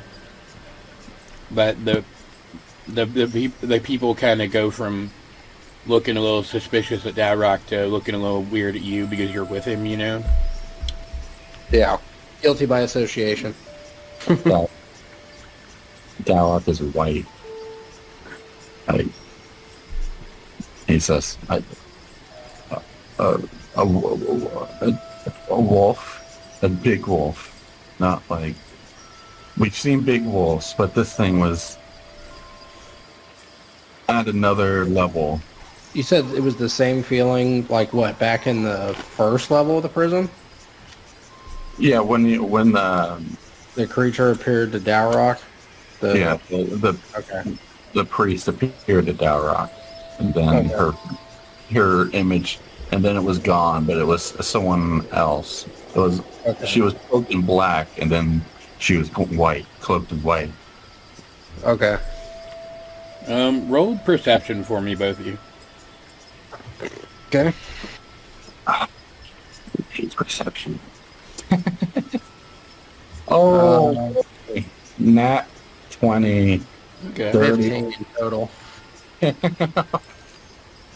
Not 20, but perception is ability scores are how you want to do it with crits on ability scores. Let's just say it's high enough that even though you're shaken up, you do notice at least one person does kind of head off in the direction of the tree after seeing what happened. Might be in trouble. I don't know what I did. What did you do? I was just praying to my God. I asked about a place I could go to pray, and he said the tree, and I didn't want to. He told me that'd probably not be a good idea to approach the tree, so I just wanted to sit here and look at the tree and pray. All right. Well, you have some options now. Then you can try to head that way anyway and see what's going on, or no one's chasing you out with pitchforks, so you're probably still cool to stay the night. You could ask and make sure if you want. Are you meaning head in the direction of? I don't want to. The sense, or no? I think the person ran. One of the people ran towards the tree. Mm-hmm. One of the townspeople went towards the. So I don't. Well, I think Zach, because he didn't know better, I think he'll start walking toward the tree because he wasn't told anything. I just told him though. Oh, yeah, you did, didn't you? Never mind. It would be a bad. The bartender said it would probably be bad not to approach the tree, or to It'd be bad to approach the tree. Be bad to approach the tree. Dalrock is probably just gonna go to bed. Okay. I don't want to get shot. I don't want to be poked full of holes or warned about going near the tree. I'll just let them tell them what's happening and How far? Morning. How far is Zach from the tree right now? From where Dalrock was sitting, how far is the tree from that? You would have to round the corner again and then head off back in the direction you went before to get back to that big clearing, and then the tree is in the center of the clearing. It's not a terribly long walk, but it's not right there either. I mean, Zach will walk toward it, but he's not gonna go next to the tree. He's just gonna kind of walk in that direction, though. Okay. far enough to like look out and see it. Yeah, like far enough to see the tree and just see if like anything's happening by it or anything, but he won't get super close to it. As the tree first comes into view, for just a second in the mist that's kind of hanging over the still waters of the lake, you think you see the image of a large creature, but then it's gone. Told you. Did you see it? Here, did Jalrock come with me? What, did you walk towards the... Oh, did you walk? I went around like a corner and then walked down toward the tree. Was it at the tree, or... Yeah, it was kind of standing, almost like it looked like you couldn't really tell distance for sure, but it almost looked like it could have been like peeking around the trunk. Like, are you talking about Zach's or... Oh, okay. Yeah. Yeah, it's Max. Was he look... Did it look to Zach like it was looking at him? It very, very well could have been, yeah. Zach's gonna walk toward it a little bit. Okay. As you start in that direction, you notice some people are kind of walking with you and kind of stop you. You said they're stopping me? Yeah. Okay, Zach will stop them. Once you do, they just let you go back the way you came without issue. He'll glance back at the tree and see if he sees anything. Just a tree, very big tree, and some water. Darrock says he's just gonna go. Can go back. I'm gonna go back to bed. Let's. Zach will. I'm too tired for this right now. All right, if so I'm cursed, well, I'm cursed. So. All right. Well. All right. On that note, you guys, Megan will have already gone off to find wherever she's sleeping. Anybody who is staying at the little like inn-ish place, you'll be shown to an upper level. You kind of walk around a winding platform branches up to a upper level of the structure, where branches and roots have been shaped to make interwoven walls to separate the sleeping spaces, and beds made of like specially grown layers of leaves make like where you'll be sleeping specifically. And you can kind of chill there until it's time to sleep and then turn in. All right, is there anything else you guys want to do before your long rest? Hopefully get an uninterrupted long rest. Hopefully where we are is securely protected, a place that is impregnable, that is actually impregnable for at least 8 hours. Well, you do, so... Yeah! The 9th hour, though. Things will be popping off on that 9th hour. You gotta keep us on our toes, you know? No. So you awaken the next morning after your long rest. Go ahead and do all that. Talrock is actually going to unattune his parapet of wound closure. You're gonna die now. Yeah. He doesn't want to feel like he's cheating. Well, you can't remember? Huh? You can't take anything. If you're talking about the trial, you can't take anything with you. Yeah. We gotta get Yeah, let's see if can't take any. They can't take my lungs off of me. And I would assume the lungs is part of you, so. they can't take my arm. They could take my Is my all-purpose tool not going, John? I would assume not. No, it is not. Okay, I will unattune that then.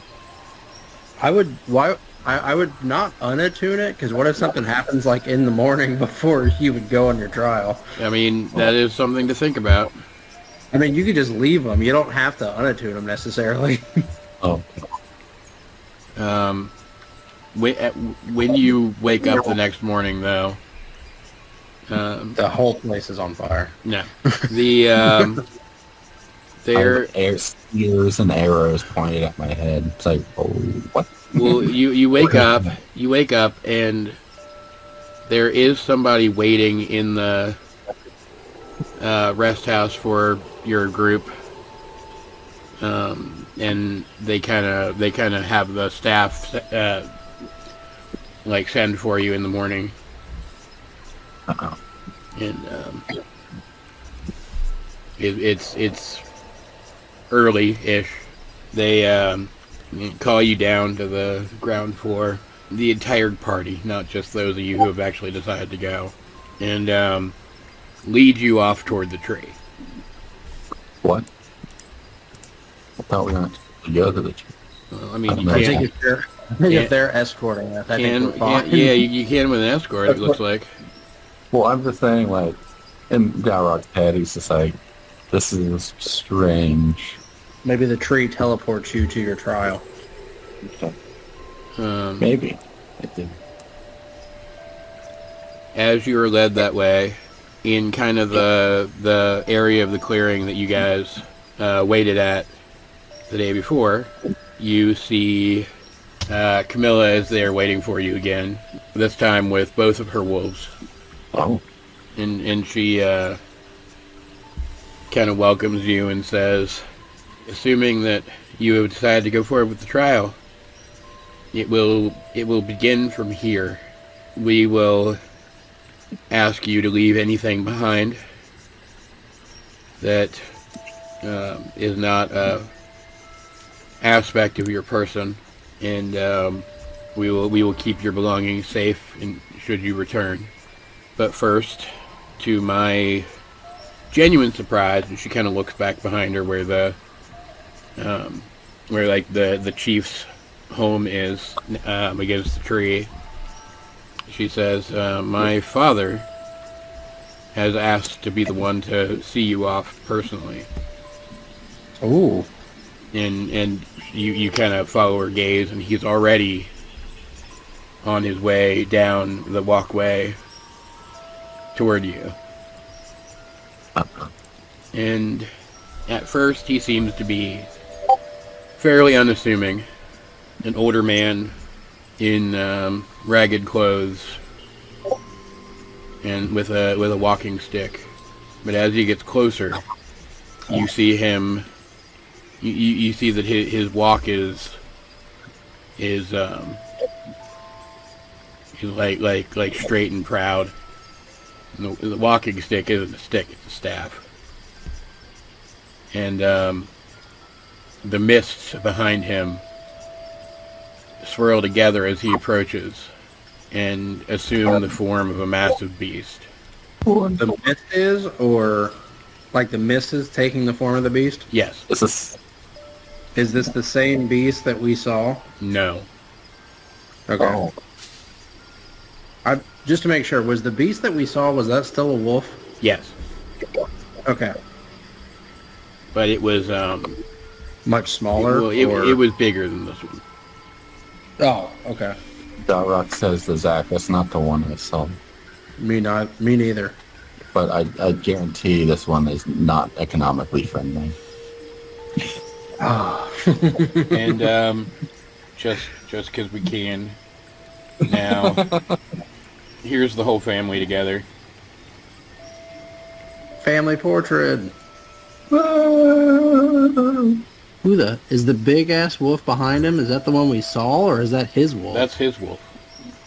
And so the thing we saw is bigger than that wolf? Yes. Jesus. The god, Jeremy. Or something equivalent to a god. He What, like? he approaches you at a leisurely pace, but like slow and deliberate. He wants you to take the time to really absorb his appearance, and This is definitely not Johan in the mustache. even though it looks like the wolf behind him could just snatch him up, it walks behind him and follows his every motion. It follows him. Does it have tattoos on his forehead? Not that you can see, but I mean, I'm gonna assume it's there. as he gets close, he kind of squares up his stance and he kind of plants his staff and looks you over, and then he looks back at the tree and he asks, "Do you know what that is?" The tree? Yeah. We know, I mean, we'll give the explanation of, like, we know it from the legend. Something powerful. Very powerful. Well, if I remember right, it was wasn't it a tower that became a tree? More or less, yeah. Yeah. So, I mean, Zach will say it exactly, truthfully to him. He looks back at you and he looks you right in the eye. And for a long second, he says, "This tree, it is the anchor of two civilizations that came together in the midst of a great crisis. A crisis which, should it ever repeat itself, could bring down our entire world." And he looks all of you over again and says, "I've been asked to trust in all of you." He kind of looks over his shoulder and you see you didn't see him at first because of the wolf there, but Marcus steps out and kind of doesn't like step up next to him, but is kind of like there. Doesn't seem super comfortable with getting real close to him, but he's there. He says,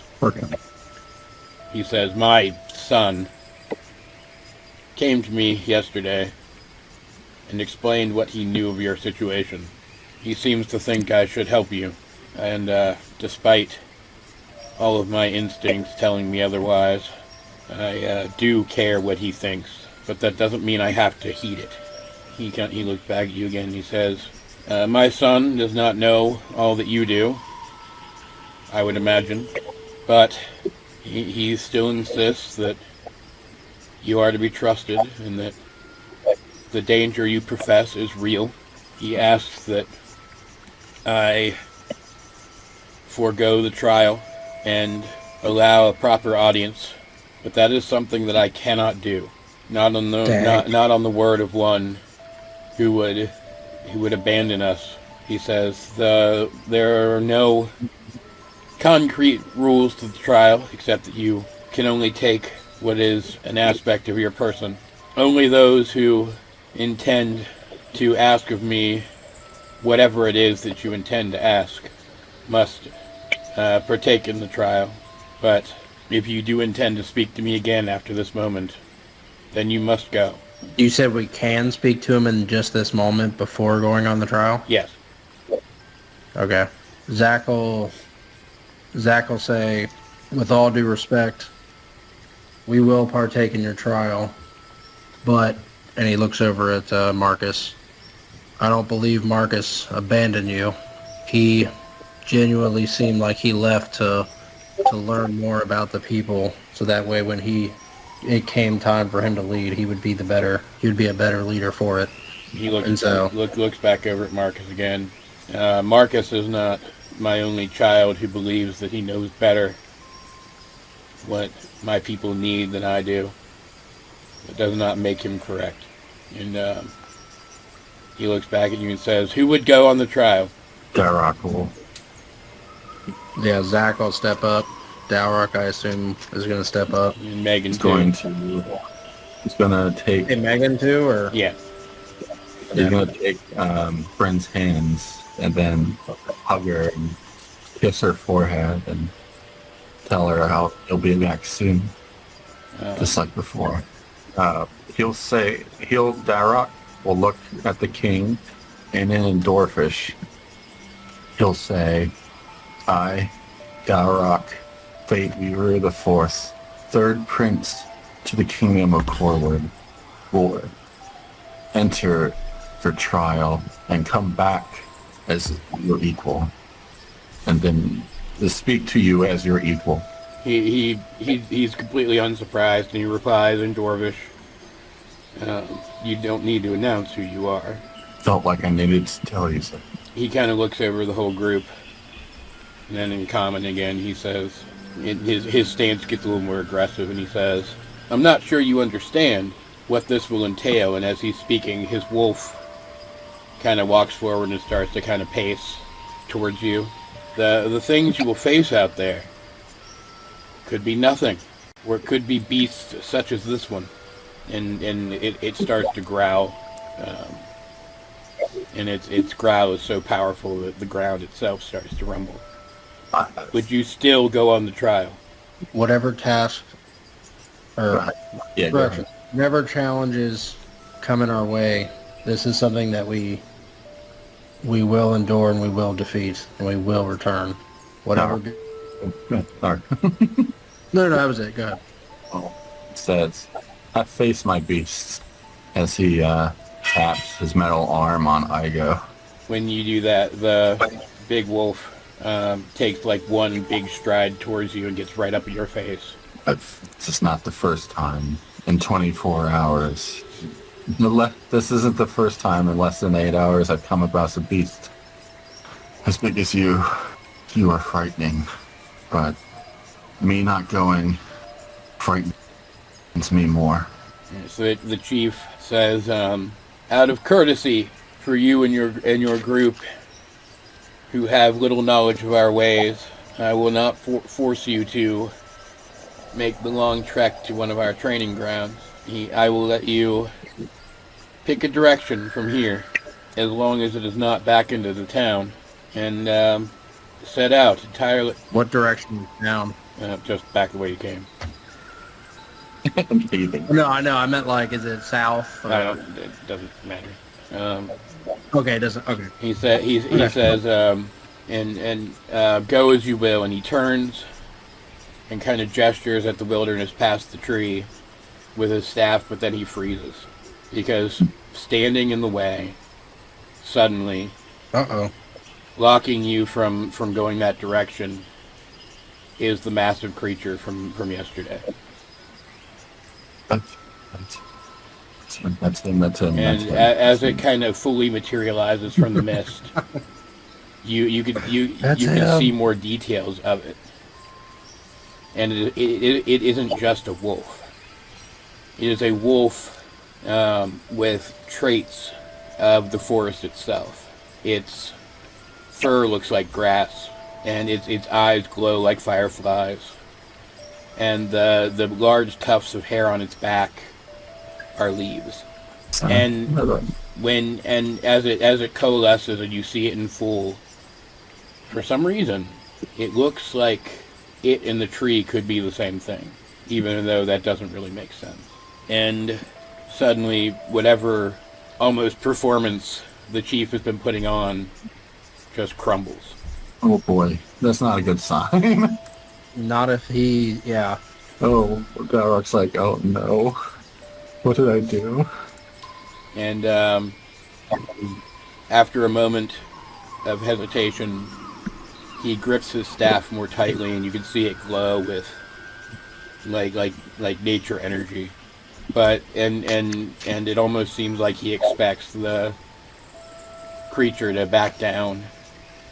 But all it does is kind of take another step towards him. It almost looks like they're having a conversation. Please don't tell him about last night. Please don't tell him about last night. Don't tell him. And after a few more long moments, he turns again slowly to face you, and he looks defeated. What? And he says, "The Wolfwood Tree seeks an audience with you and your party." What? The Wolfwood Tree. What did I do? I guess that trumps the... Darok says that out loud. Darok says out loud, what did I do? He ignores you for now.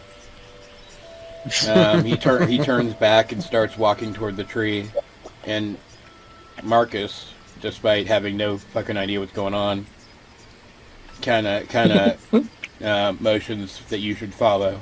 Yeah. His giant wolf follows behind him too, but the big plant wolf, it's just not there anymore. It's by the tree now. Do we still have all of our gear? Yeah. As of right now, you do. Okay. As of right now, okay. Well, I mean, it was going to be taken away from you, but it never was. Okay. Well, let's go. Zach's gonna follow it. Okay. Megan does too. And like all of you guys are invited if you want to come. I mean, Lloyd'll go as well. Yeah. Dalek got us into this mess, so he assumed. Lloyd just grabs Dalrock's arm. Let's go. Yeah. Keep it moving. You walk across the walkway of roots that leads out to the tree. You notice as you step on them, they kind of give, but as they move throughout the water itself stays completely still, and eventually, almost before you know it, you are at the base of the tree itself, standing atop its roots, which poke up out of the water. And the plant wolf isn't there anymore. It's just, but like you still feel like it's watching you. And the chief turns and says, "The tree itself would know your intentions. Step forward and place your hand upon its bark." Without really hesitating, Zach will step up and touch the tree, put his hand on it. Dalek will put his real hand on the tree, thinking it would be a bad idea to put the metal on the tree. Megan will touch the tree too.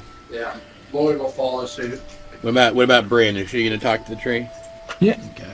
As you do, you can feel the power pulsing through the tree, and you realize, standing this close to it, if you couldn't tell that it was bark that you were touching, it almost wouldn't look like a tree. It's so huge. Like you can, despite the fact that the concept is ridiculous, for a moment you can understand how this thing could hold up the world. And as you stand there, as the contact lingers, you start to see images in your mind. Lloyd sees the wolf beast again, but it's made entirely of fire, and it's rampaging through a settlement. And he gets the distinct feeling that whatever he's seeing, it's only a metaphor for something else. Okay. Zach sees the wolf creature leading him into the sky, but when he thinks about it later, it doesn't make sense how he knew that. He could just feel that that's what it was doing. Like, as in, like, I'm, like, floating up in the sky, or Zach? Sure, yeah. Or, like, okay. I didn't, okay. And, and Dalrock, he just sees the wolf creature looking at him as it did the day before, just kind of trying to understand him. Bryn sees images that are less coherent, but there are flashes of the wolf creature, and she doesn't feel in any way put off by them. The takeaway is kind of a welcoming sensation. And while you can't be sure what Megan saw, she seems calmer by the end. You said Dalrock saw, like, the wolf look at him the same way that it did the other day? Yeah. And what are you going to do now? Dalek kind of conveys, like, gives him permission to look at his memories. You don't feel like it needed that permission, but you can. Like, he kind of wants to summon up, like, Samara. Like, try to, like, if this is a space that he can pretty much do. Like, he's trying to just convey that he is a friend to nature, pretty much. Yeah, well, it doesn't seem like it needed your permission, but it does seem appreciative of it, if that makes sense. trying to understand me, but but if by saying that, that's the only thing that Darroch could think of at that moment, that he was staring down this wolf. I don't know. Like, was it like a curiosity thing? Like, Yeah, it's not like a trying to understand, or it's not like a judgmental look or anything. I feel like it's almost like the wolf is looking at Dalrock, like trying to understand why he's praying or what maybe he's praying to or something along those lines. At least that's how I'm thinking about it. I don't know if that's accurate. But either way, regardless of what each of you sees and how you respond to it, a moment later the visions end, and you come away with the sensation that if whatever this entity is wanted to know something, it does now. And in fact, you can see the chief kind of looking up at the tree, and you can see like a similar kind of understanding come over his face, even if he doesn't really seem very happy about it. I don't know that. And he looks at you, and he kind of holds up his staff, and he says, "This tree is one of the pillars of the world, but you already know that. What you may not know is that this is as much the tree as the tree itself, and that beast is as much the tree as the staff is the tree. They are all one entity. This staff, like all of the others, wielded by all of the leaders of those who protect the pillars, binds a trusted family to the pillar's care. We can use it to compel the power of our pillar to heed our needs, but mostly these weapons, they allow us to carry a portion of the power that we protect, so that we may wield it in defense of the rest of that power. Only one of a trusted family line can wield such a weapon. The one who you fear comes for this place, he, I am sure, seeks to take this staff from me. I question, then, if he knows of that limitation.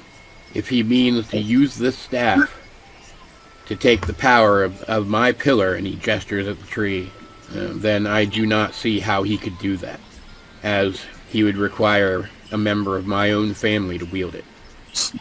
Well, on that note, Zach will speak up and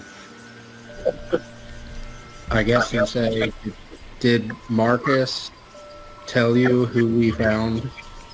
I guess it would be yesterday or the day before, maybe? Yeah. He says, "Marcus is a fool. Johan is many things, but he is not a traitor. Not in that way." I do wholeheartedly agree with that.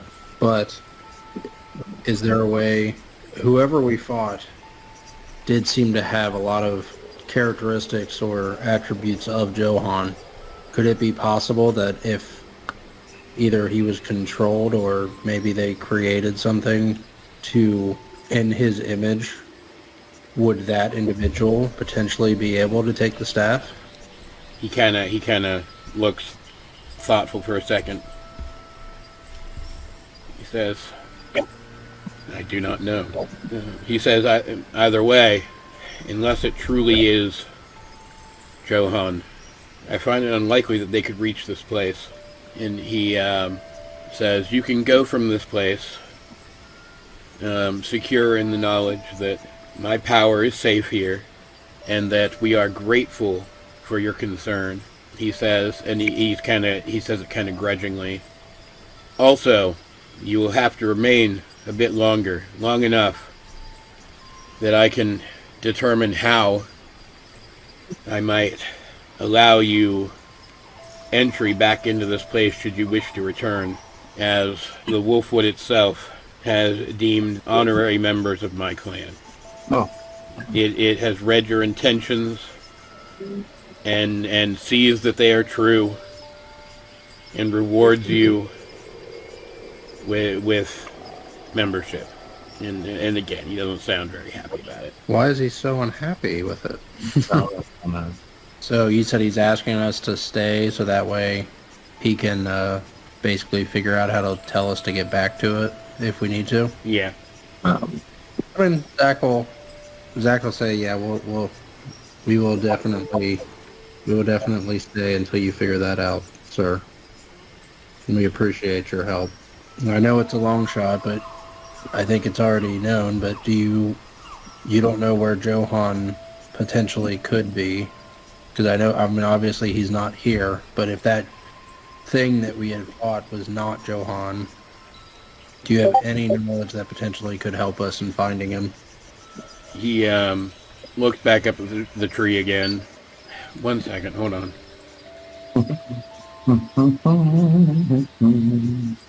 Aha. I wonder if Trevor's message about them reached here. You think so? Yeah, what, you mean Yeah. we beat the prison? Yeah. In the breakouts. Like, does he know? Like, what? I would assume, like, I know that he's secluded and everything, but I would assume he would probably know. You know, he said that Trevor is basically the towers, and then the towers pretty much became self-aware because of Trevor. Yeah. So, I'm guessing that this is the magic forest pillar. Yeah. And this is the self-aware spirit or celestial body, pretty much, because you got a sense. Zach got a sense from it being celestial. So Yeah. this is. So now we know that Trevor is pretty much a god. I mean, he's either a god or like a lesser god, maybe. Yeah. Something, but yeah, like he's up there. Trevor be crazy. Man. Yes. All right, I'm back. It's a big. Hello. I don't remember exactly what's happening when I left. We all, I don't know. I'm just kidding. I was just gonna say something like we all did something stupid. I'm like, What? Dark might be doing something stupid. So he kind of like Dara kind of feels kind of bad, like kind of frustrated. He kind of feels frustrated, like he's lost something, like he lost an opportunity. I mean, you mean because you can come back later and do the trial if he wants. Like, nobody's going to stop him. he really wants to do it. I mean, oh no, I felt like this would show him something that he needed. Oh boy! So you were asked to stick around for at least one more day here. Yep. We agreed to. And the chief introduces himself now properly as Joseph Abbot, and he says, "I don't know the state of the others who guard the rest of the pillars throughout the world nearly as well as I know the state of my own realm. But if the one that you seek to thwart, if he does plan to harness the power of the pillars," and he holds up he kind of looks at his own staff again, and he says, "He will go for the rest of these. Your quest then must take you to each of the pillars in turn, and you must, in whatever way can, secure the various staves, and in whatever way keeps them from his grasp." And Well, if they were entrusted to the leaders, how would we be able to get them from the leaders to protect them? he says, "I don't know. I imagine that it must come down to each of those individual leaders to decide that in my place." I guess Zach will look over at Dalrock. I don't know if we already know the answer to this, but he'll be like, "Well, what's your kingdom's treasure?" I don't I don't know. If that's I don't been know. I don't done know. yet. I don't know that Dalrock would know. Oh, okay. I didn't know if he knew if the king, like, okay. I don't. And probably just never mentioned. Like, Well, it's true. You didn't really know the stories of everything, so yeah. And like it's also worth keeping in mind that his mama told him yeah, jack and shit. well, So. it may not even be specifically the leader of the region that controls it. It could be any other trustworthy family. You can't know for sure, and Joseph doesn't know the answer to that. He's not really in contact with any but Byzantia and to a limited degree Corwin, and even then they don't really discuss that kind of thing.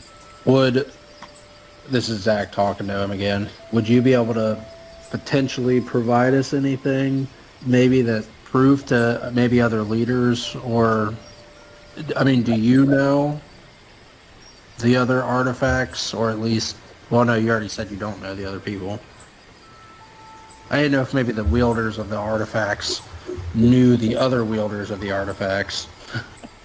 He thinks for a second, almost like he's deciding how much to say. He says, "I should tell you, some of my treatment of you, as many things in my life are, many of the choices I make, some of it was a test. I wish to know your character even before the tree itself did, because even before you came here, I did know something of what you were, of what circumstance you would bring to my door." May I ask how you knew? He kind of glances at the tree. He says, "When one seeks the power of the pillars, it would seem that those of us who guard them bear some awareness of that fact. I know that the one who seeks this power, he believes he can take it. I don't know how much he knows. I must assume he knows at least as much as you have been able to discover for yourselves from the outside. And so if he believes that he can harness the power, for all I know, he's not wrong." He says, well, that doesn't necessarily help you. It does suggest that those who protect the other pillars are also aware that a threat comes for them. Please don't confuse us with him. Because how many, remind me, this is out of character, remind me again, how many pillars? There's four plus the tree?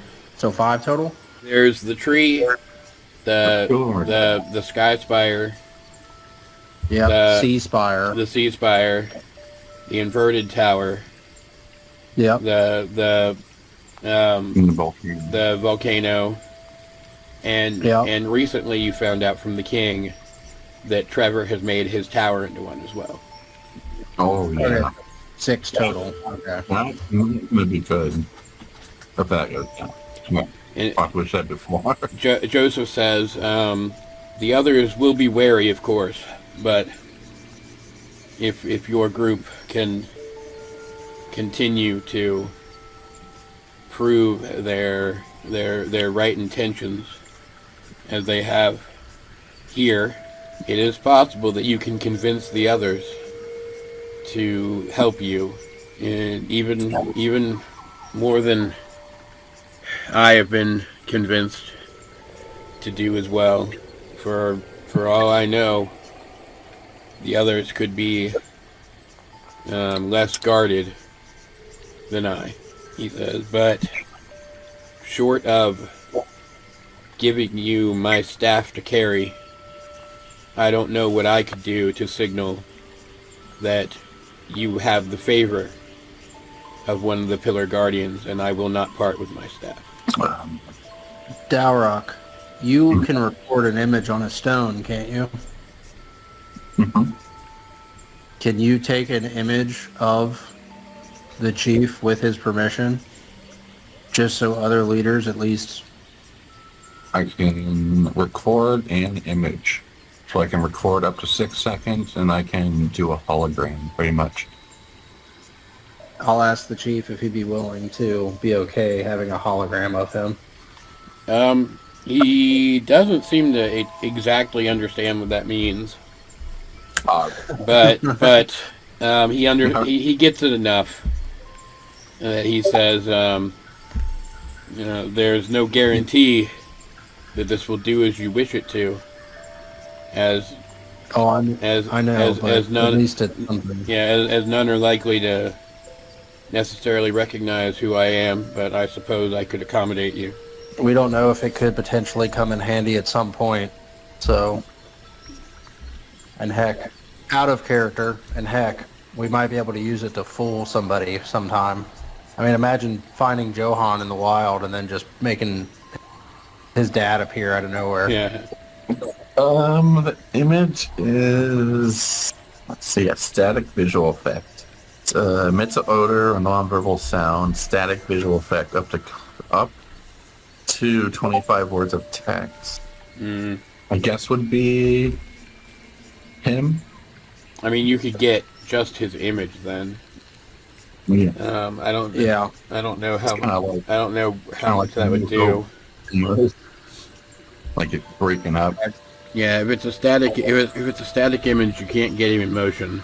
You could you could get like his words in text form, I guess, but I don't know what that would do exactly. I can record his voice. I don't.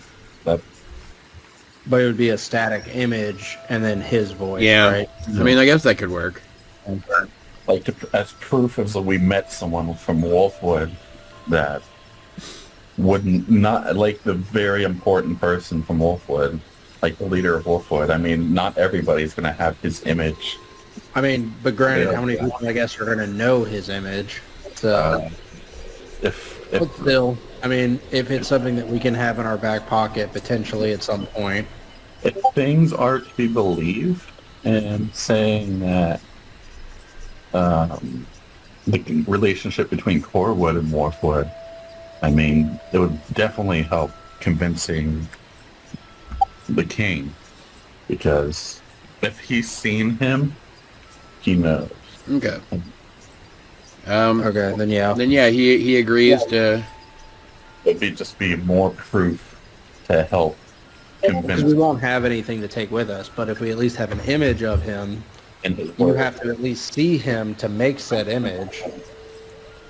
So maybe it could or could. I mean, it can't hurt. So Yeah.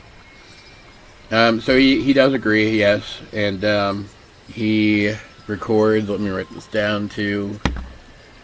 I, Joseph Abbot, guardian of the Wolfwood, find the intentions of these travelers to be true. And then Dower plays it back. If you want to try, if you don't feel comfortable, he can re-record it. press 7 to re-record this message. You were kind of weary if you had any kind of give him a chance to. Anyway. Not trying to be funny. Like, he's not. Dower's not trying to be condescending or anything. He just his body language just kind of gave like a weird. Is this really going to work? I guess we'll thank the chief and ask. I guess I'll ask: is there anything potentially in town that we can go? I don't know, learn or buy something like that for the next day while you figure out re-entrance into your village. Any kind of stuff. Like, I'm just looking for any kind of like either. He says Either shop or he says that that the town will be more open to you now than it already was, and that you're all welcome to explore, as that is the right of any Wolfwoodian, but that it is unlikely that you'll find anything that would be particularly helpful to you venturing outside of the woods, as they don't tend to concern themselves with that kind of thing. Okay. I was looking for an excuse for you to fight Joseph, but I couldn't really think of one. I mean, he could be like, "Let's fight," just for prove your worth to me, or something like that. Yeah. I mean, he could. Well, I thought for a minute about like streamlining it by making that the trial. Yeah. But I liked the I went with the more character focused version instead. It was like I'm trying to think the character that I made for him. What could you do to get him to trust you enough to actually like further the plot? Yeah. And like I don't know, the tree could tell him to. Jeez. Yeah. True. Yeah, I guess you could have fought him first, and then the tree could have come out and Tree. scolded him. Could have stopped him before he beat all of us up. Because, I mean, I'm assuming he would probably knock us all out. Yeah, I mean, probably. Yeah, definitely. How big is that? Is the dog compared to Arthur's shield? Oh, the one that he sat on? No, yeah. Yeah, the one that he stood up and then it became a mount. Yeah. Oh, I don't know. I was just curious to see which one would we do? Like the cat or the dog? Because Arthur's obviously a cat person. That does remind me, like, I don't know, like an hour ago I remembered I had, Yeah, the hilt. huh? Still have King Arthur's hilt.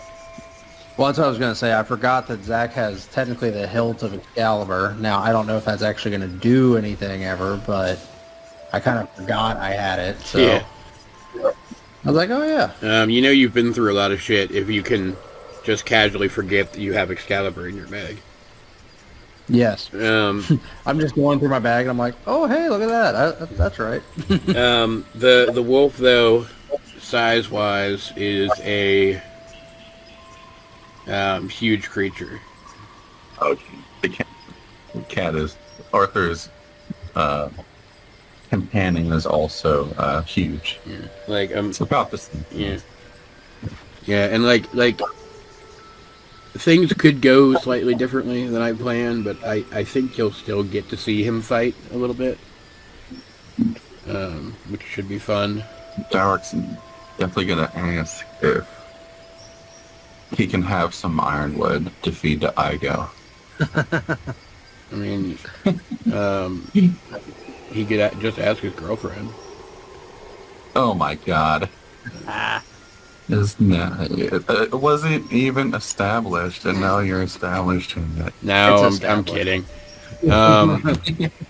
It's canon. Like, yeah, I mean, you could ask Joseph, you could ask Herb. She would probably have some for you too. Now we're trying to think on what to do with it, like what it does for Igo. Also, everyone who touched the tree takes magic initiate druid. Takes 103 points of damage. No. And magical items do not activate.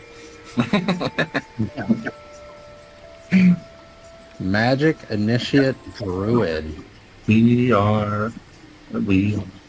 We're druids now, guys. Hey, Johan, one of you now. How do you like that? I wouldn't say that to him.